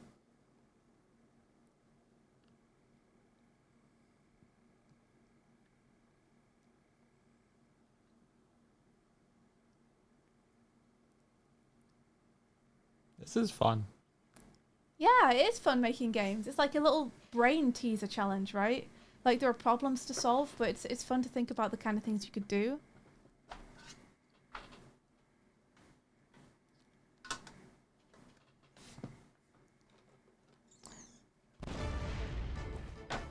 Lady Nanaki, hello. Well, hello! Well, hello. Welcome, welcome! Oh, nice avatar. Yeah, I like your profile picture. La pa pa.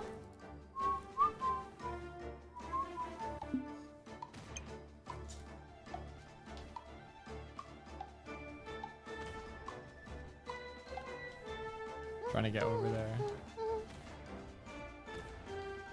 Do not see myself. Mm-hmm.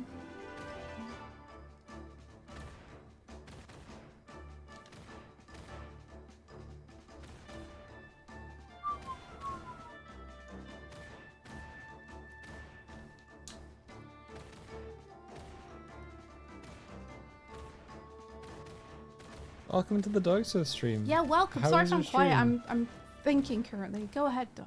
Go ahead. There I am. I made it. Oh, just in time.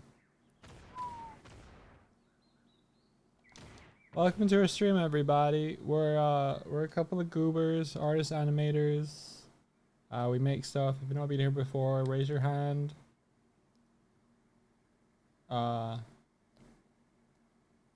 Ask us questions if you want to. Throw popcorn if you have the points for it. I'm just gonna go back to we were over here. Come with me. Hey. Haha. Come with me.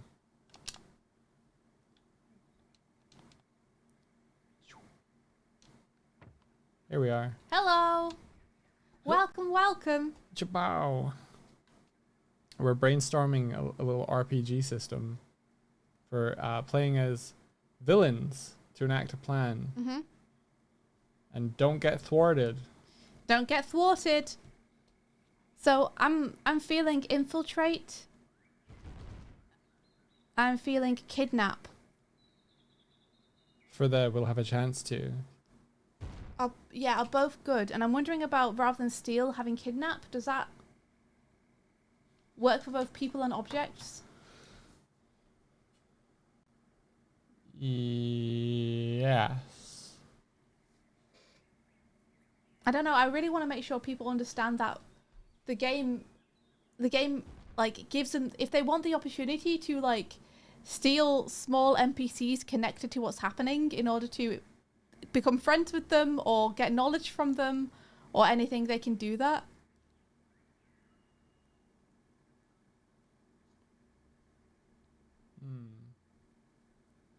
So is this to go into the we'll have a chance to box or? Well, I don't know, right? Okay.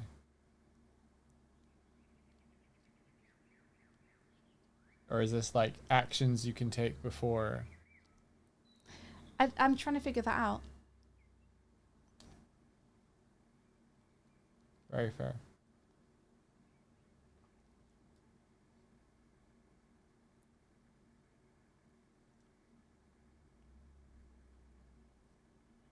Oh, I got blasted off screen. Hello. I love it when we get the sunsetty colors a lot. Like, beautiful.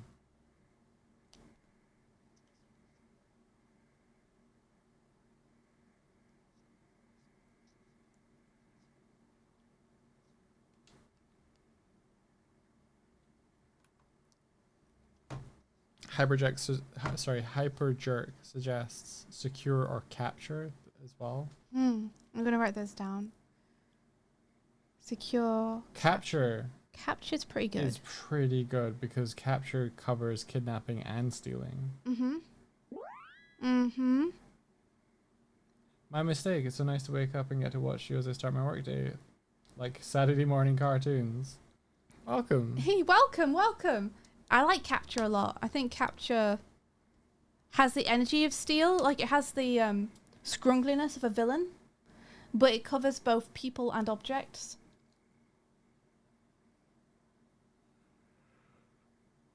Yeah? Yes. Yeah, capture the hero's greatest love. Capture the big magic crystal. Yeah. Capture the forbidden knowledge. Capture the process artifact.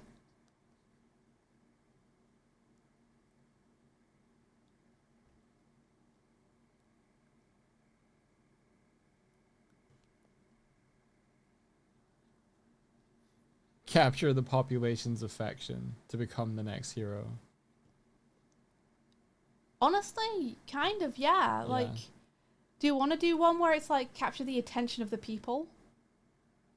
Well, Darkvolt suggested the population's affection, but Yeah. attention of the people is similar. It could be in a good way or in a bad way, attention of the people. Hearts of the city. Like, we kind of want a social one, right? Oh my god, if you say capture the hearts of the city means one thing, but if you said explode the hearts of the city, it means something else.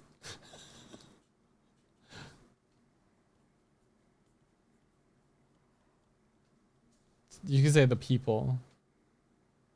The hearts of the people. Yeah. Is that better than city? I don't know, because explode the heart of the city. I don't know. Ooh, it's tricky. It's tricky. Little tricky thing to figure out. Swap the hearts of the city. Summon the hearts of the city. Corrupt the hearts of the city. Seduce the hearts of the city. What if I change that to people? Then how do you feel about it? I think it's the same.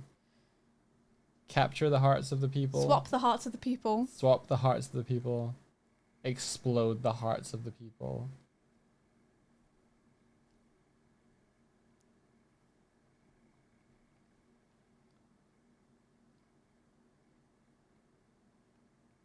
Yeah, city. Yes. Yeah. No, you're right, Jadis. I do want to avoid that.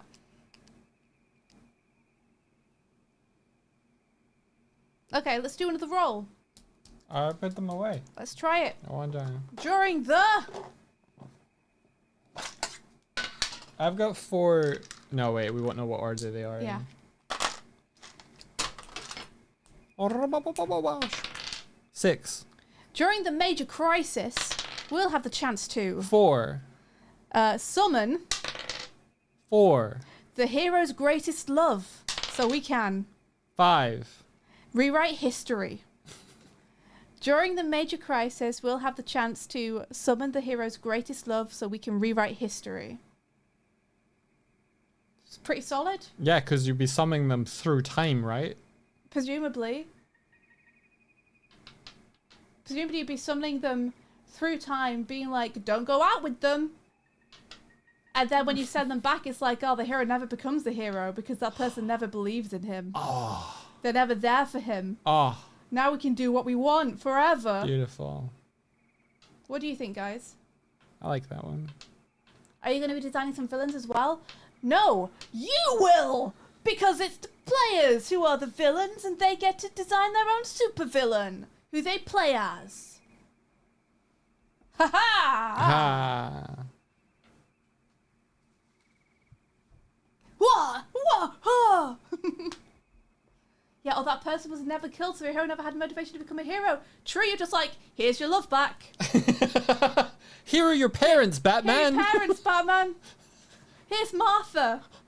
Roll out Martha. Here she is. Guess there's no reason for you to fight crime anymore, huh? The villain saved the person you love. Now, how do you feel about that? Better stop fighting us. You're no longer an orphan, Bruce Wayne. Bruce Wayne's just traumatized by the visit. I've summoned Uncle Ben. He's fine now. Guess what, Superman? Here's Krypton. Okay, give me another. 2. During the Discovery unveiling, we'll have the chance to 2. explode the 3. priceless artifact so we can 1. rip a hole in reality. Pretty good. Yeah, that makes sense. They're unveiling a priceless artifact. We're going to go and explode it, ripping a hole in reality. Pretty straightforward, really. Pretty strong, pretty straightforward. Makes sense. Makes sense. Another one? Yeah. Well, if only we had a dice roller in chat, we could ask chat to roll for us, which would be fun. I want you guys to be able to get involved. Oh yeah, we don't.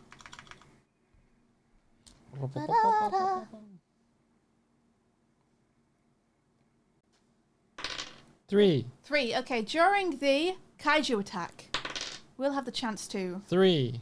seduce. Yes, make it work. 4. The hero's greatest love. 4. So we can take over the Kaiju. relationship. Or kaiju. Indeed. You have some D6s, can you try rolling one? Of course you can. Torelli, you've got 1, 5, 6, 2, 1. We only need 4, so we'll take the first 4. So you got during the rebel meeting, we'll have the chance to summon. No, wait, corrupt. During the rebel meeting, we'll have the chance to corrupt the hearts of the people. That's true. Shit, that's true. So that we can become the new heroes. Oh, that's really good. Ooh, that's really juicy. good. During the rebel meeting, we'll have the chance to corrupt the hearts of the people so we can become the new heroes. Shit. That's a good one. That's a good one. Okay, Dark Vault's got, let's see, during the cosmic event, good old cosmic event, we'll have the chance to seduce, yes, make it work, the hearts of the people so that we can become the new heroes again. Okay. Pretty good. Works. Huh? That works. That fits together. We have a 6333 from Man Moodle. Let's have a look.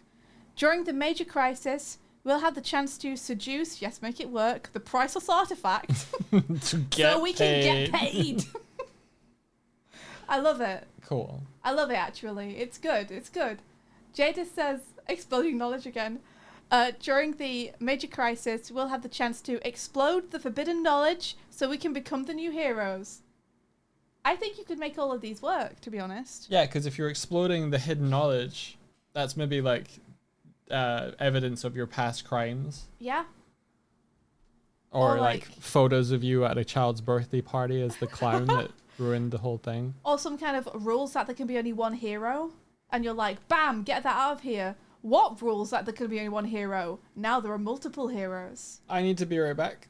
I need to go to the bathroom. Okay, I think this is feeling pretty strong right now though, guys. It's got legs. I think you have all done a good job in getting this to a place where it's kind of usable.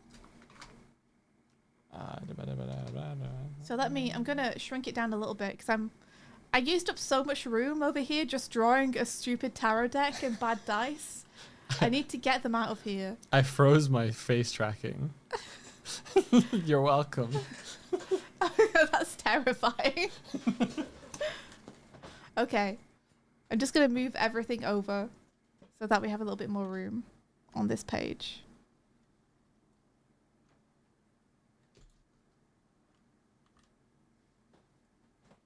And don't forget, you do have a set of minions you can use. Okay. I think you should be able to bribe people. I think you should be able to bribe people too, Mike. I mean in the game, dude. I also meant in the game, Mike. I was thinking in the game. Okay. Fantastic. I'm actually going to move it up a little bit so it fits just in here. Oh no. I've grabbed stuff I didn't want to grab. Oh no.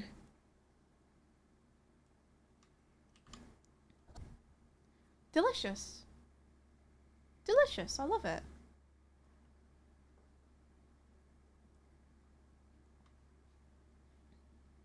That dog looks like a plushie. It's very cute, actually. Explode the sonic worm so the rebel army of Jellycats can take over the island. Let's see. Winty has 5363. During the hero party... Hey, finally the hero party shows up. During the hero party, we'll have the chance to seduce the hearts of the people. Yeah. So that we can get paid. We just want a paycheck. We need the government to pay us, please, please. Can everyone vote? Can we do can people do like a petition for us? That's just an investor meeting. I love it. And then the hero's at the party too, and he's trying to stop people from like investing in you, and he's like, no, guys, these are the ones who built the death ray. Stop. And then Dartfall got 2441. During the Discovery unveiling, we'll have the chance to summon the hero's greatest love, so we can take over the, I guess, Discovery. We could distract the hero and take the Discovery for ourselves. I love it. I love it. And in case anyone wants to, the way that you make a villain in this game is you shuffle together the major arcana from a tarot deck, and then you draw one. And whichever major arcana card you've drawn, that's your supervillain name, your supervillain moniker. And then you come up with a superpower and a weakness based on the card.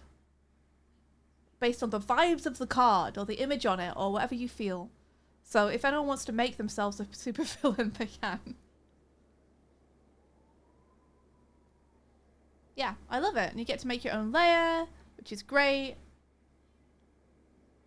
Where you have a lab for making things, you have a set of minions for doing tasks for you, and you also have built-in defenses to try and stop heroes from infiltrating. I think that's pretty strong. The thing that we're missing now is the dice system. Once you're playing this game, how do you actually determine whether things are successful or unsuccessful? That's going to be where our dice system comes in. You're going to pull some tarot cards right now. Doig and I were trying them out a little bit earlier. Doig got the Hermit and the Moon when we were doing little trial runs, and they seem to work pretty well for it. I like the thought that if you pull the Tower, you're just a big sentient block. You're just like a sentient tower. You're like an alien creature or something, or an object that got possessed. Ooh, 2d6, 2 colours, 1 hero, 1 villain dice. I like that. That's fun. Man Moodle, you got the Hierophant. What are you going to do with all that power? What's your superpower going to be? Hierophant. I like that can be shortened to hero as well. Just call yourself hero. Even though you're a villain. Even though you're a nasty little guy. Nasty, nasty little man.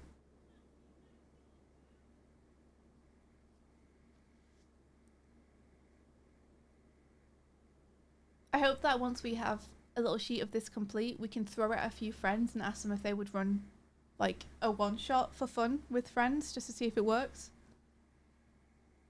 You got Wheel of Fortune. Interesting. The supervillain Wheel of Fortune. What are you going to be, like a game show host? What are you thinking? Imagine having a Wheel of Fortune be kind of like Two-Face, but instead of flipping a coin to determine what they do, they have like a game show wheel that they spin with like a bunch of good options and a bunch of like skulls and stuff on it as well. Yeah, the fear die would be positive for us and hope it's bad because it would be for the hero. Yeah, that makes sense. That makes sense. And there is something I want to take from Lasers and Feelings where in Lasers and Feelings, if you... Let me read this.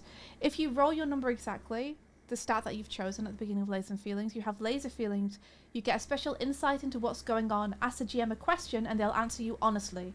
Some good questions: what are they really feeling? Who's behind this? How could I get them to blank? What should I be on the lookout for? What is the best way to blank? What's really going on here? Like, I think that's great. So what I want to do is, if we have a 2d6 system, when you roll doubles, then that's when you get to be like, okay, you get special insight and you get to ask the GM a question, because I think that's a great system. Because if anyone's stuck, it can really unblock you.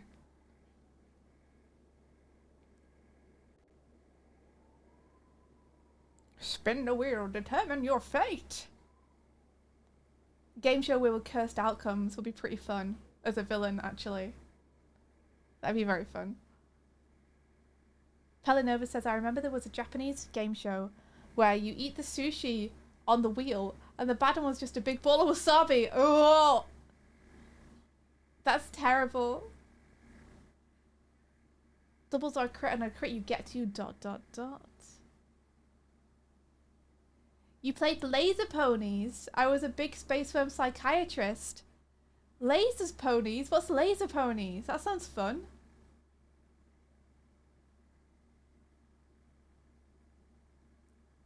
I like the sound of that. I like the thought that you could be a big space worm in this game if you wanted to be, you know.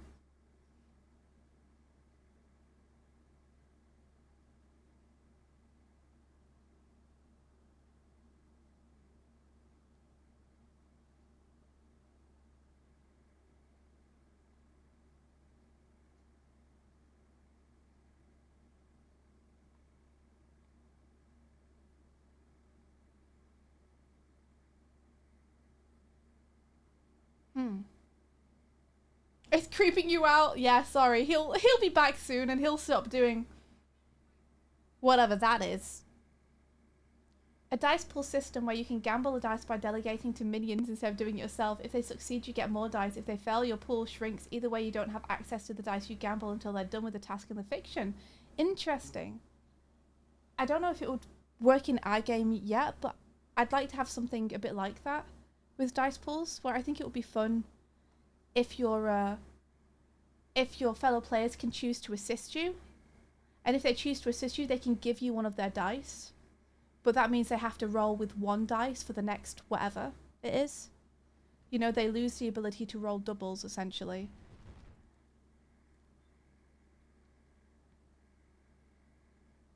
Because I like the idea of you being able to, like, you being encouraged to assist your other players on really important rolls by giving them a dice.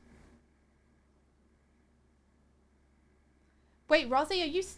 Wait, Doig Swift says, Rosie, aren't you streaming right now? There's so many things wrong with this. One of which is like, wait, Rosie, are you streaming? The second one of which is, Doig, aren't you in the bathroom?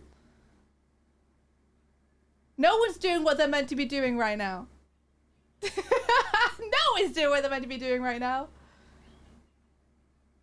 Yeah, exactly, Dark Vault. So when they assist, they're essentially rolling with disadvantage because they're distracted. Yeah. So the next roll they take, they don't have 2 dice for, they only have 1 dice for. Doig, stop watching me in the bathroom. Doig, stop taking your phone to the bathroom. Challenge rating impossible. Yeah, I like that idea too, Jadis. Like, it'd be fun to do that. Maybe if we do the Minions game, where you're all Minions, that would be a fun one. You're keeping up with the discussion. I bet he can hear me from inside the bathroom. I bet he doesn't even need to. Oh, Kuma's rolling around on the floor. Cute. Imagine if all your minions were just cats. I'd love that. Imagine if you were like, your villain was just an old cat lady and all your minions are just your cats. High five, bathroom birds. Don't you encourage him, Snoo. Snoo, no. No. Okay, I've been putting it off, but we better get into the dice system because we actually do need to figure out what it is. So there's a simple way that Magpie by Moonlight does it, and we can see how we feel about it, right? So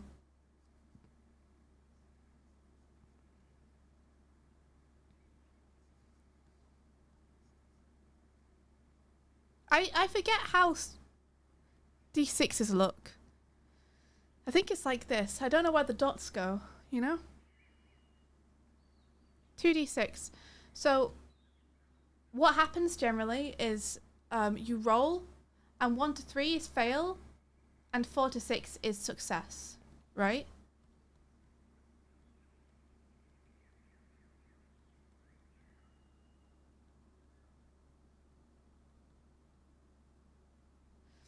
And if you get 2 successes, then that's a full success. So if you roll a 5 and a 6, full success, you succeed in what you're doing, perfect, flawless, fantastic, you're amazing. If you get 1 success, that's a mixed success. So say you roll a 1 and a 6. Mixed success, which means you succeed but at a cost. Something goes right, something goes wrong, right? And then 2 failures, you can probably guess what that means, right? It doesn't work. Things go wrong. Uh-oh.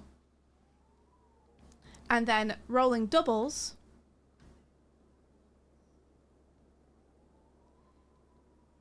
Even if it's a failure, even if it's double 1, snake eyes. Even if you fail, that's considered a crit, and on a crit you get to ask the DM a question that they must answer truthfully.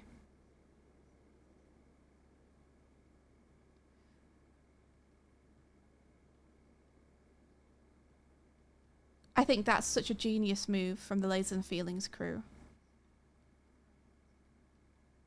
So we want to smush it in here.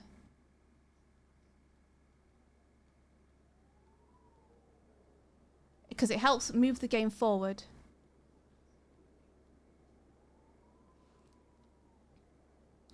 I guess the one question you probably can't ask the DM is what's the superhero's weakness? I feel like we'll need to put a little caveat in there where it's like, any question except that one, you fuckers. You can't just roll a crit and then get that information for free. You're not allowed. But what you could do is like, what's the best way to find the hero's weakness, right? You could maybe ask that. Not hero's weakness.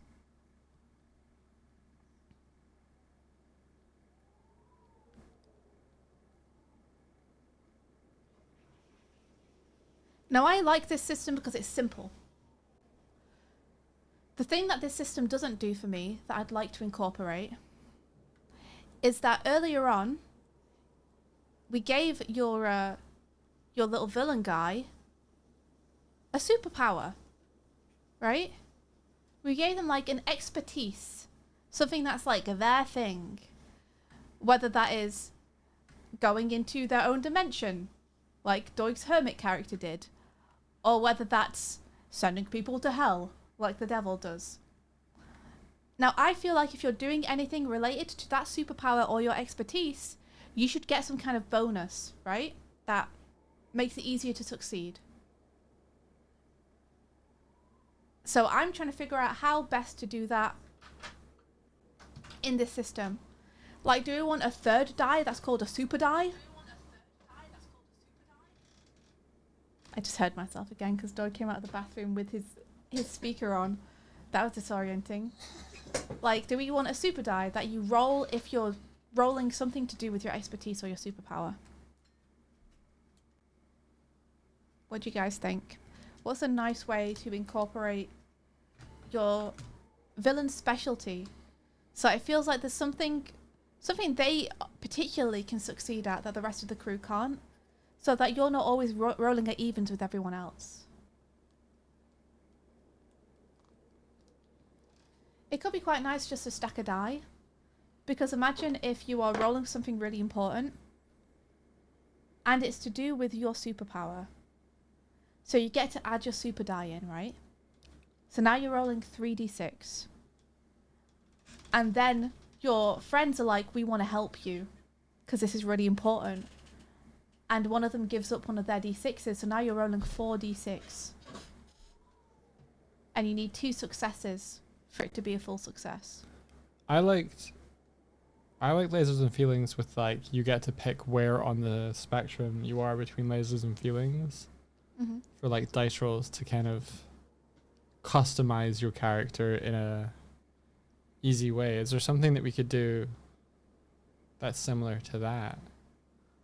Or is that too Call me unimaginative, but I agree that that's an incredibly elegant and fantastic and simple system. Yeah. I cannot think of a way to improve it. Would, if we were going to do something like that, I would simply do that.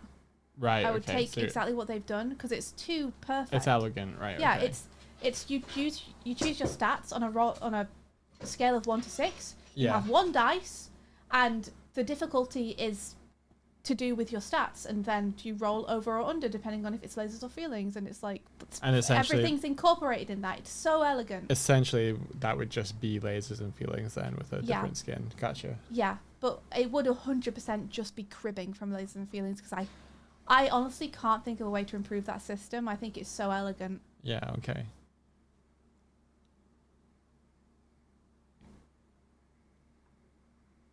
So I'm doing more. I think what I'm doing is more powered by the apocalypse. I think they use a system similar to this, where it's just based on if you roll over a certain number, it's a success, and the number of successes determine how good the outcome is, which I think is a little drier. Yeah. But I think it's spiced up by the doubles. Yeah. I think that makes it a bit more fun. And having super die makes it a bit more fun as well, I think. What's super die? So I was saying I like this system that I've kind of taken from Magpie by Moonlight and also Powered by the Apocalypse, where you have 2d6. Yeah. Anything above a 3 is a success. Anything 3 or lower is a failure. Mm-hmm. You roll your 2d6. So if you roll 2 now, and tell me what you get. I don't know where I put my dice box. It's right here. So 2d6s. Mm-hmm. So this would be how you'd roll for everything. All right. In the game. So I got a 2 and a 1. So that would be a full failure. Full failure. Because both numbers are 3 or under. Okay. But if you got 1 success, that would be a mixed success, which means things kind of work, but there's a cost. Right. There's good and bad that happens. And if you get both over 3, both 4 to 6, then it's a full success. And it goes off without a hitch. Gotcha. So I was trying to find a way to have this system and incorporate a way to make your character feel special and for their superpowers to matter. So what I was thinking was whenever they're using their superpowers or they're doing something which is related to their superpowers or their expertise, you get a third die called a super die. Right. So it increases the chance that you're going to be able to roll a success because you've got another dice in that pool. I'm unsure about that. How come? Just because I know it's cool to it's just kind of like stacking the outcome just because they're using their superpower. Right. I think people are more likely to be using their superpower quite often. Yeah, they should be. They should be trying to, but you can't always use your superpower for everything. Like if your superpower is banishing things to hell, then how are you going to use that to make a latte? Say that again? If your superpower is banishing people to hell, okay, gotcha. How are you going to use that to make a latte? Okay, fair enough. You know? But if you're like, I'm trying to intimidate this person, and I'm like, I'll fucking banish you to hell, and then you banish the person next to them, yeah, then it's like, okay, roll your intimidation, roll using your super die. Gotcha. Yeah. Yeah. I'm unsure of the super die one. What does the super die do? Does it like just add to? It gives you another chance for doubles, and it gives you another chance for success. So you just roll rolled a 1 3. and a 2, right? If you roll 3 dice, you need 2 successes for a full success. I got another 2. I'm doomed to fail. Roll 3 dice together, so you get the feeling of it. 6, 3, 1. So you would still have 2 failures, but now you would have a mixed success instead, because you've got 1 success. Yeah, okay. Because it takes your 2 highest. Mm-hmm. Gotcha. Yeah, all right. Yeah, it's a little bit like reliable talent for the rogue. Yeah. The villains do have superpowers to rally because you're playing as the villains. So, otherwise, the players wouldn't have any powers and only the GM would, which would be I don't think it would be as fun to play as playing someone with a cool specific power that you get to invoke to, like, help your team out. So, yeah, each villain that plays, each player has a power, and each player has a weakness. How do the weaknesses come into it? At the minute, I'm kind of thinking they're just RP. I'm thinking it might be something that the DM can use. Maybe if you were come into contact with your weakness, you're no longer able to use your super die. Yeah, that's fun. That's fun. I like that. Or like you roll with one die less. So it has to be a success for you to succeed. Yeah. Ooh, that yeah. So you would only have full success or full failure. Yeah, or maybe the best you can get is a mixed success. That's something we're going to have to work out, right?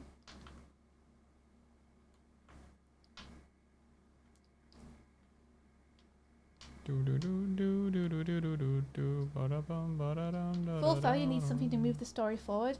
I think you'd say to them, use failures to push the action forward to the DM. Like, the situation should always change after a roll, whether the outcome is good or bad. That's the key to good tabletop RP, is that a bad roll is always interesting. Yeah. If you fail to unlock the door, yeah, the guards hear you and are coming now. Yeah. It's not just like, it doesn't happen. Yeah, what do you do now? Yeah, it doesn't happen. Try again or don't. It's like, it doesn't happen, and now because you did that, this thing is happening. How are you going to react to this new situation? It's not going your way. Mm-hmm. I like your thought, Norbmart. My thought, villains get one use of their power for an auto success, but it recharges every time the hero uses their power to thwart them. I like that, but... How do you track it? Well, it means that the hero has to be constantly involved all the time, which the DM might not want them to be. Yeah. I don't know how often the hero will show up in a story. It might vary. So basing your players' use of their powers on whether your sort of GM PC shows up, I think could be frustrating if they're not around much. But I think it's a good thought for sure.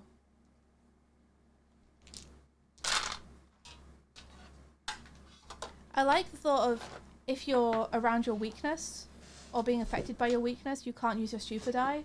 But I wonder if it's not punishing enough. I wonder about just being like, you can only roll one die. I like one die. And the most you can get is a mixed success. Yeah, I like So there's always going to be consequences. Yeah, I like that. Yeah. So you get +1 usually and -1 when weakened. Mm-hmm. Fun.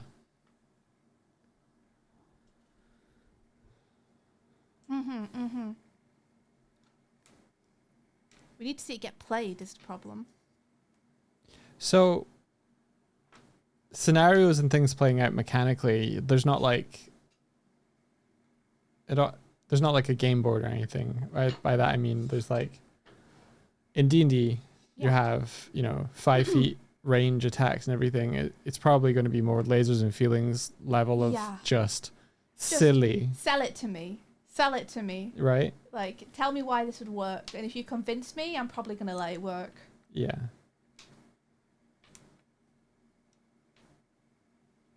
Let's see. I guess for a one-page RPG, it's okay to push that onto GM. Most good systems these days mechanize failures to push story more explicitly, but they also log the one page of rules.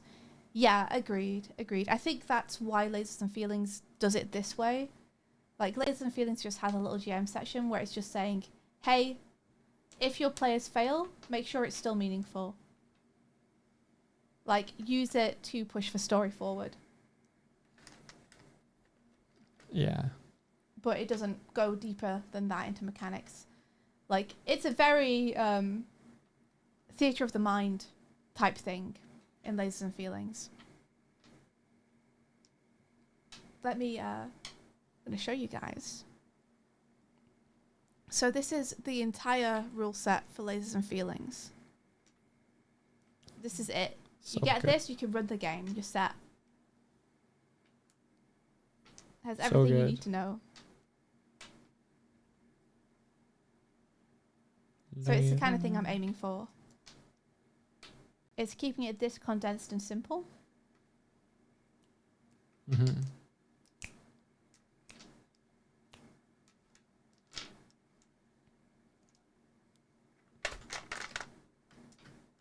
So let's like think of a scenario, right? Right. Let's have you pull a tarot card to have a villain. We.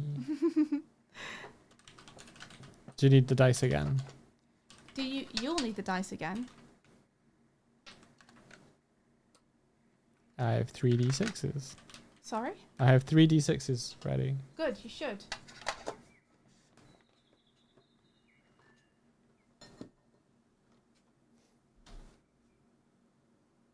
Here you go. Who will I be? Who will you be? Who will I be? You ready? Yeah. I'm the world. You're the world! I'm the world. The world is your supervillain. Alright, world. What's your superpower, do you think? The world, the planet. Do you want me to read you a little bit of flavor text? Yeah, okay. The world is the final card in the Major Arcana. It indicates achievement and completion and represents perfect contentment and peace. It's an important card because it represents an ending to a cycle that's one stage closer to unbounded joy. Okay. It's a positive and auspicious card that signifies major changes in the future, but often takes on a more foreboding and difficult look when it's inverted. With this in mind, this time of personal accomplishment reflects a time when you had completed the journey you embarked on.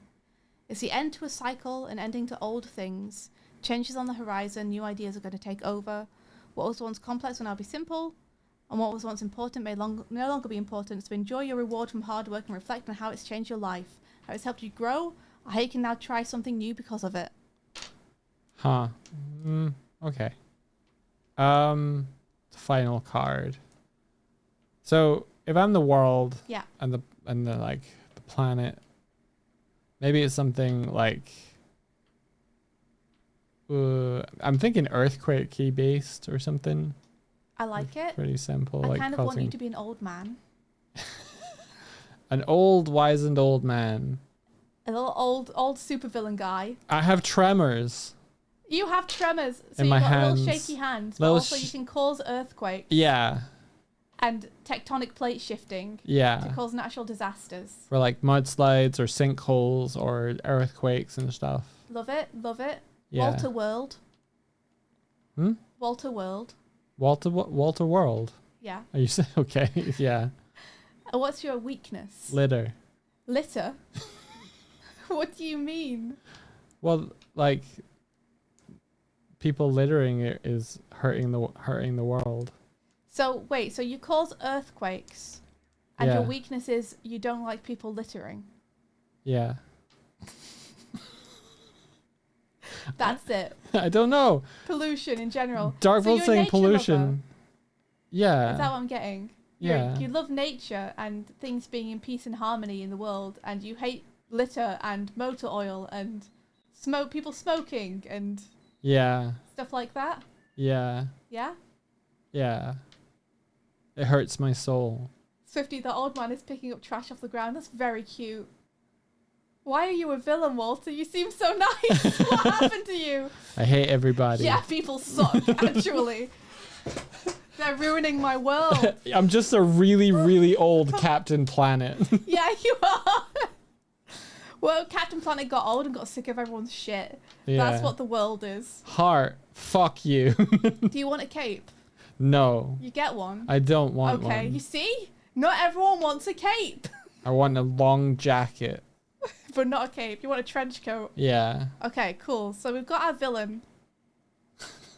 I love him. You love it. Yeah. Let's roll a scenario just for funsies. Okay. First one.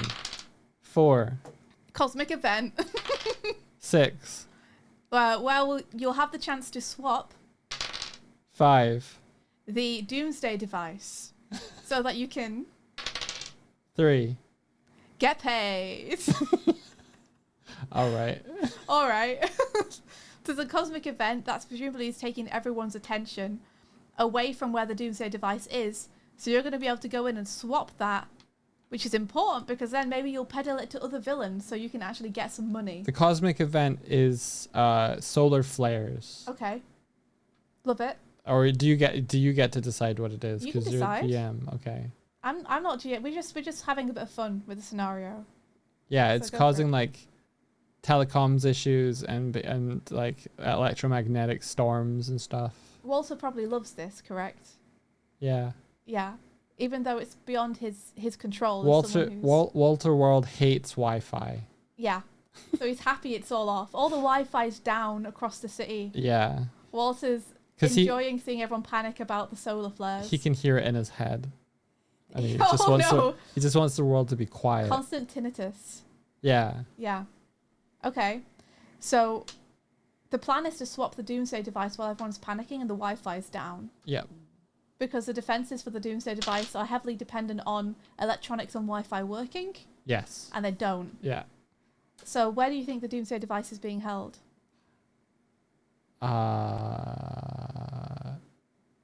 Twitter headquarters. Twitter headquarters. Twitter.com headquarters. Yeah. Yeah, okay. That makes sense. X marks the spot. Yeah, so... So how do you think you would try and get into Twitter headquarters? Earthquake. Earthquake? Yeah? Bring the whole tower down. Don't you think that might destroy the Doomsday device? I can swap it for nothing. Okay, Walter World.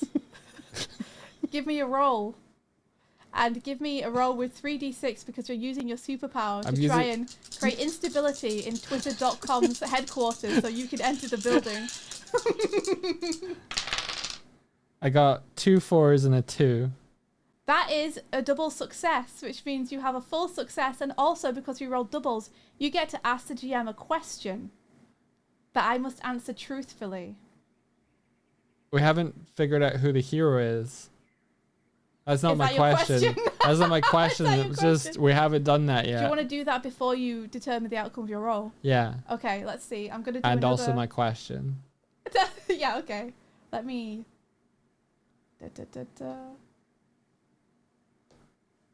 I thought I could just open it from history, but I can't. Hold on. Major Arcana card draw. Here we go. We're going to find out who our hero is, guys.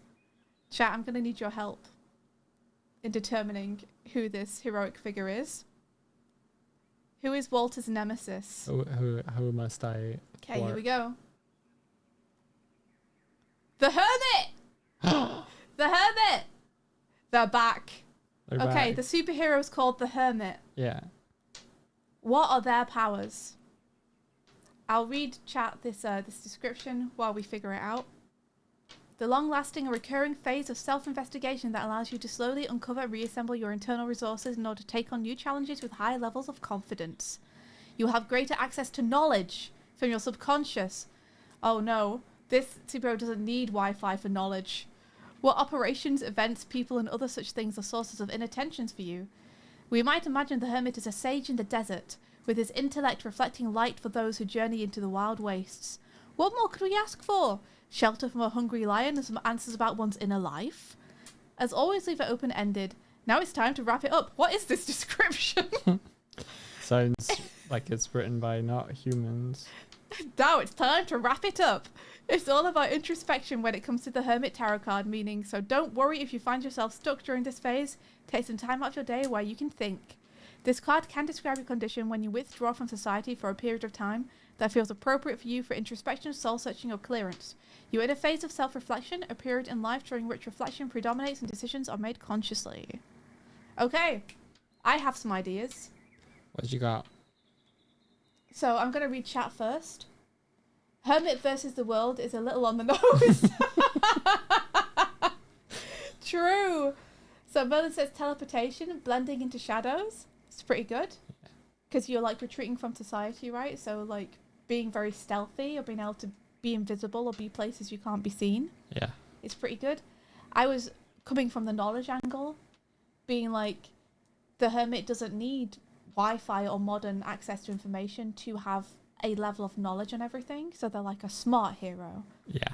And I was also thinking about all the mirror analogies. Maybe they can like do a mirror image thing where they can create duplicates of themselves.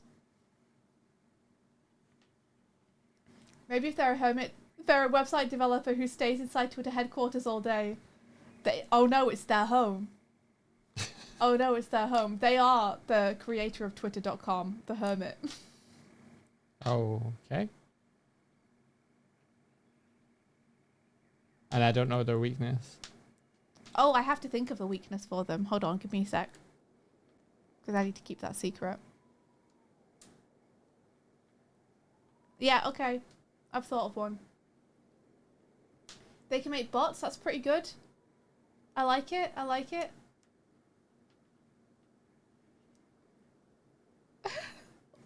Oh, Biscuit Bunyai says the world is on point for me. I'm in the hospital getting my gallbladder removed, and this means an end to alcohol. I hope everything goes well. And I hope that your life improves afterwards because of it. I hope it's all good. Hermit, the solitary techno mage. I kind of love it. Okay. Nice. So, is there a question you want to ask me? What floor are they on? The top floor. Oh, good. Of course the hero is going to be on the top floor, in the most secure part of the building. So you use your earthquake powers. Is their name Elon Musk? You got to ask one question, and you asked it. You asked it, my friend.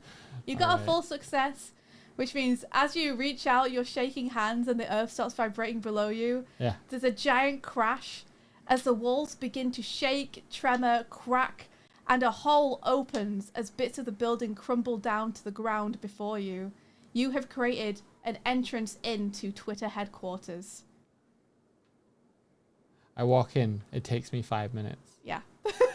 And that's how it would work. What do you mean, and that's how it would work? The end. Hey! No, we're not playing the full game. Hey! We're testing the system. Hey! I walk in. No, it's over. Your adventure's done. Well, you want me to gem a full session for you now? That's not happening. I walk in. You walk into Twitter headquarters. I'm invested. Walter World needs his doomsday He device. wants to swap his doomsday device so we can get paid. What are you going to use all that money for, Walter? I don't get paid in money. It's for your pension, which the government took away from you when you became a villain. The removal of humanity's Wi-Fi is its own reward to me. You just want this to continue. You just want to scupper everything and keep it down in this Wi-Fi-less hellscape. I have forever. to buy the full version for that. You do have to play the full version for that. But the system of rolling doubles and getting to ask a question and getting to add your super die to it, did that feel okay to you? Yeah. Okay. I didn't roll without it so far. You walk into the building. It's dark. All of the lights that would normally be on are off because everything has been taken out by the earthquakes, by the solar flares. Outside you hear people screaming, but for once there's no one in this building. Everyone's attention is elsewhere. The dim red glow of emergency lights leading to the elevator blink on and off.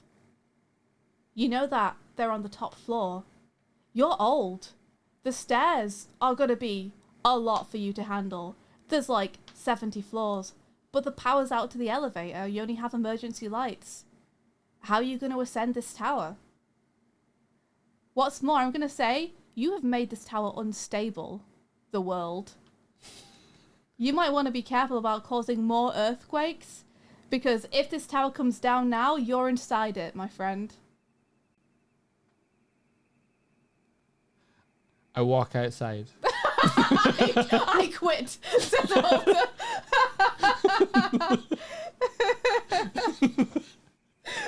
It's over. I'm going home. My show's on. Wait, it's not the solar flare. I'm sorry, Walter. Normally in this scenario, you'd have a team of 3 other supervillains with you. That's It's true. just you. That's true. I was trying to think of what I could use with my superpowers that would power the elevator, but I mean, maybe there's a generator somewhere where you can like get emergency power to the elevators back on. I mean, there's much fewer stairs going down than there are going up, I'll tell you that. I go down the stairs. You want to go to the basement? Yeah. You're going to try and find the generator? Yeah. Walter, do you know what a generator looks like? No. Give me a roll. And don't use your super die. 2 3s. 2 3s? That is 2 failures, I believe. Do I? You stumble around in the dark. But debris everywhere. You're disoriented by the flashing lights. Go on. What happens if you do like 2? It's a fail, but it's a double. Yeah, it is. You stumble around. You trip over. Your slipper falls off. You fall to the floor. You can't see anything. You can't find anything. Walter, the generator eludes you. You don't even know which way's up or down. But you get to ask the GM a question because you've got doubles.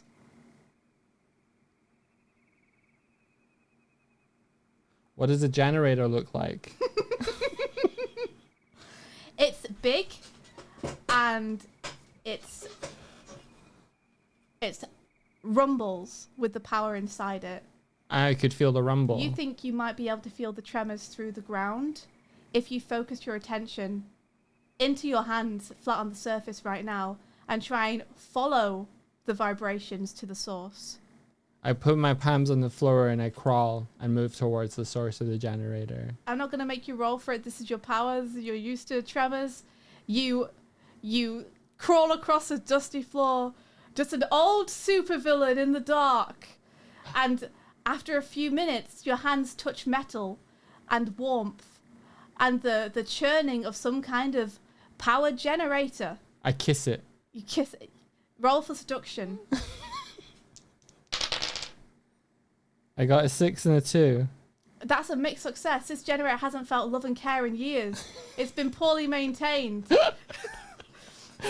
So pleased is it to have someone pay attention for once. You could almost swear you hear it purr. You will now be able to roll with your super die when operating this generator. I turn it on. I'm sorry, we're cutting off the demo there. So now you've rolled with both super die and no super die. How do you feel about it? It's great. I actually have to rush to the bathroom again, but that was amazing. Okay, Great good. game. Well done, you have a girlfriend now, Walter. Her name is Betsy. Her name is Betsy. That's good to know. Betsy's never had a name before. Is this going to cause Betsy to gain sentience? Maybe. Maybe we should have a discussion about the philosophy of the thought that maybe just naming things and projecting personalities onto them yourself gives them a lease of life in some way and lets them live forever in your memory and the stories you tell people about them. Draw a card for Betsy. Shall we see what Major Arcana Betsy is, just for fun? Betsy's joining the super team. Here we go. I hope we get the lovers, guys. I'll be so happy if we get the lovers. The High Priestess! Betsy, the High Priestess! Betsy's got magic, guys. She's got the power. True in many ways. She's got the power! The High Priestess. Don't try to force an answer or uncertainty. Wait, I can read. Don't try to force an answer or certainty. The High Priestess is a card of open-mindedness and allowing your intuition to guide you. At this time, windows are opening and things are also beginning to make sense. This is a good time for using meditation, art, and creativity. When you draw this card, it's likely that you need patience, creativity, and faith in yourself, possibly a period of quiet in which to reflect. You may find that the truth was in front of you all the time. In general, the High Priestess represents all of the diverse experiences, intuitions, and insights that are known as women's intuition. She is connected to dreams and inner wisdom, and guides you to connect with your subconscious. She can be seen as a goddess of fertility in many forms, creativity, abundance, and spiritual growth. There we go. Is Betsy a stand? Sure. Why not? Maybe this is Walter's recruit team montage. Walter World is such a badass, he went to try and take down the superhero all by himself, but on the way to the top of the tower, he will recruit his team. Yeah, women. Huge for women. Aren't we diverse, guys? We've got a woman in our game.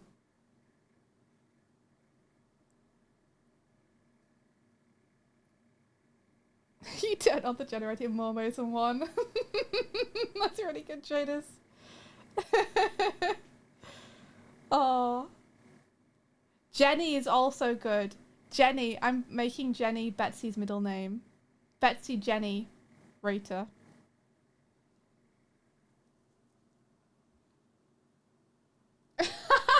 Renee, make sure she's written by a man or I'll have a hard time connecting with her. Damn. Does she talk to another woman and it's not about a man? Sadly, Puffling, like in many fantasy novels and stories, she doesn't talk at all. You could say I'm objectifying her immediately. You could say she's an object. You could say she is a generator. The bar is in hell. We'll take it.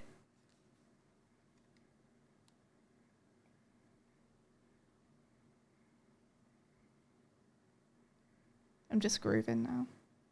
I think this D6 system is working. I think it has some legs.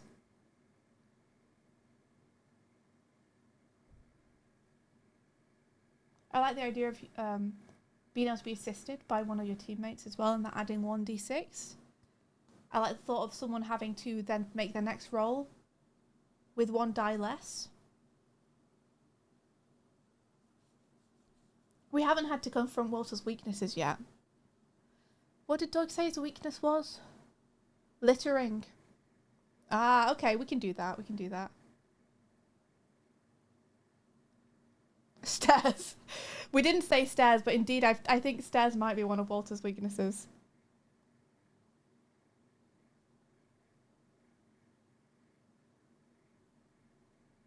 Oh, Muckbox, that's really nice. Thank you.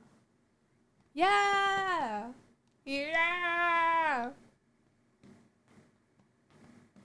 Stairs are the litter of elevations. Yeah, people just leave them lying around, right? They're so easy to trip over. Terrible.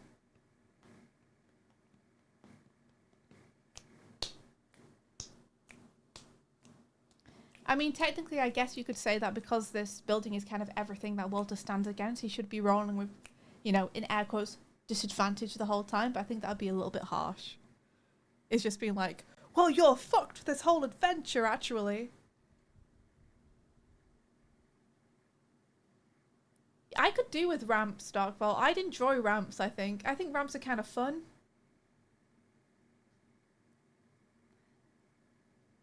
I don't know if they're, like, bad for your feet or something, for your feet to be tilted like that. But I can't think of another reason why we wouldn't just use ramps all the time. Ramps are accessibility friendly. And like I said, they're fun to run up and down. They're more fun than stairs.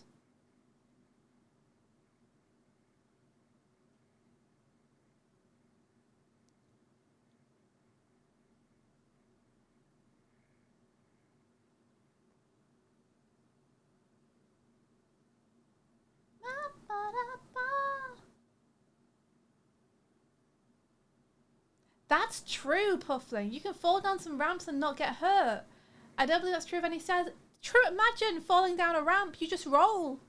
You hit the ground and you roll. Why do we use stairs, guys? Why do we even have them? This stream is actually turning me anti-stairs. Why do they? Why? Why? Why? And kids love slopes. You give a kid a ramp and a skateboard and just that's it. The whole year is set. I also love skateboards and ramps. It might not just be a kid thing.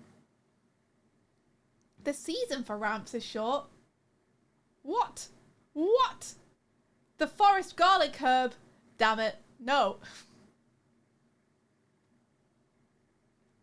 People are more inclined towards stairs. That's good. That's good.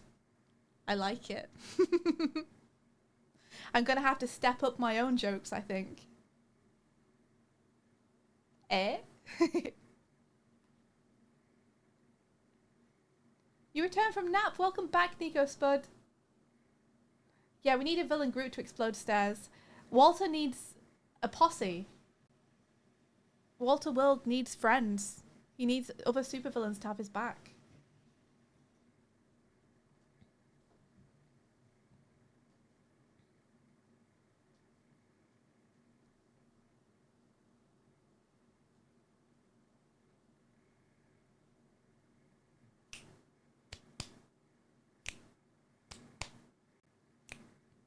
The only acceptable stairs are escalators. Yeah. Escalators. I like the flat ones you get in airports where they just make you go faster. I sometimes pretend that I have superpowers when I'm on them. I'm just really, really fast.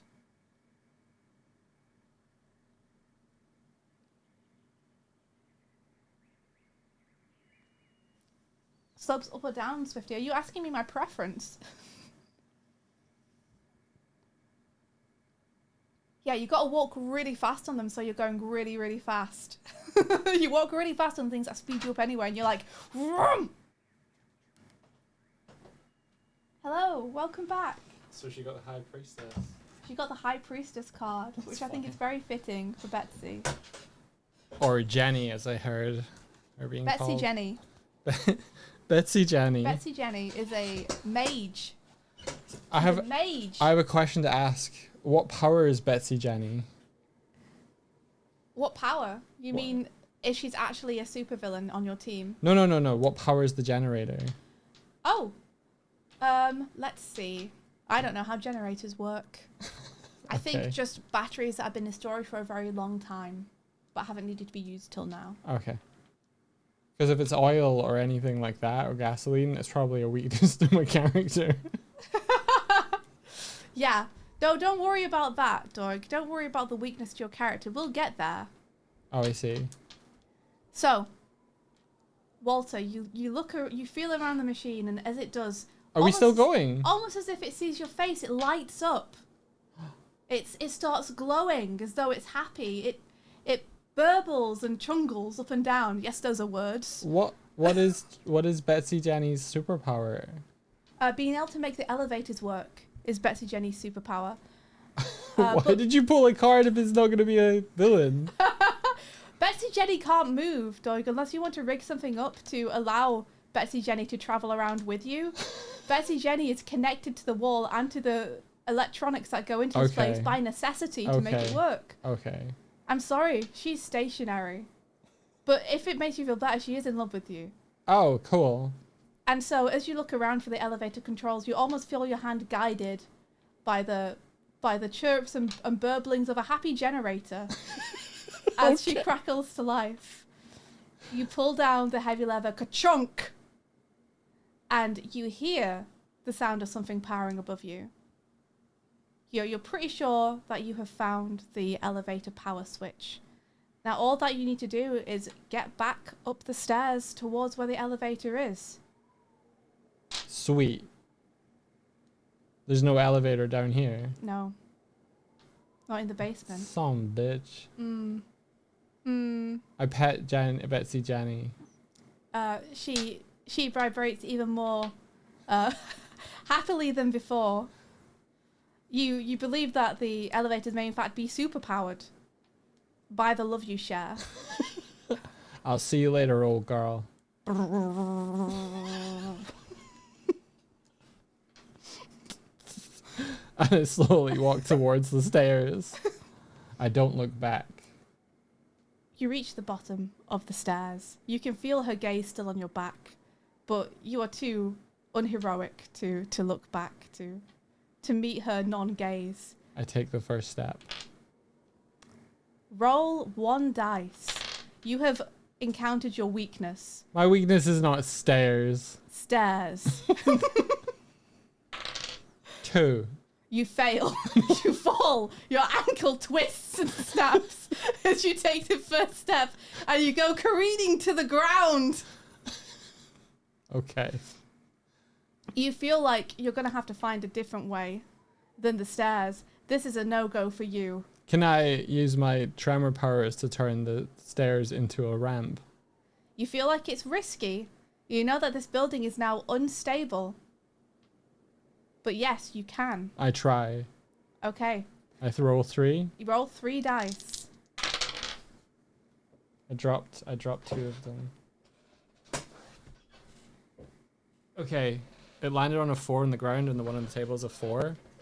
So and the third one is a 5. That's a full success. And a double. And a double. You place your hands on the ground where you have fallen and you send your tremors up through the stairs, watching them crack and fall. Fuck stairs. And form some kind of, what is that, chat? A ramp? Is that a ramp that's being formed? The superior version of stairs, one could say the evolved version of stairs, takes shape before you. But the building is so unstable. You feel bits of dust and dirt and debris start to fall from the ceiling upon you. You hear like the sound of something loosing above you, something large, something that could crush you whole. And as it looses and falls down from the ceiling, bam! You look up and the generator is somehow standing behind you and has taken the blow for you. Betsy Jenny, no! Betsy Jenny, seeing that you're in danger, has somehow managed to pull free vibration-wise of the wall sockets. The tremors have sent her across the floor, and she's happened to end up in the exact position to be able to shield you from this blow. Betsy Jenny, she's an old girl. She's been built by old hands. She is sturdier than most stuff in this place. You appreciate the fact that she's, like, built in this way. By hand, respectfully, mechanically. But she's saved you, Walter, and now before you is a perfect ramp. Perfect for your old bones to get up. Can I roll up it? Yeah, sure. I say thank you to Betsy Jenny, giving her a little wink. Yeah. And then I roll up the ramp. You see her lights blink on and off as though she's returning it to you. And then you roll. Can I ask a question? Yes. What's Betsy Jenny's favorite thing? You. I should have known. You're welcome, Walter. You roll up the stairs, and before you see a powered up elevator. I roll up the ramp. You roll up the ramp. You're right, I'm so sorry. I should have asked what floor the secret weapon is on. Well, you didn't, but I appreciate that you asked about Betsy. That was very kind of you. I wanted to give her a parting gift, but I have to go. You don't have to go. You can give her a parting gift if you want. I give her another kiss. Another kiss? Yeah. Wow, that's very sweet. She would kiss you back if she could, but she is just a generator, so she has limited things she can do. Okay. All right, I get in the elevator. Okay, you leave the dusty Jenny behind, but you see as you leave, the dust is parted by 2 lip imprints on her. You could almost swear that she's blushing as you leave. Which part of her is blushing? What would be the cheeks? Not those ones. The glow from the power unit on her is kind of highlighting 2 little modules on the side that almost look like cheeks. Okay. You almost catch a glow on there. That's probably overheating. But don't worry about that. It's fine. Steam is rising from Jenny. It's all good. It's all good. I get in the elevator. Okay. I press all the buttons. It's okay. We are not proceeding. I wanted to check with you how it felt to roll 1 die. It's fine. It's fine. Do you feel like it's an okay kind of... You punished me with stairs. It's fine. I did punish you with stairs. I was going to punish you with litter, but the stairs were right there and you needed to leave the basement, so I took my opportunity. Do you feel like that's an okay... I came up with a joke while I was in the bathroom. That's fantastic, dog. Walter World Yeah? can't read. Because he's not litter. That's your joke. Yeah. That's beautiful. He avoided being literate because it was his weakness. I see. So I'm going to just add reading to the list of his weaknesses. Okay. Now that I know that he can't read any signage in this building, I'm going to make it extra hard for you. We're not playing ahead, are we, though? No, we're not. We are not. We're not. No. But yeah, when encountering a weakness, assuming stairs was your weakness. Yes. Does it feel like... Does it feel fittingly punishing and scary to roll just one dice? Yeah, it does. Okay. That's good. That's good. Okay, awesome. That's everything I wanted to test with the dice system. I think any further testing with the dice system would have to be like with a group to actually see how it feels in a bigger scenario. I think we proved in the right hands the system can be funny and amusing and fun to play. Mm-hmm. Everything you say can and will be used against you. Yeah, you don't want to throw out things like, I also can't do this. Because I'm just going to add it to my little list of weaknesses. As someone who plays an illiterate character in VTM, it's more of a hassle for the GM than the player to not be able to read. That's true. That's true. I play a character who can't read Common very well, which is like the main language used in D&D. And the DM keeps giving us documents to read. And I'm like, I can't, sorry. She's like, here's a letter from someone close to you. I'm like, I can't read it. I'm sorry. It's fun though, as well. Yay! Hey guys, we have the basics of something. Thwart. We have the basics of thwart here. Hell yeah. The dice system is kind of working. It's kind of working okay. The role for the scenario situation is kind of working. I kissed a generator. You kissed a generator. Ah. Doig immediately got a girlfriend as soon as he started playing. Look at this game. Look at this game. I do kind of wish that we could find a way to get Jenny out of the basement because I think her being part of your supervillain squad would be amazing. I gotta make wheels. Yeah, gotta make some wheels. Gotta find a way to make her a portable generator. Right? Yeah, I would need a tech villain or something. Yeah, you'd need like someone who specializes in mechanics or something. And then Walter could have a really nice character arc where he starts accepting like modernity a little bit because it helps bring him closer to Jenny. The whole arc.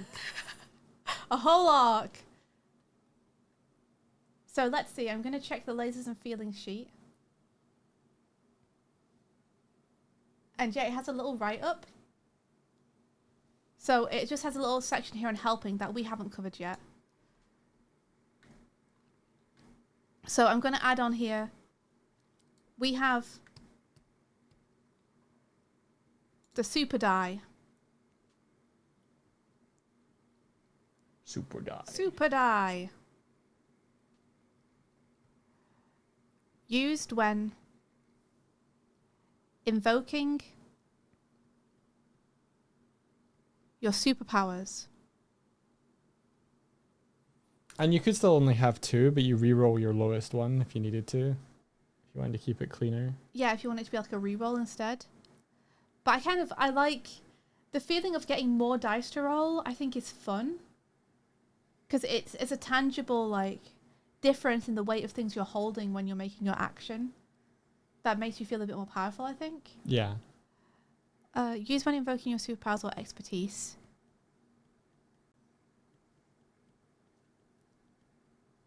And then we have -1 dice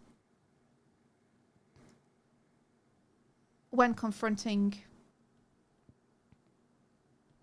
weaknesses. Or in proximity to. Yeah. When confronting / in proximity to.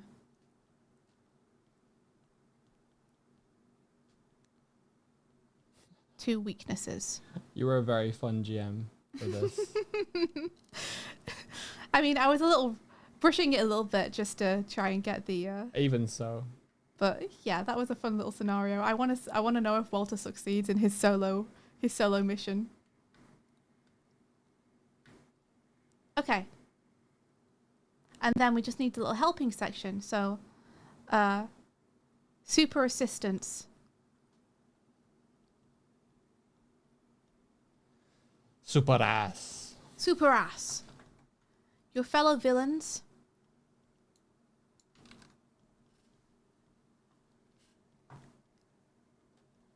can help.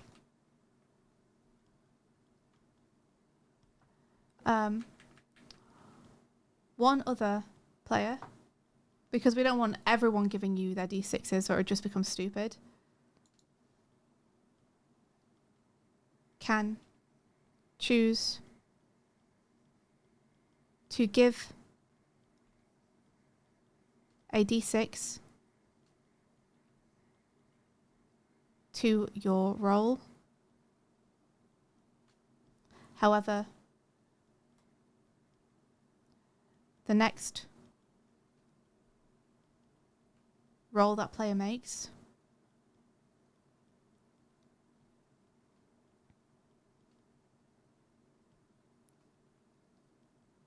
will be with 1d6 only. And if you only have 1d6, I think you just can't help another player if you don't have a spare dice to give. Why would you only have one? If you are confronting your weaknesses or you've already given one to someone else. Oh, gotcha. Mm-hmm.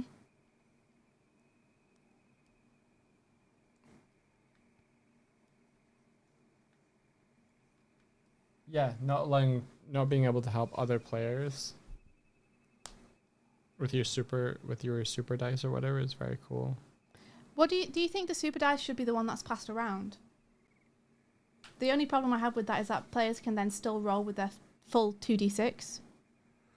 And I like being punished for helping others because it makes it an actual decision, like a sacrifice that you're making for the betterment of someone else. I don't think it's a super dice that should get passed around. Yeah. Like if they're only down to one dice. Just regular dice. Yeah. Mm-hmm. Okay, yeah, I think I agree. I keep imagining the super dice is like a different color. What happens if they roll a triple? I don't think a triple does anything unless we want it to. Because at the minute, it's like you can have up to 4 dice, right? You could be rolling with your superpower, using your super dice, and being assisted by another villain, which would give you 4d6. So what if you roll 4 and they're all the same? You just win the game. You just win. That's just it. It's over. You achieve. You achieve. You ascend. Yeah, I see what you're saying. I think the ask the GM a question rule is nice though. Like it came up a lot when you were rolling. Doubles. Yeah. Yeah, it did. But I thought it was quite helpful in you being able to like just get more information to navigate. Yeah. Although I should be able to ask general questions anyway, so Yes. Yes, so there might be somewhere it's like, hey, which floor is the hero on? And like, you don't know. You could probably try and find some kind of map or something, like a floor plan, yeah. to figure it out. But I probably wouldn't just give you that information. Sure, yeah. You could hack into the computers to find out if they were working. Yeah. Damn solar flare, making it more difficult to hack in and get into a tech building. Yeah. You could, if you had the power to like climb things like Nightcrawler, you could maybe climb up the building and look through the windows to try and find them, except the building's unstable now because Walter World thought I'll just earthquake it. I thought the whole building was going to collapse and die. Yeah. I wouldn't have done that though, because then where's the adventure? You're going to cut the adventure off anyway. I thought I was helping you out. I was going to cut the adventure off anyway. I did want to test some stuff. I got Doritos. Got Doritos. All right. So I can just make this look pretty. And then I I kind of want to pass it to some people to play test and see if they enjoy it. Well, how's that? Does anyone want to have a go at playtesting this? No pressure. But if you would like to, then I can shoot up this PDF and make it free and send it on to people. Because I think we need little images of the minions. Yeah. Like, we just dove right in with you outside, like, the stronghold of the hero. We didn't even start in your lair. We didn't even choose your lair or what your minions were going to be. Nope. That's a whole other thing. Yeah, you didn't let me plan to do anything. Yeah. That's because I honestly didn't even think we were going to necessarily even play out a scenario to begin with. Yeah. I was just going to roll a few dice and just thought that having a set might help. But then we got way too into it immediately. We couldn't resist. There was no one for me to talk to plan with. True. You could have planned with me. I should have drawn my own villain card and played with you. But my plan was not to play at all. I thought we'd just be like, let's just roll and see how this feels to roll. It felt great. But then it felt like you kind of needed a bit of surrounding gameplay to put into context a little bit. Yeah. Awesome, Nico. I'd love to. Thank you. Also, Man Moodle, I will send it your way. I'll probably Put it in our Discord. yeah, I'll get something. I'll rustle up something in the next day or two and pop it into the Discord, and then whoever wants to try it can try it and give me some feedback. Join our read-only Discord if you want access to the playtest. Yeah, the point of this is meant to be that it's a short, silly session, probably between 1 to 3 hours, that you can set up super quickly, where the players and the GM kind of work together to make just something silly and fun. It's not meant to be anything where there's meant to be any preparation for the GM or any expectation on the players for the GM to immediately know what's going on or what they're doing. You all kind of build it together. Oh yeah, please feel free, my mum Moodle. We've generally just put announcements and stuff there. Yeah, we don't have a place where you can chat because we don't want to have to moderate anyone. Okay, can you ND Amy for a sec? I'm gonna save this. There you go. Awesome. Saving it now.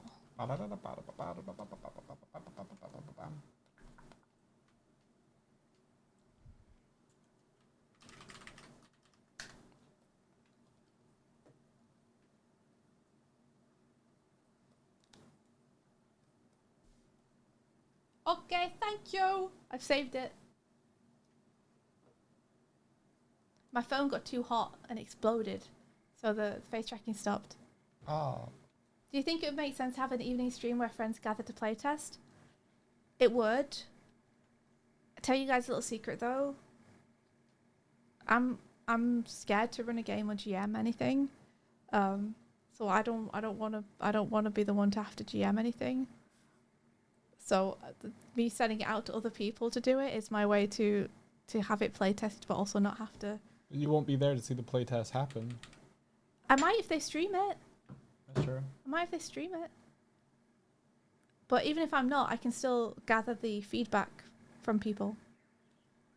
As you also, Swifty was a wonderful Oh. GM. Oh, I'd be happy to observe though. Yeah, I'd be happy to have people on stream if someone else wants to run it and I can just observe and take notes. Like that would work. And I can be there to clarify any rules questions by being like, I didn't think of that actually. Yo, thank you for the bits. Oh, you guys, that's really sweet. Thanks. It's in the water, sorry. Thanks. I just don't have a lot of confidence with it. I've never done it before, so. I think your sense for story is everything you'd need. You just need practice for for it. But look, you created Betsy Jenny and everything. I mean, we created Betsy off Jenny. the cuff, dude. No prep at all. Well, that's the joy of improv, isn't it? Yeah. We get to choose fun font, guys, for thwart. Oh, let me know when you want to share again as well. Oh, I'm happy to share again. I've saved it and everything.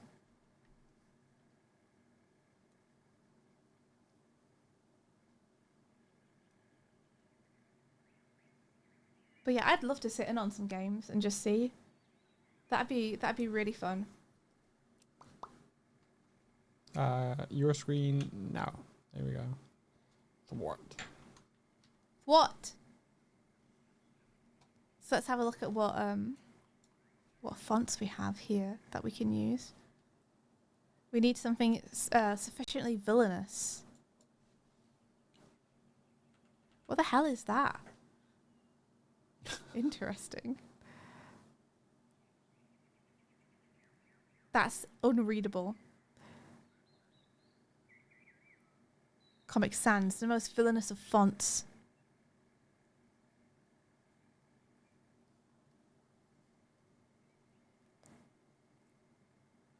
That's pretty fun.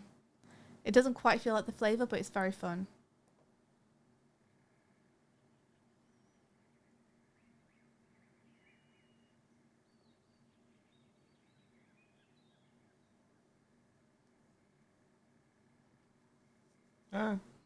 I think Swifty's world building is on point.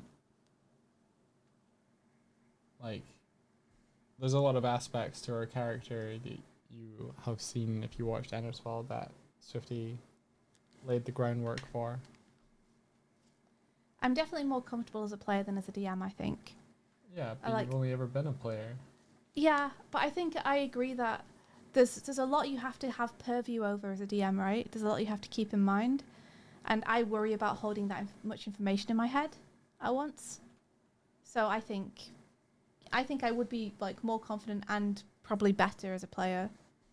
I would agree.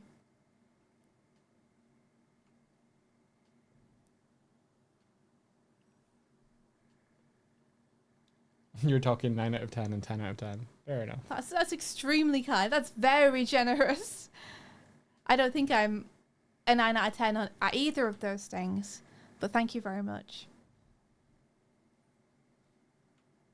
My comfort and excitement definitely comes from being a player, I think. Mm-hmm.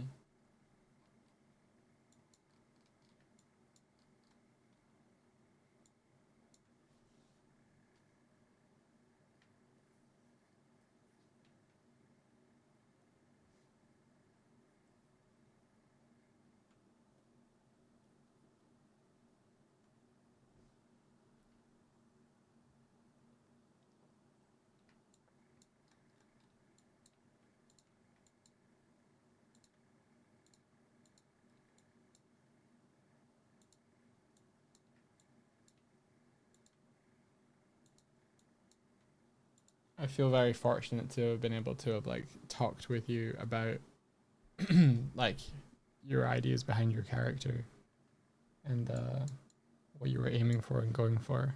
Aw. I'm uniquely positioned to be able to just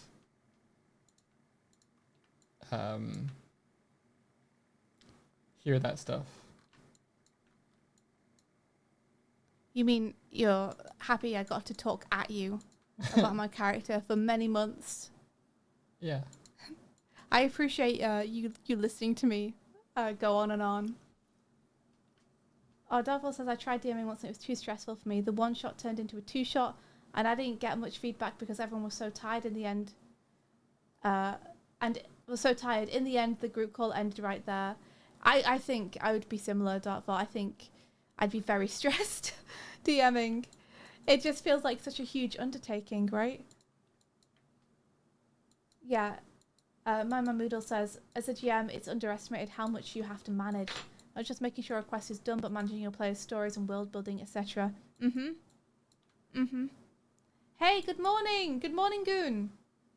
Hello!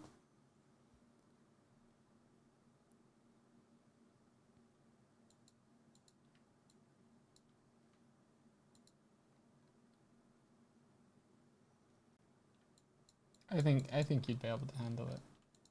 I know you. You always like push me to try things and believe in me with that kind of stuff, and I really appreciate it. I've never really had the desire to want to DM necessarily, Okay. so I don't feel like I'm missing anything by not doing it. There's a whole bunch of players that are, Aw. for sure. I mean, I feel like I get to DM a little bit as a player as well. Like, you know, when you're in a campaign, you get to take a little bit of ownership over certain moments. Yeah. You get to put a little bit more into it. Yeah, I think there's like moments where you got to describe Ritz's reason for being a little bit freaked out about cursed objects. Mm-hmm. You had like a story in mind and prepped for that Mm-hmm. that you could tell in that moment. I think stuff like that shows that you got the beans and the spoons for it. Oh. It's one thing doing it in one small moment though, and another thing doing it for other people. Yeah.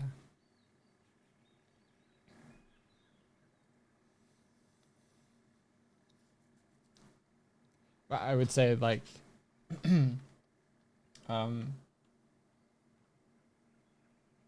your theories about what is happening and the things you're excited for kind of show that you have that sort of like story sense to kind of pull out the threads of what could happen in a really interesting way.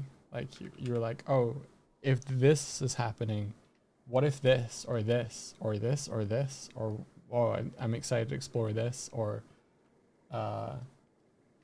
you were excited to dig in here, or like this thing that was happening. It's like your story brain is enjoyable to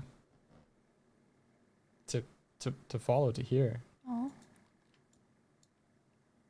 And that isn't just about your own character, that's about like everybody else at the table you're at. I think it's probably like most things where the more you do it, the more that fear and scariness kind of gets diffused and it starts to feel more natural. So I think maybe I could get to the place where I'm okay at it. But I think it would take a lot of practice, because a lot of what undermines me is a lack of self-confidence and anxiety. And I think that would be something I'd have to tackle and face for a long time before I felt comfortable doing it. Yeah, there was something Derek said which was interesting, which is like when you're working on animation, you're figuring out the story, you get the ability to try and then retry and then reanalyze and then retry in animation, but when you prep for a D&D session, the way that it unfolds is the way that it unfolded. You get one shot. So there's a little bit more what's the word for that? Like, oh, I like that font. That's cool. Right? There's a little bit more of a like, you rehearse and then perform to it.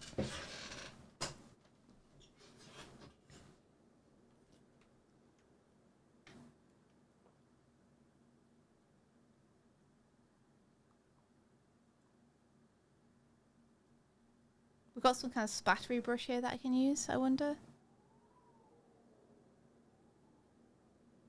Got some spider webs. Yeah, Man Moodle says, to be fair, Swift, a large part of GMing is just managing story pacing and character management, which you as an animator / director / character artist already know how to do. Oh. Yeah.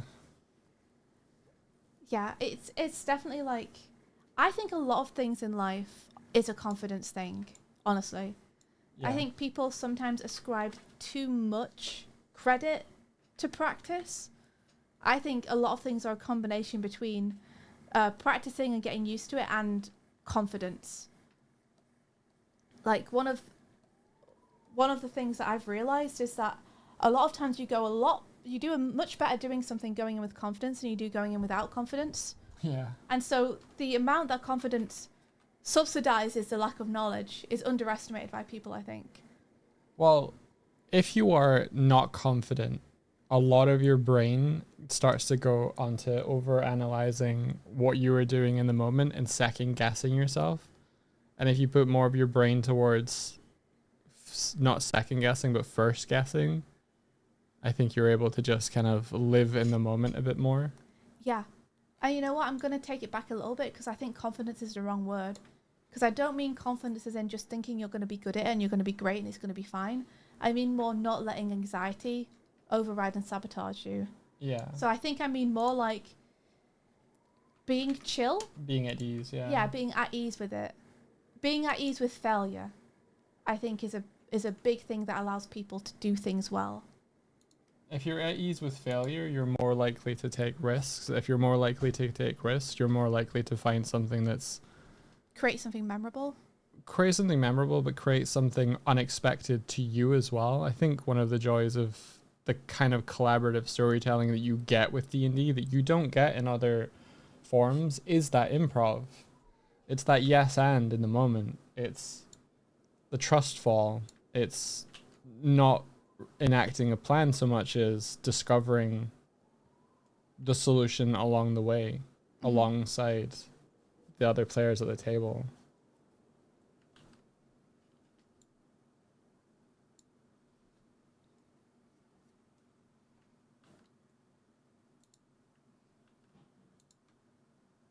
You're right.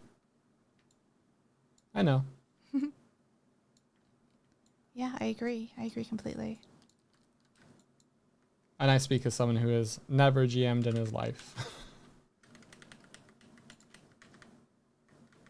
So you can pinch salt and all that stuff.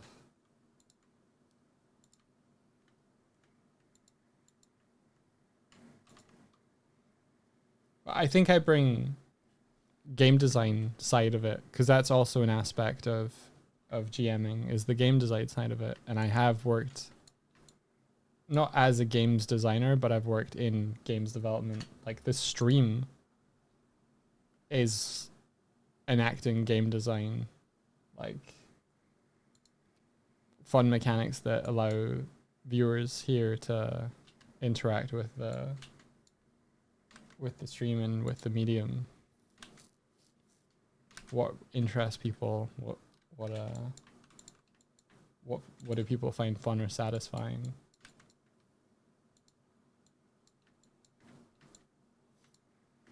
That's a good whatever you've got going on there, the font and everything, I'm liking You it. digging it? Yeah. Okay, awesome. Let's go. So stealing the layout a little bit from Lasers and Feelings here. We have description Nordma, of who you are and what you're doing. Nordma says, I bet as a GM, Doig would be excellent at surprising players, springing surprises on players, like clever traps and puzzles he's planned. That'd be neat. That'd be fun. That would be neat. I think when you're coming up with scenarios for a D&D session, I think it's good to sort of like have a couple of solutions in mind, but ultimately allow the players to solve the puzzle in their own way. Like, you can come up with a problem you don't have a solution for and have fun together figuring out like how that's going to roll out. I think if you have a solution in mind that you are hoping the players and get to, or try and guide them to that, you can kind of have a little bit more of a stagnant, like 1 + 1 = 2. And the dice sometimes just won't give you 1 + 1 = 2. You can kind of feel it in the moment where it's like you've got 1 + 2 = 2, and you're like, this isn't kind of going the way that it kind of needs to, in order to kind of like if you've got dominoes set up and someone fails a roll, like a persuasion check or something, and you're like, ah shit, but I need them to have succeeded in that persuasion. And you just kind of go through a bunch of like motions to just sort of like circle. It's kind of like if you were expecting the plane to come in for a landing and you have to make them circle around again before they can come in for the landing. You can kind of sense and feel that. I think that's what we were saying earlier of like failure should create something unexpected that players can roll forward with.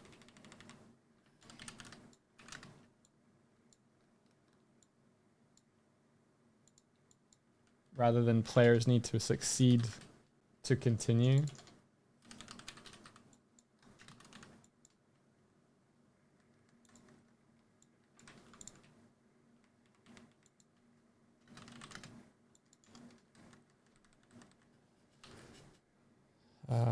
Thinking about GMing as a means to develop a world as an excuse to create and develop my art style, 3D, and consistently create new models and develop my skills, but it all seems such a big of a step. Yeah, I think you need to kind of break it down a little bit more. Like a world and world building is a big time invest. But you could kind of step it all the way down to the smallest component parts, start there, build out gradually, rather than it's like having like, if you're thinking of concentric circles, you're like, okay, I'm going to aim to build whatever is in this small soul circle. Then once you built that, then you're like, okay, what surrounds that small circle? And then what surrounds that small circle? Rather than being like, here's this huge circle that I have to fill in order to complete what I'm trying to do. I think that mental shift can help. It's like if your goal is to create like whatever is in the contents of a room, or one character, and then that one character's friend, and then the third friend is the party, and then the setting they're in. It's maybe good. I'm losing what people are saying. You love how different GMs showcase a bit of themselves and how they run a game. One of the GMs I play with is deaf and mute, yet she comes up with the most crazy and challenging puzzles ever. I love it. That's amazing. That's crazy. That's awesome. So there's a lot of it played in like text. Or are you guys all like signing at the table to kind of figure that out? I want to hear more about that. That sounds awesome. That's awesome. It's really cool.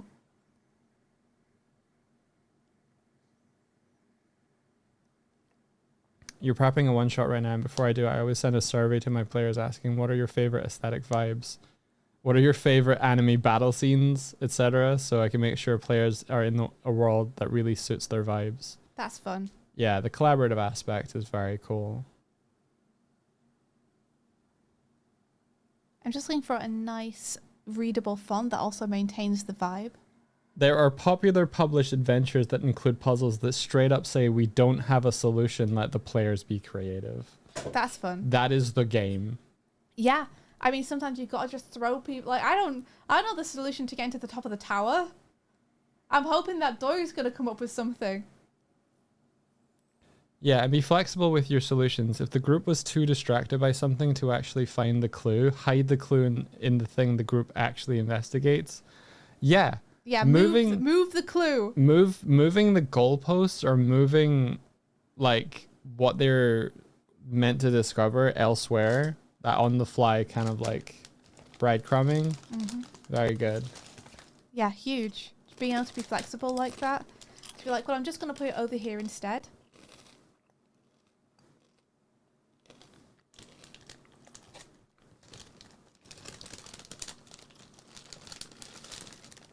I think gore is too bold, I think.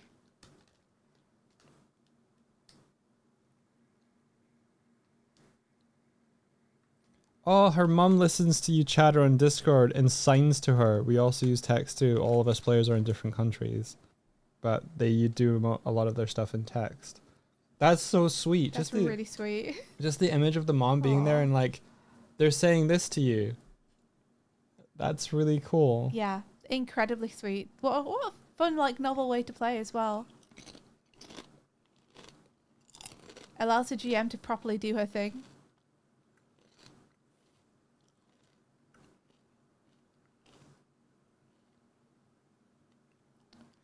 Mr. B's okay. I like Mr. B. I wonder if I can bolden this. I can! Excellent. And then I wonder if I can make the rest smaller. Yes! Fantastic!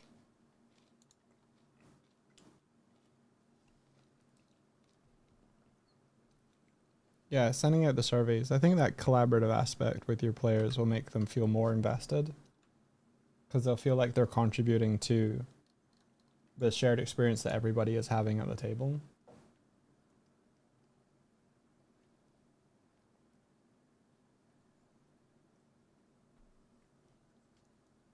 Okay, so do I want to just copy the layout that Lasers and Feelings has and pop this underneath the title? Or do I want to have my own little layout and have it up here just because I feel like it? I think you want to have your own layout so that you make your own mistakes.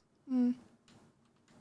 In that case, Art, thank you for the raid. Welcome in. Hey, welcome!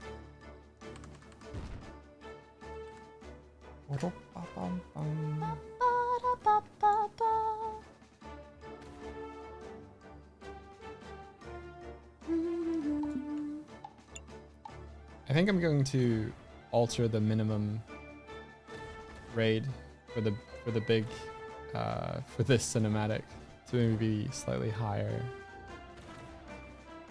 Fair enough. Welcome! Welcome, everybody! And yeah, thank you for just cutting me off there. Just fair enough. Shut up, dog. Well, you're just pontificating about things, which is fine and good. But I want to say hello and welcome to everyone. No, I appreciate it. I appreciate you. Cease your pontification.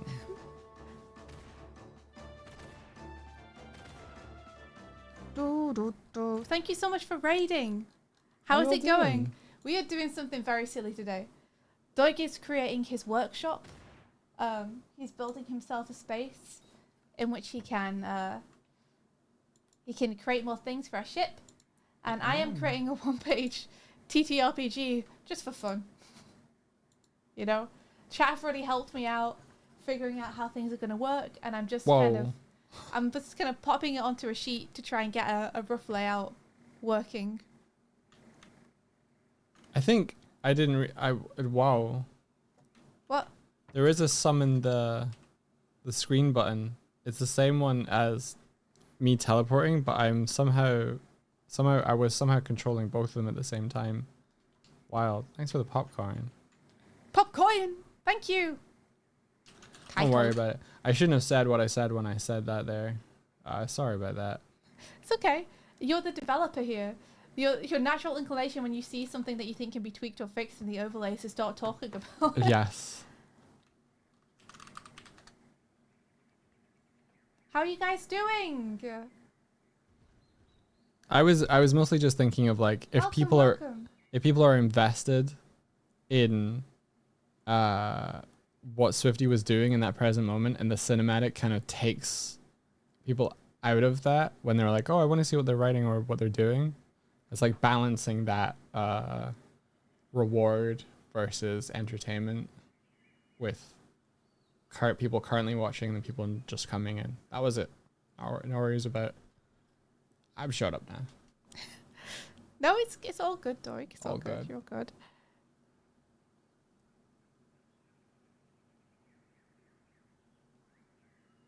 Will there be a more accessible PDF version of this so people can read it with the help of TTS? People is me, by the way. So you like the font for the top thing, but you think the rest of it is a little difficult. Yeah, you think that this is a little hard to read, guys? Might be a little.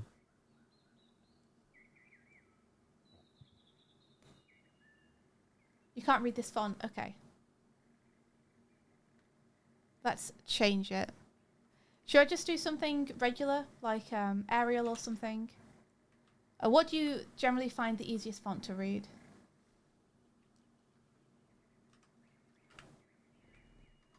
What were you up to, Nutcase Art? Feel free to share anything that you're working on if you'd like to. Yeah, please do. Tell me what your favourite font is, Martina. But you're not allowed to say Comic Sans. Somewhat round fonts, but all the letters look different. Okay, let's see what I can find. Are you okay with Twitch chat? Is that one okay?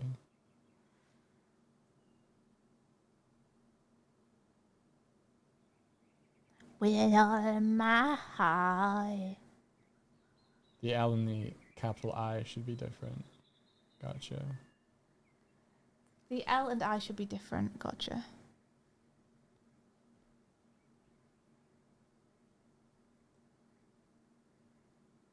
My heart for love. Yeah, that's by design. Don't worry. When you win the raid, you get to have speech bubbles. I think at present forever until the next person raids. Fight for love with all my heart. I think I'll make it slightly less obtrusive in the next version, like a little pop-up in the bottom right or something.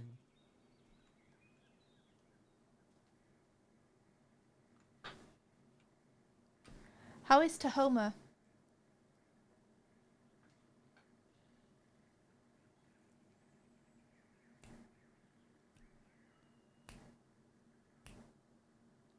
Yeah. Check how the font and size looks on a printed page. Great shout, yeah. You're working on... everything's in a whip stage. A lot of comp issues today. Oh, I'm sorry about the comp issues. That's a shame. But I hope you had fun doing art anyway. You did win. We need to make the wins more clear. And yeah, welcome to Lurking. Welcome. Welcome to Lurking. Yeah, how is Tahoma? It sounds like you're saying Tahomer. Tahoma. Tahomer. Tahoma. Aunt Road. Tahomer. Your Yorkshire is showing.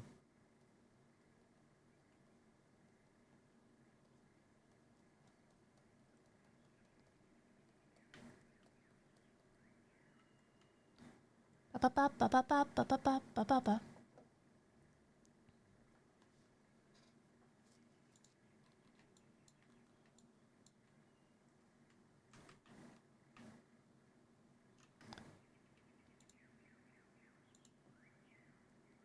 Have one. One. And then let's make that Tahoma.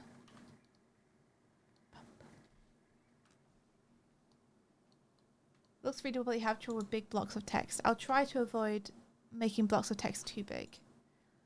There might be something we can do about the spacing as well. To make it a little bit more readable, like spacing letters apart a little bit more too. Yeah. I don't like the Tahoma 1 very much. I think I need this to be bigger anyway.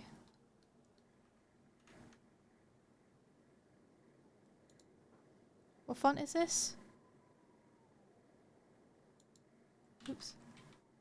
Mr. B. What if I make this one Mr. B?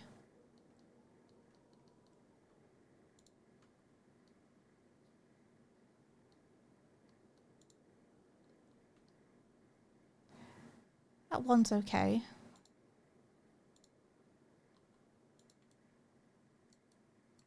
Dana's always nice, but doesn't have a very nice one, does it? Trebuchet has a bit of a nicer one. So maybe we want to do Trebuchet. Trebuchet. I want to swing from the trebuchet. From the trebuchet.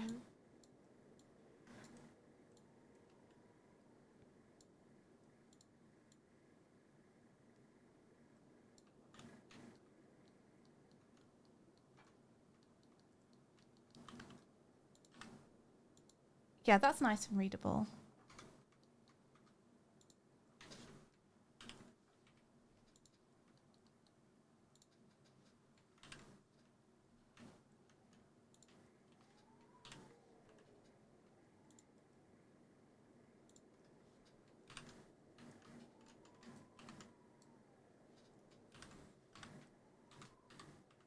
There we go. Okay, we've got create your supervillains, create your layer. And then we have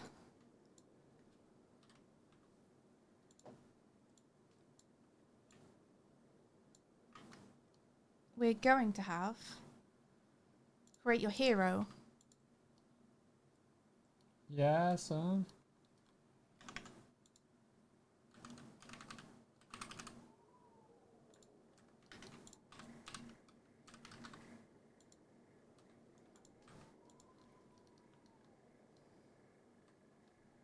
Parenthesis boo. Parenthesis boo. Nice. Or maybe we should say arch nemesis instead. Yeah. Because I don't want people to be confused into thinking that the hero is them because they're so used to being the hero. Yeah, I think that's good. When was the last time you saved us, Martina? Right now, Martina, thank you.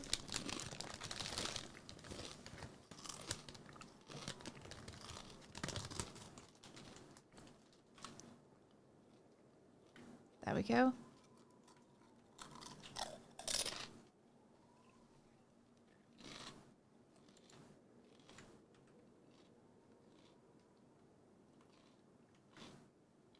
Guys, this is so cash money. Is that what people say? I don't know what people say, dude. I don't know.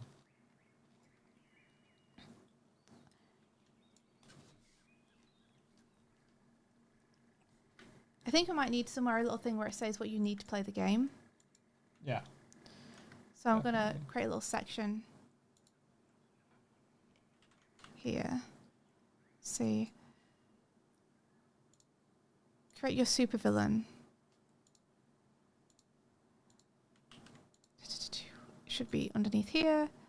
Create your layer should be underneath here. I opened up my save of Satisfactory yesterday. And I was like, what was I doing? Oh my god.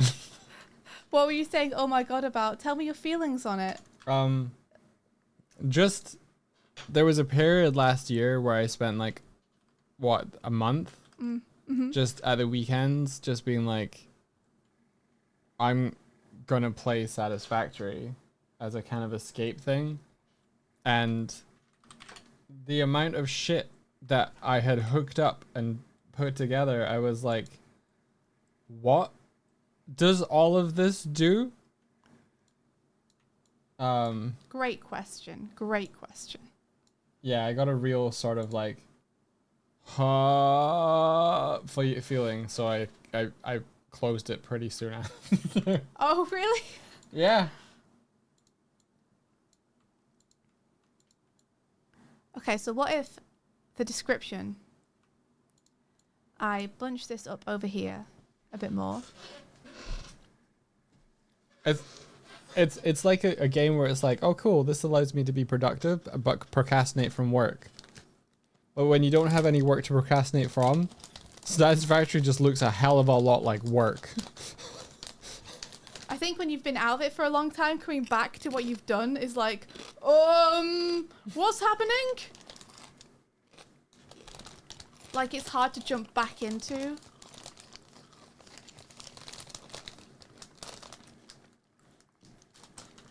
I thought there was a way to adjust the spacing, the text spacing. Is there not? Interesting. Maybe there is. Hold on. Font. Character spacing. Let's increase the character spacing.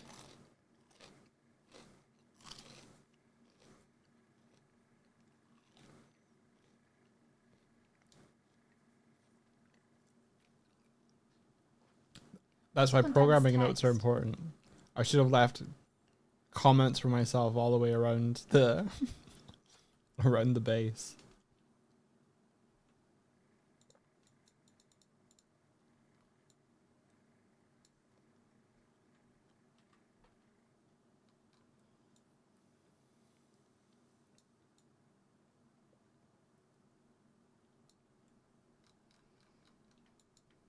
I feel like I have to go back and delve in because Rennie was like,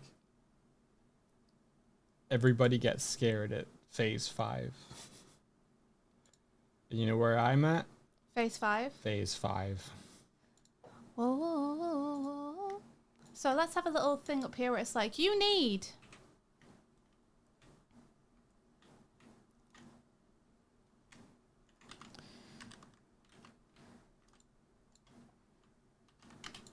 to play, you need Friends. Yeah. Is that one of the things you Yeah. say? It's true. Do you really, do you need friends or you just need human bodies? I mean, you need at least a DM and players, right? Martina says, oh damn. Damn. Whoa, whoa, whoa.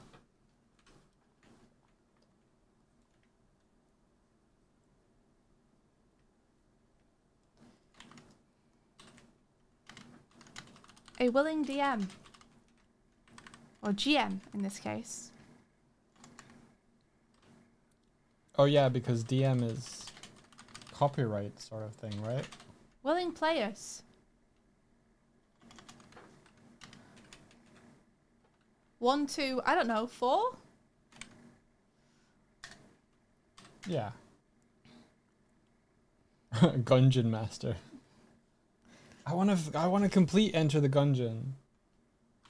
I'm mad. I want to get farther. 4d6. Because we can share them.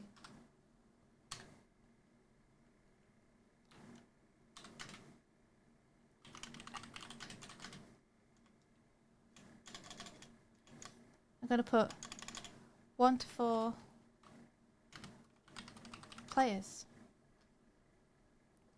And then we'll do a little diagram because it'll be charming.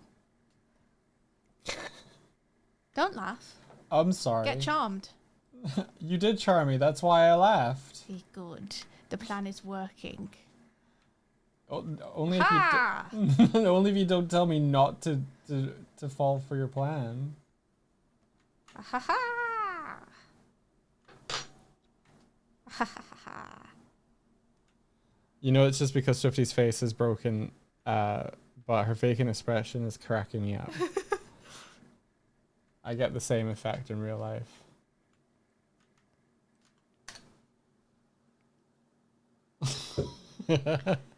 She gave me a joyful expression.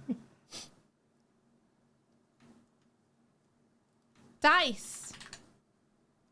Whoa, whoa, oh, whoa, oh, oh, oh, oh. Oh. Whoa, oh, oh, oh, oh, oh, oh, oh, oh, oh.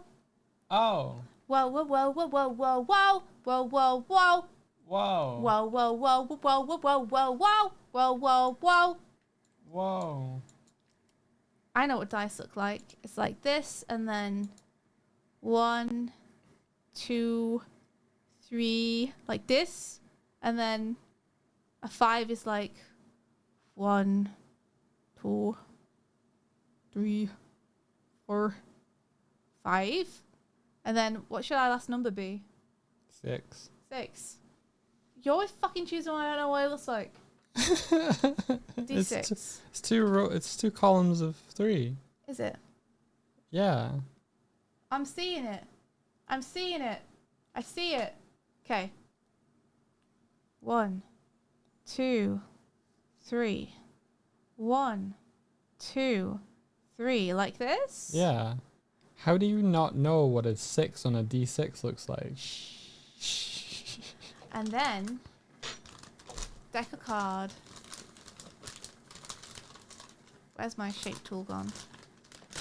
Deck a card. Roundness of corner. Yes.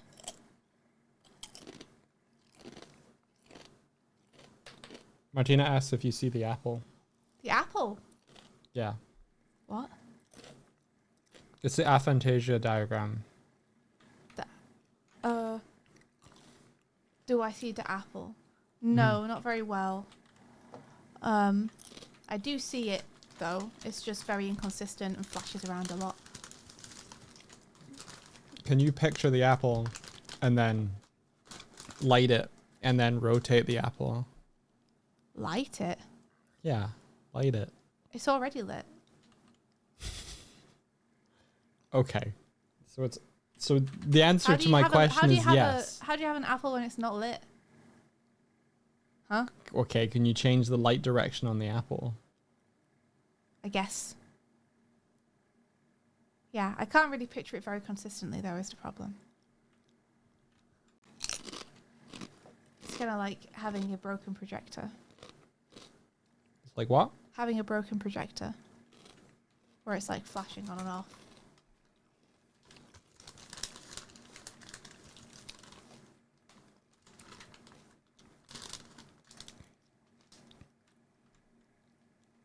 Halsey says, I finally caught you live. Wanted to express how amazing the Neon Odyssey video was and how incredibly inspiring it was. Absolutely lit a fire in me and I'm so grateful. Oh, that's amazing. Hell yeah. Thank you so much for saying so. Thank you and welcome. It's great to have you. We're doing a little one-page TTRPG for funsies. We're scrunkling around a little bit today. I don't really know what we're making. We're making something. As wonderful as it is for you to express that here, it would be amazing and super useful if you haven't already for you to express that where we can't see it to everybody else that you know. Oh, I'm sure I have said things to people. Maybe. We really appreciate Yell it. about it. Thank you. Tell the world. Tell them to go check out the Kickstarter. Let's get funded. But I appreciate it. They're funded. Oh, they're funded. But I am hoping that they'll get to go to 15 million. Imagine. You've been sending links and singing praises, don't you worry. Awesome. Aww. Very thankful. Thank you so much.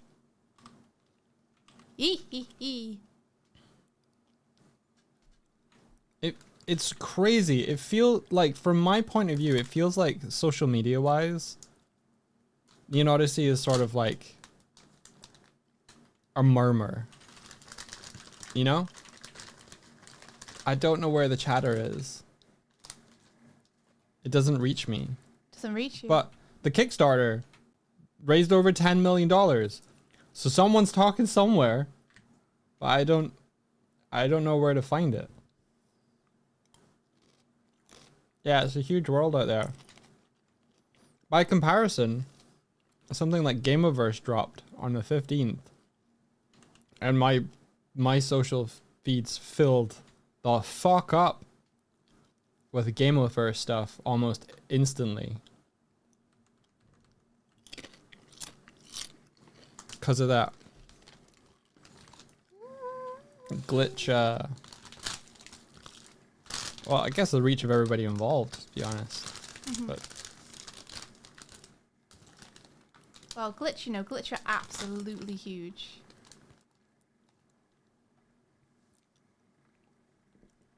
Yeah, no, I get you. Gameaverse has Game Grumps, Slat, Glitch, and Ross on it. Oh, for sure, for sure.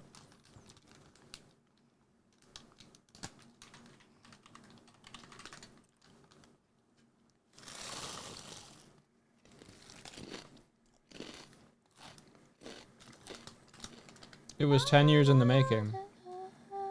Well, I think it was 2 years in the making, but it's been pitched around for like 13 plus years. Ross showed us an animatic for it when he was in Ireland visiting his family, like 2017-ish.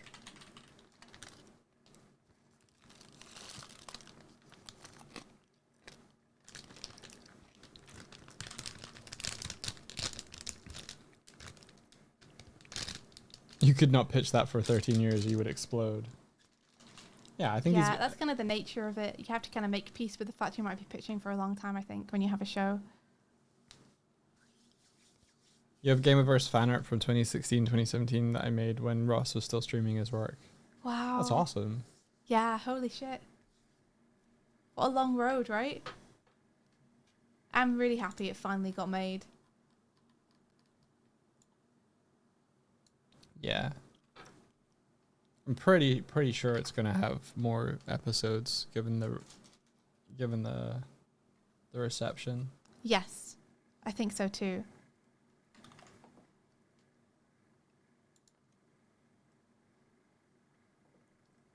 Aha!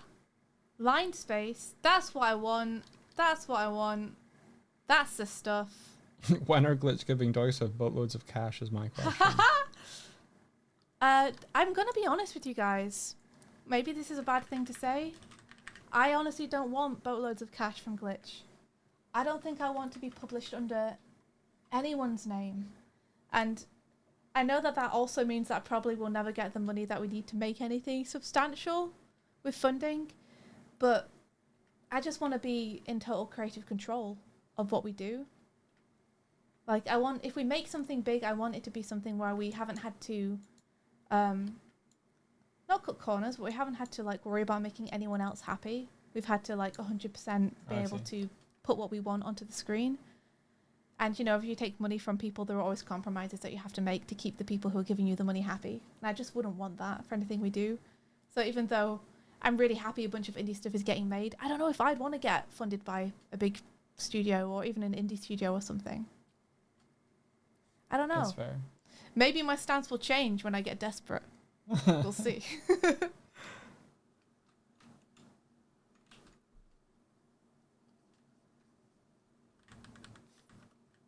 Maybe creative control is a dream. A foolish dream.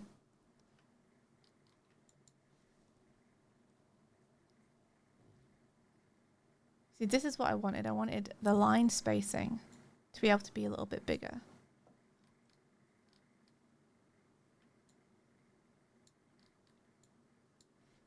Because I think that makes it a bit easier to read. Thoughts, Martina? Is this a little bit easier?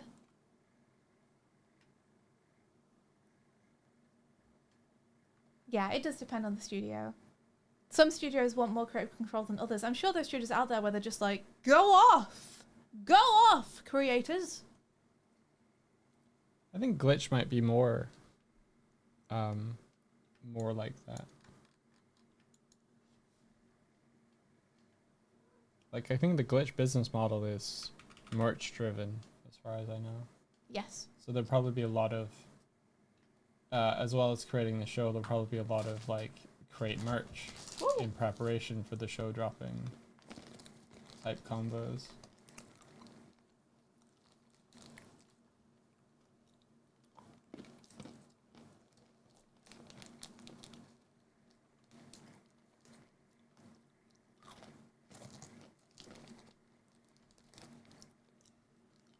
Okay, that's cool.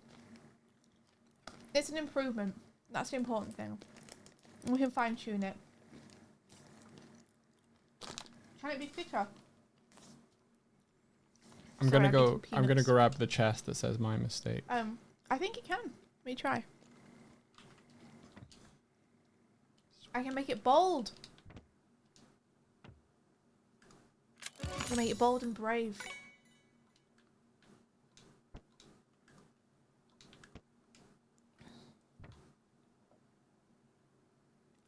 Nice.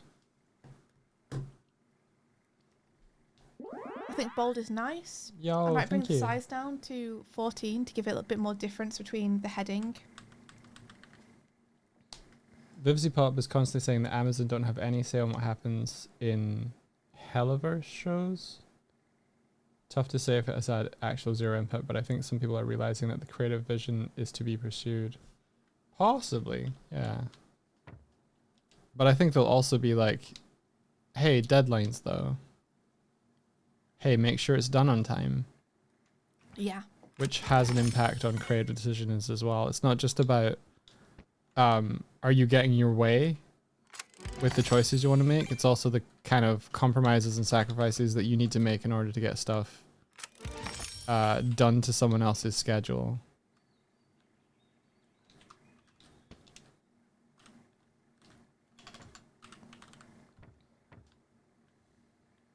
It's like you have creative control over making sure you hit our expectations. It's more nuanced than just, is there someone else in the room telling you what to do? It's kind of like telling someone else in the room over your shoulder telling you when to do it. Will and does impact what you do and how you approach stuff.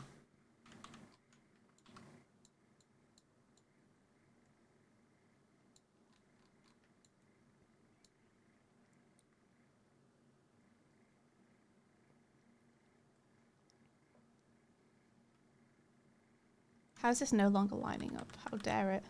You hate having to be the person to tell a designer or artist, I love the idea, but could we honestly do that to the quality we'd be happy with in X time scale? Yeah. And that's always the push and pull. Sorry, what were you saying, Swifty? Nothing. You were saying something important. I really wasn't. I was talking about trying to get my text consistent. I'm getting out of the way.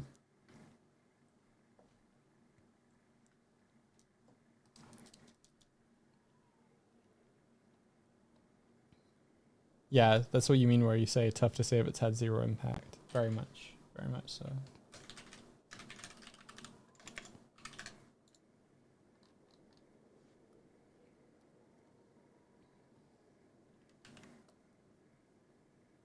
Yeah, Swift and I have worked on stuff where at least 2 or 3 have generated people going, this is awesome, where's the show? And it's like, well, the story has been told. But do you want to see another story? Because another story told in that sort of like show format might be the way. But I think everybody's like, this is cool, more. And you're like, it is cool. Different?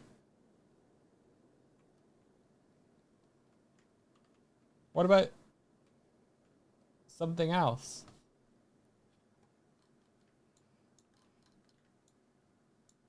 I think that's the same sort of thing where you like make one film and someone goes, awesome, 2. And you're like, no, the story's done. Sequel, no. And it's like, popular, money, more. And you're like, but the character arcs, they've already been completed. More, season 2. And you're like,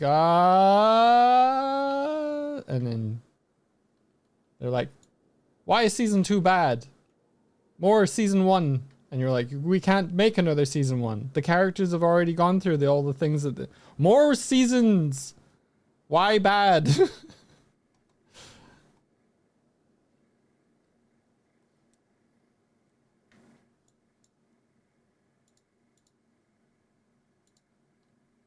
Yeah, there's other comments I've seen that are very similar, which is like, it feels like they've told more story in 5 minutes than I've seen in a whole season of a show. And it's kind of like, your brain is filling in the gaps. We're showing you like snippets in a montage, and your brain is filling out the rest. But if you actually had to walk through all of that, is it going to match up with your brain?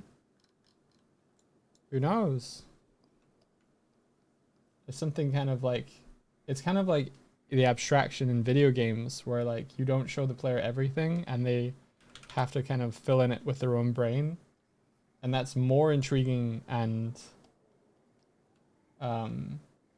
more interesting to them than if you explicitly tell them what's in the gaps.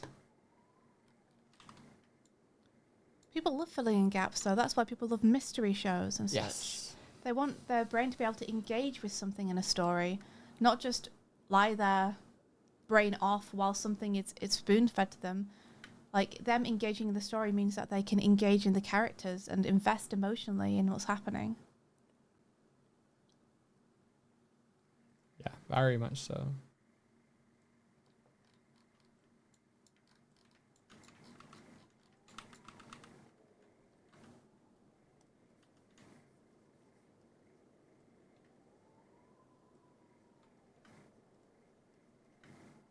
That's why I'm so invested in like getting people to recognize the previous work that we've done.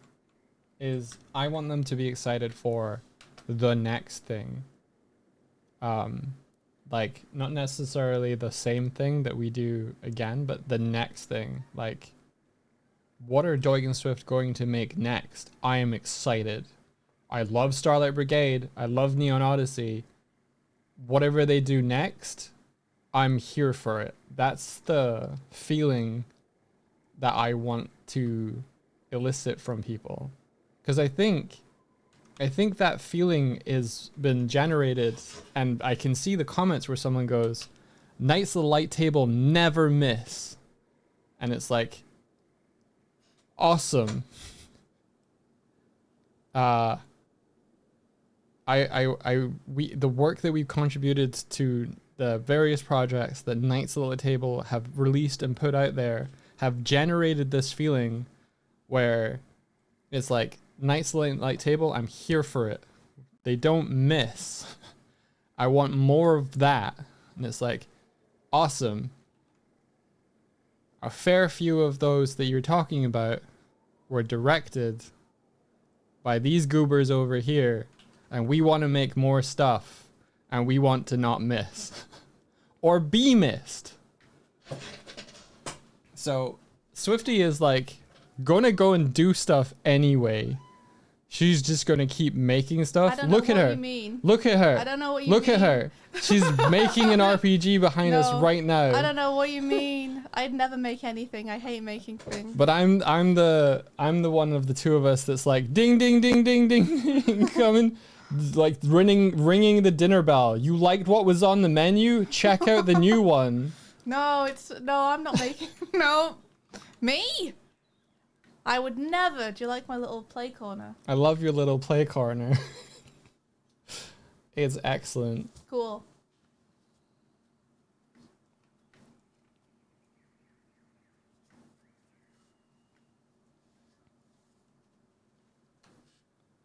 Darkfall says, I'm looking forward to what Dog and Swift are doing next. Yay! Yeah! Thank you, Darkfall. Cultivating that feeling. Yeah.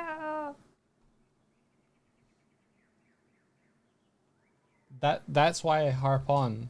That's why I'm like, oh, if we did a call to action for people, if we tried to do a crowdfund, if we tried to do this, then the people that we'd want to be communicating to is everyone who's ever enjoyed work that we have helped contribute to. Show up, turn up for the next thing.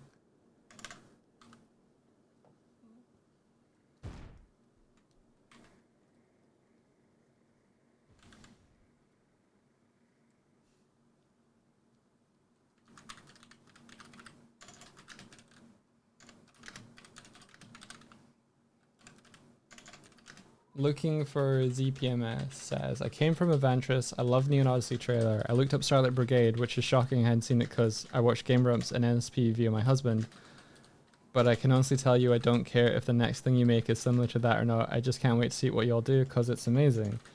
Thank you very much. Thank you. The sort of like the kind of breadcrumb trail and the happenstance that led to you being in our chat today, hearing me say this stuff and just being like, crazy. I didn't know about this video, even though I know about all of this. It's like, it is crazy how interconnected, but also separate all of this stuff is. Yeah, Mystic Crystal. We directed the animated sections of the NSP Mystic Crystal video, if you've seen that.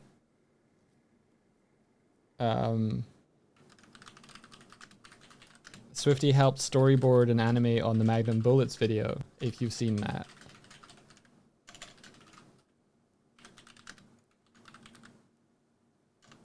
We also published a comic with IDW called The Girl in the Glim, if you've heard of that. God damn it.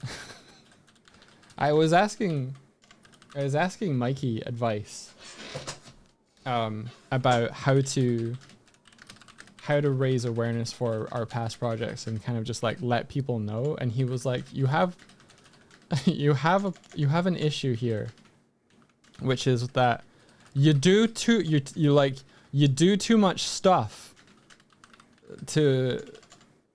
It's more difficult because you do too many things. And I was like, oh.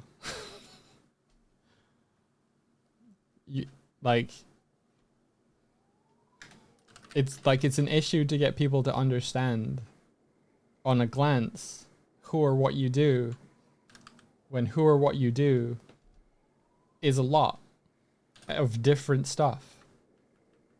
Like, even the stream setup here is a different beast from everything else.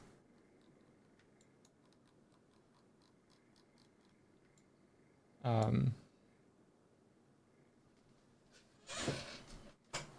I hope you enjoy the Mandalorian.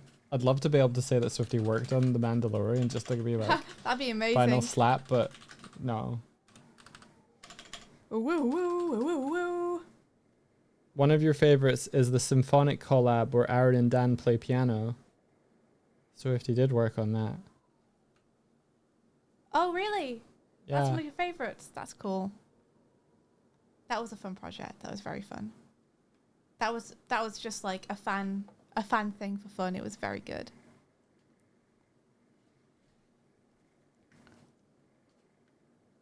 It's me. Aw, Nico Spud says, if you want more stuff made by Swift, brackets, and Doig, check out her comic published by IDW. I legit mean this as someone who has read a lot of comics. The first 2-page spread of Girl in the Glim is the best I have seen. Oh. That's Nico, wonderful. That's such a compliment. Thank you.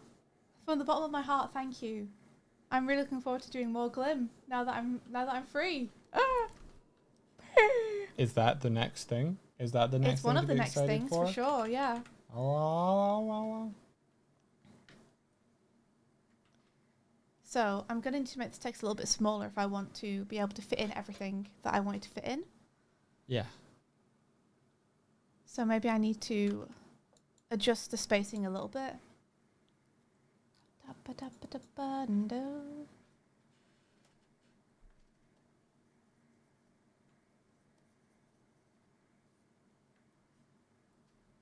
Like, is it an in-between? There is an in-between. Okay, so we don't have to go either 1 or 2.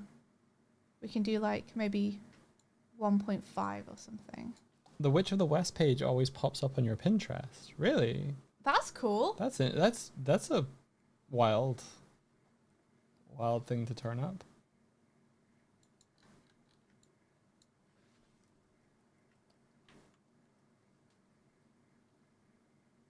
You like what you like. So maybe we do size 12 instead. I hope that's still readable for people. Darkfall, I'm always excited to see what you're doing with your extended universe stuff, the stuff that you posted the community days. Is really rad, dude. Absolutely.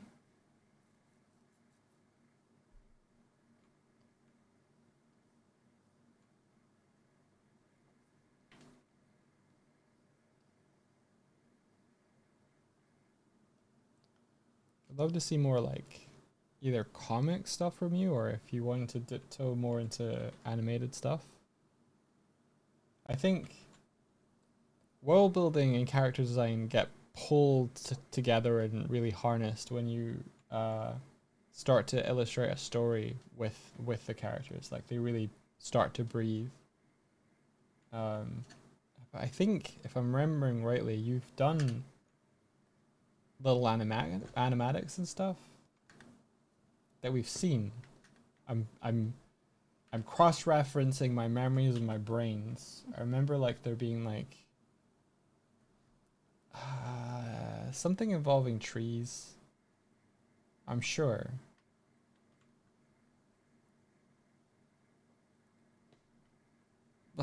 For a community day or an animation challenge maybe.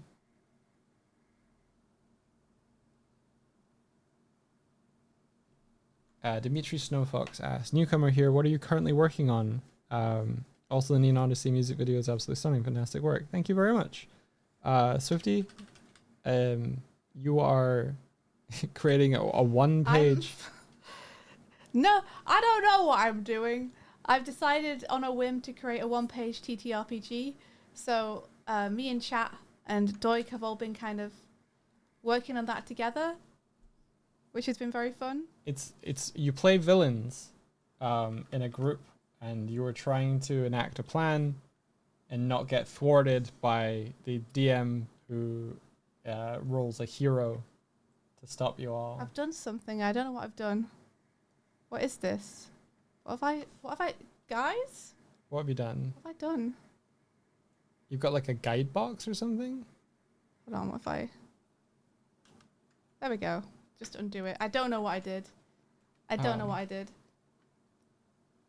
And I am painting a texture that looks like this in the background while Swifty's doing stuff. This is my texture page.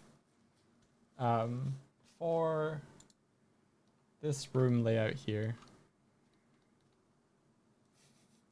I have an unwelcome mat that just says, don't. You might have seen the door earlier if you're here on stream. I've now painted the starts of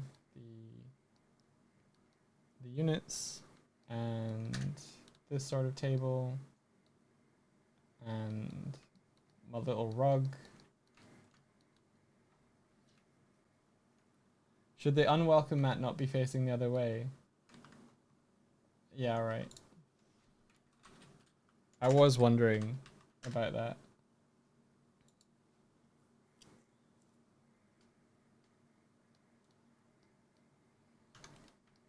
And this is going to be a room that we put into the stream because we create a Unity game to have our little VTubers run around and chat to you all.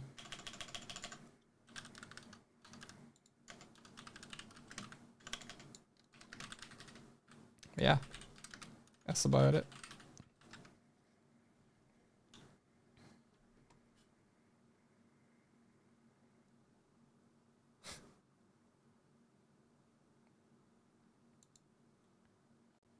Oh, you're working on a comic thing. Is that a Ritz? What? What? What I was working on today while being distracted by game dev brainstorming. I can't see it, dog. You have to bring it up. Oh my gosh, is it a little comic? Oh! Ah! Ritz is starting his first day in the hospital. Yes! Oh! Yes! Yes, let's go!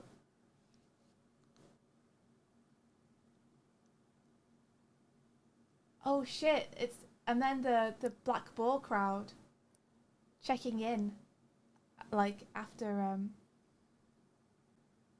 the bad lads left with Avara to the hospital, so they're like looking at the broken lock and the blood coming out of the door and everything. Oh no, and then Crep's being told, you minimize it. You minimized it. Baja. Crep is being told what was when, oh, this is the moment Crep finds out. Oh no! Poor Crep! Poor Crep! Gah! I was wondering how she was going to find out. Heartbreaking. Is there anything else? Or it's 3 pages in there? That's it, I think. Okay. Oh, I'm excited. I'm excited, Dark Vault.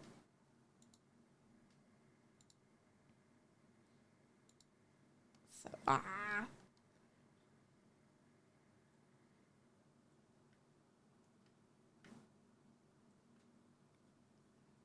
Let's see. You were debating if you wanted Crep to see it herself or she was shielded from it. Yeah. God, it would be really heartbreaking if Crep saw it.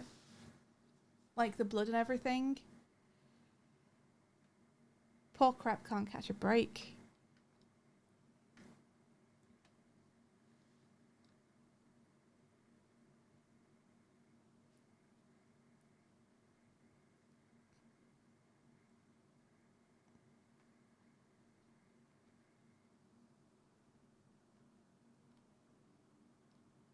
Yay!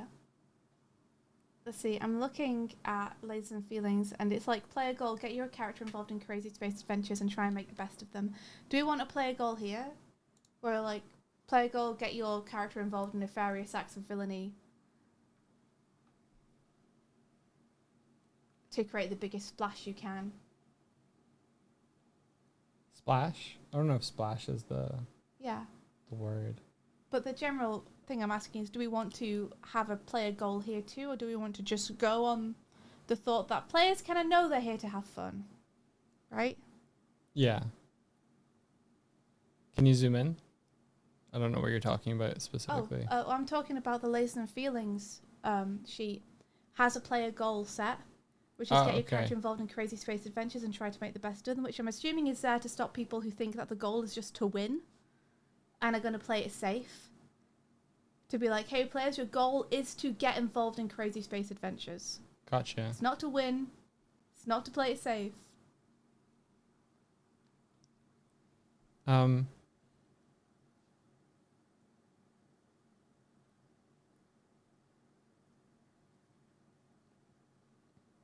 Yeah, I think so. I think it's good. I think it's good to reiterate what the aim to do for... I think it's good to reiterate what the collective aim is so that you're not just in your head about what you yourself are doing. Yeah, I think so. Yeah. Because there's going to be people who would play this that haven't played any other type of game than this. Like there's going to be people who are like new to the experience. Like this could be their first role-playing game. Mm-hmm. So I think it's important to cover the base there of like, you're all looking to have fun together. This isn't necessarily about winning, but it's about the journey. So it's like throw your character into nefarious acts of villainy.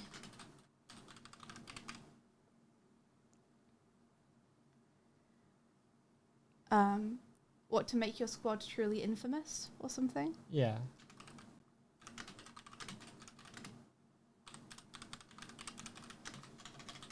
Yeah, because that's what are you going to do for the group?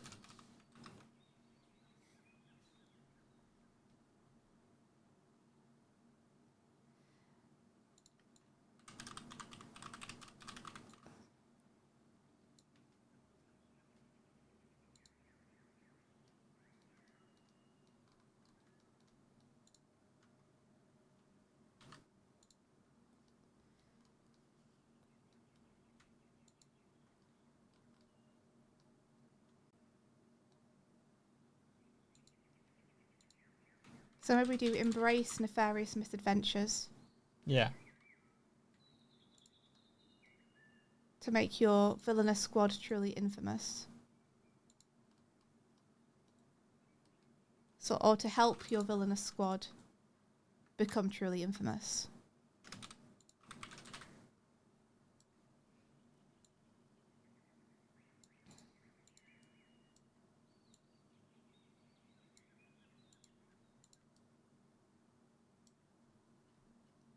I think so. Might need some tweaking on the language, I'm not sure. It reads clearly to me, though. Mm-hmm.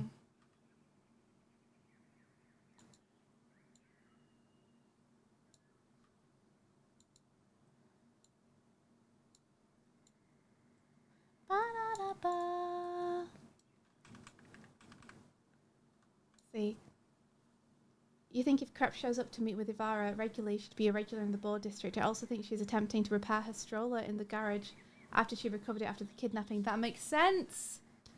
That makes sense. These are initial notes while you're brainstorming. I'm gonna get Twitch open over on my side so I can click on it directly. Dun, da, da, da, da, da, da. Ooh! I'm reading. I'm just gonna sit and chill and read this for a sec.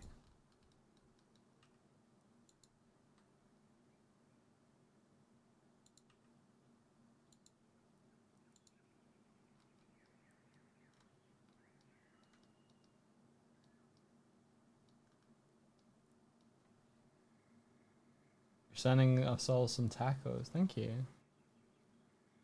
You're sending us some tacos. That's amazing of you. Thank you for the tacos.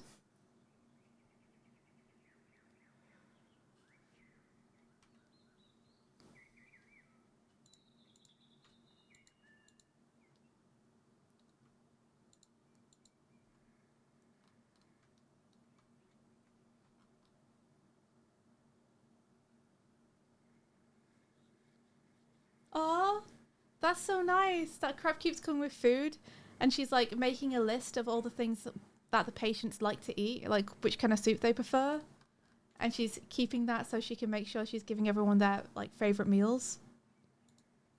Nice.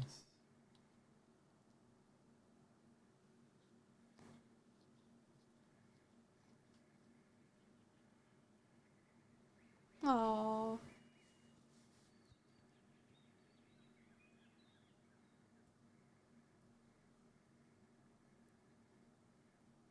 Maybe that can be This supported is by very... establishing. Sorry, you go. I was gonna say this is very cute. The little slice of life.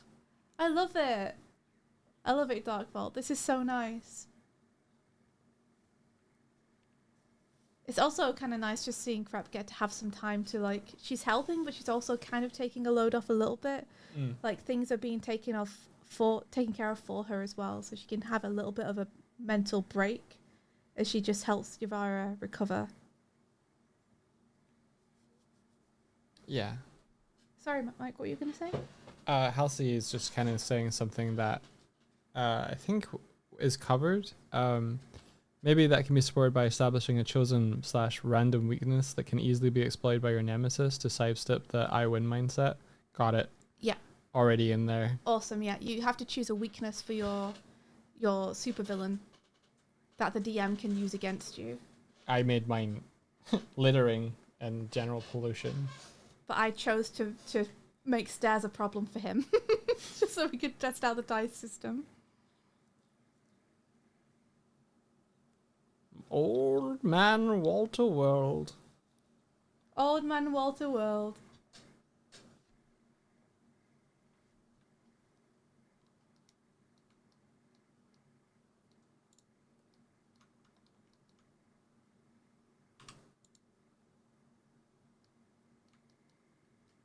Yeah.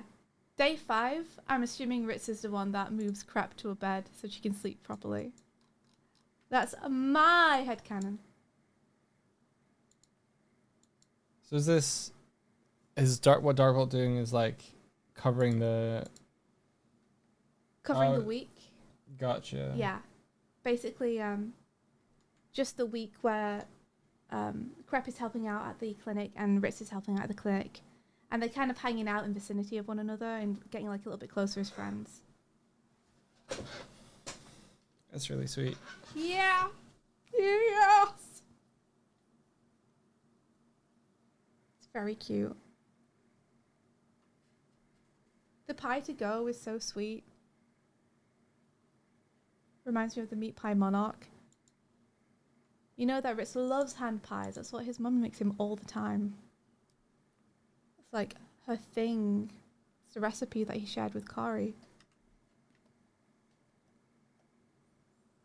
Yeah, I like that collaborative wombo combo when you're doing Darkvault. It's like an invitation to collaborate rather than dictating. Yeah. Really nice. Oh, you don't want to decide what Ritz is doing, you'll take suggestions. I mean, he's going to be probably being generally friendly, trying to take people's minds off it and diffuse attention by telling jokes, playing the fool. He'll be being extremely friendly, checking in on everyone. Just trying to make himself useful. I think the way that he's dealing with it is to try and keep his mind off it and keep distracted as much as possible. So he's going to be constantly moving. I think that's something I saw in Stardust Rhapsody Anthem when Richie was describing his downtime while fixing Ko's bike. Was like, I imagine that one of the other players would be doing this. Mm-hmm. If they are, this is what I would imagine my character would be doing to reciprocate that, or to what's the word where you like facilitate that. Yeah. And it's an invitation that gives the other player to be like, hang on, I don't know if my player would do that, or it gives the other player a handhold to be like, that is a great idea. My character would support that. I'm excited by that idea. I want to yes and what you're saying. Let me just nuance and tweak it here to make it more specific to my character, but also here is me like building that rapport with you that, yeah, my character would get involved with that, but they would do it in these terms on this way with this attitude towards it, and then you kind of get that you're not just saying my character is going to do this. What is your character doing? It's like my character is doing this, so there's a scenario playing out, there's events happening that people can like opt into or out of. And I think it also shows that the player sort of like understands the other players and the players' characters at the table enough to be like, I would imagine you would do this. I'd be excited for your character to be doing this alongside mine. What do you think? I like that kind of invitation to, almost like invitation to a party or invitation to an activity. And it can happen in the space of like 30 seconds. Just the way and the format and the ask and the offer. It's like the offer of collaboration is there. The framing is really good. Yeah, I agree. I like it a lot too. I think we're looking to try and incorporate a bit more of that. I know Shinu and I are very excited to do like sword training and stuff. You know, we're really wanting to like bounce off one another and support one another's characters and ideas and such. Awesome. So it's really fun to get to fill in this downtime a little bit. I didn't listen to that episode, so are you guys like past, like the downtime has now occurred? Yeah. And you're kind of like out of session figuring out what would have happened during that. Is that yes? Okay, got it. Yeah, got like it. the downtime happened like we brushed past it pretty quickly, but we know it was a week, so there's room there to like expand and flesh out, you know, just like in our own minds what happened. Right. And I'm thinking very much like Ritz would have been very sunny and cheerful, in a way to kind of hide the fact that he has this kind of huge guilt. Like, number one, he's mad about the fact that this has happened in the Fallows. He's mad that people are getting hurt. He's really pissed at the visitors, and he feels like he wants to do something about it but doesn't know how to help. Mm-hmm. And this is his way to help. Number two, he feels an immense amount of guilt about Yavara specifically, because his uncle's apparently the one who did this to her. And the only way he knows how to deal with that is to try and be the good that offsets it. Gotcha. By being as sunny and helpful and pushing his own feelings down as much as possible to try and make sure everyone at the clinic is doing okay. Gotcha. So he spent most of the week, like during the day, helping the doctor take care of Ivara. Yeah, I think he was very much in hustle mode, trying to offset the damage that his uncle's caused. Mm-hmm. Trying to make sure everyone's okay.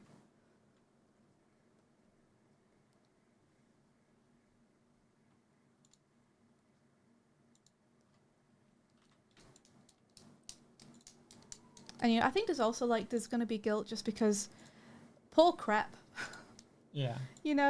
Like he feels like it was semi his fault that she was kidnapped to begin with, because it was his plan to enact that heist that Mr. Percent got all involved in that meant she got kidnapped. And now again, her best friend's been hurt by his uncle. Mm-hmm. It's rough. Yeah, that's a lot. And I don't think Ritz and Crep have been able to like one-on-one talk about any of that yet. No, and I don't think he'd know what to say to her if she did start asking about it. Yeah, Crep does not know Ritz is connected. Yeah, I think he's going to feel very guilty about the fact that she doesn't know, and she probably should know, but he knows that's going to really hurt her to learn that information. I feel like it's a very indirect. It is very indirect. It's Ritz, basically. Yeah. He will always take the blame. Yeah, I gotcha. He's got that horrible confirmation bias in his mind of it being his fault. But it's not. He just will take the blame.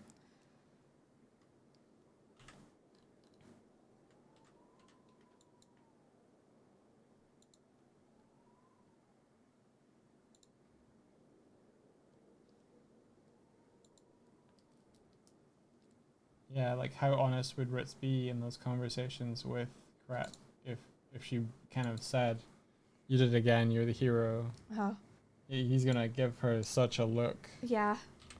Yeah, he would feel so awkward about that kind of compliment. Yeah, his eyes would betray him, I think, in that scenario. Yeah. I think that if they ever got to talk about it, he would probably say that they think they know who did it and they're going to try and find them.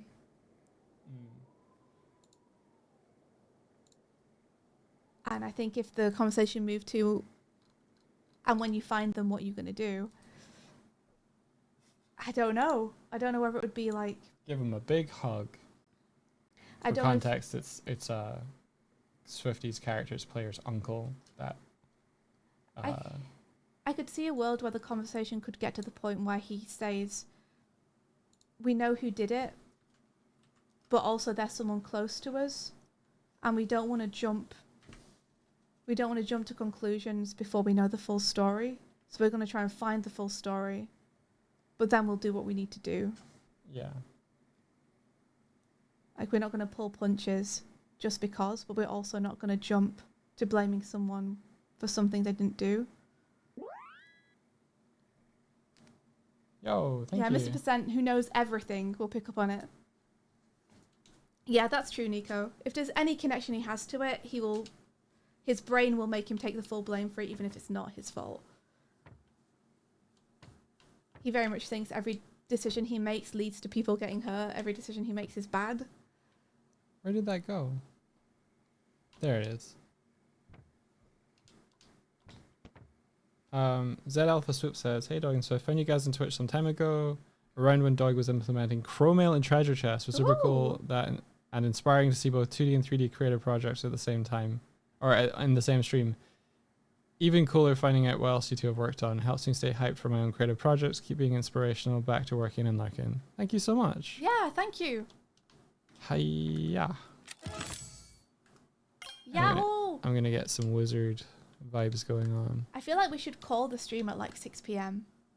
I'm good with that, yeah. I feel like we've been streaming for a while. I'm obviously not going to get the entire page of Thwart down before we go, but I can put a few more little pieces in. I love that you are calling it Thwart. Thwart is a great name. Thank you. It's a great name for it. I think you nailed it. Hell yeah. I love it. I love it. Hell yeah. I've got a knack. You do? For naming stuff when it's you important. Do? Where am I? I fell asleep and now I'm awake and accidentally let Twitch run. No Well, idea where you there. came from. We've been raided by at least 4 or 5 people. No idea. We don't know where you came from. I'm sorry. You're currently on Doig and Swift. Yeah, welcome. Welcome. Aha, here we go. This is where it is. From Crep's perspective, she was taken because she was blamed for something she didn't do, even being used as evidence against the bad lads, the people who helped so much in the soup kitchen. She'd probably be on it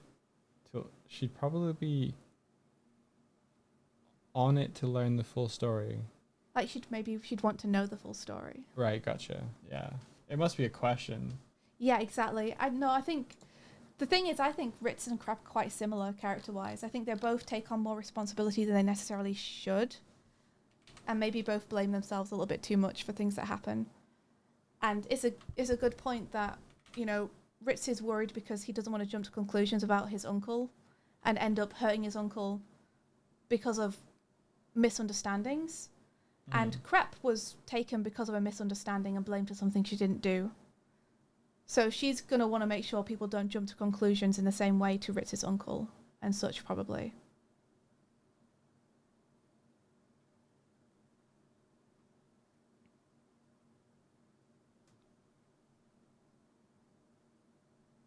Wow.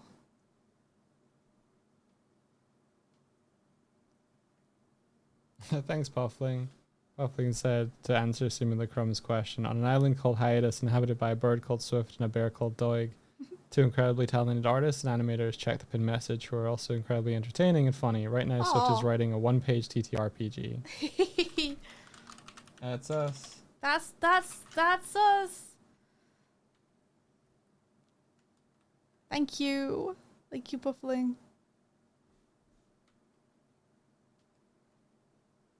There we go. Character goal.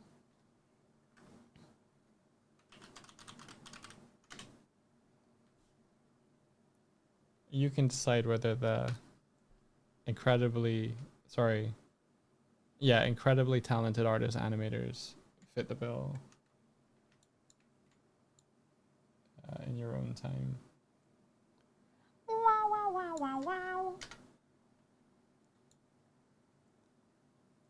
Let's see. How to go? What we say? Choose. Or I've got it underneath something. I can't see it very well. Choose or create your own. That's what we had.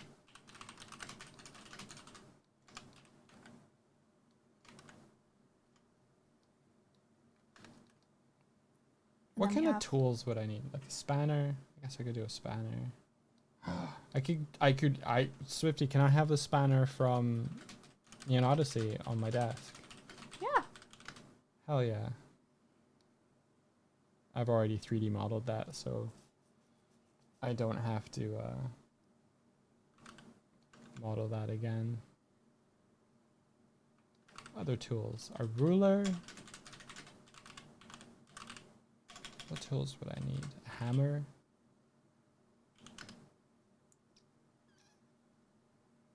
Hammer might be good.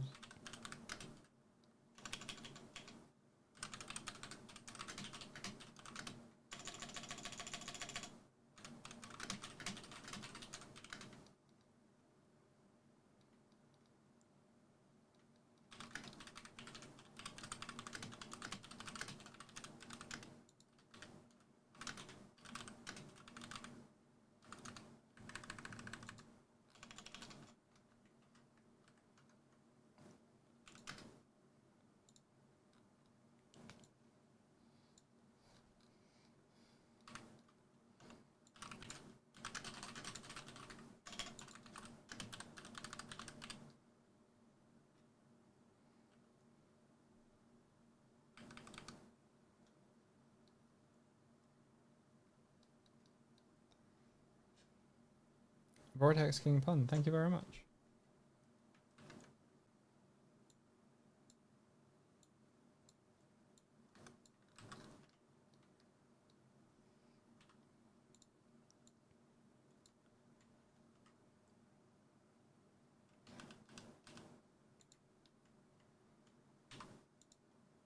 I gotta put in the tube that has like the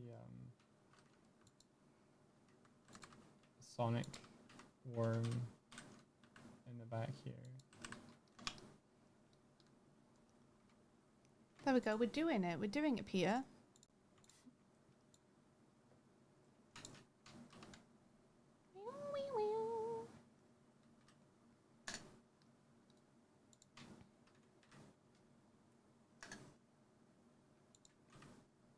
Yeah!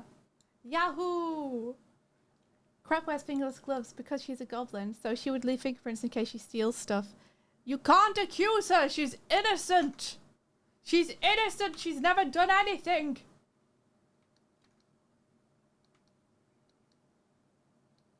Yee-hee! Okay, so we have our little create your supervillains section. There is more that I didn't quite have room to put in. Hold on. Herd your horses. I haven't added equipment. And I feel like the optional cape is important. So I think maybe I should add that. How will people know that they have an optional cape if I don't?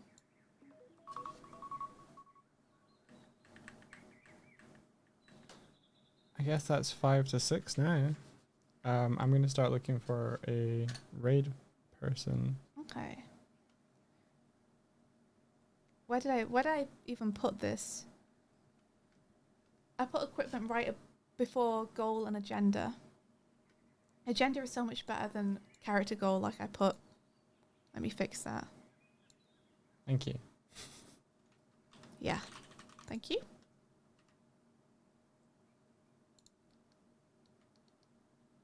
The power of collaboration. I'll put characters. May you suggest Rosie as the bard? Yes. Are they streaming right now? Are they listening? They better not end before we raid. They better don't. I heard that they waited until I'd finished streaming so that I couldn't raid them because they're shy. Because they're shy. So if we have do raid to get them, guys. We have to. If we raid them, you gotta be well behaved. We have to get them.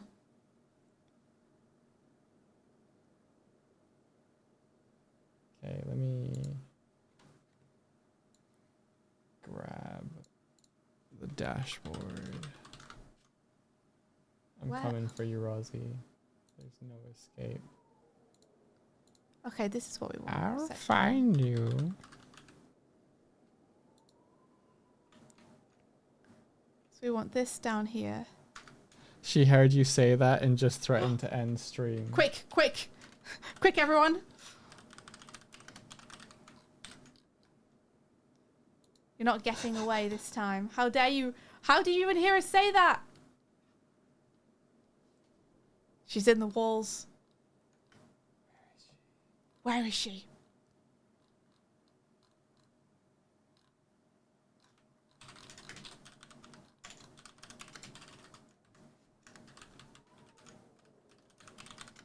Got it.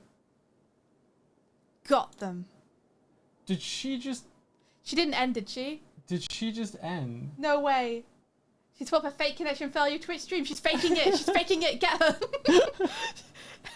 Important. She's faking it. So Red funny. Rab, thank you so much for the subscription. Thank you very, very much. Rosie's a delight, everyone. You're going to have such a good time over at Rosie's place. She's absolutely lovely. Yeah. And such a good, skilled artist as well. If you guys like D&D and TTRPGs, she also loves them. It's going to be great. Everyone be super cool and kind because she's amazing. Get her. Don't let her get away with this. Thank you. Thank you very much for keeping this coming, everyone. Yeah. We hope you have a very pleasant rest of your day. And thank you guys so much for all your incredible ideas to help me out with Thwart. Like, you guys really helped me pull it together into something. Wow. I'm really excited to hear you guys try and play it if you want to give it a try. Yeah, thanks for hanging with us and listening to us ramble about things. It's been a pleasure. Yeah. Take care, everybody, and may the rest may the rest of your day be filled with adventure. Take care, everybody, and go bye. Bye. Bye.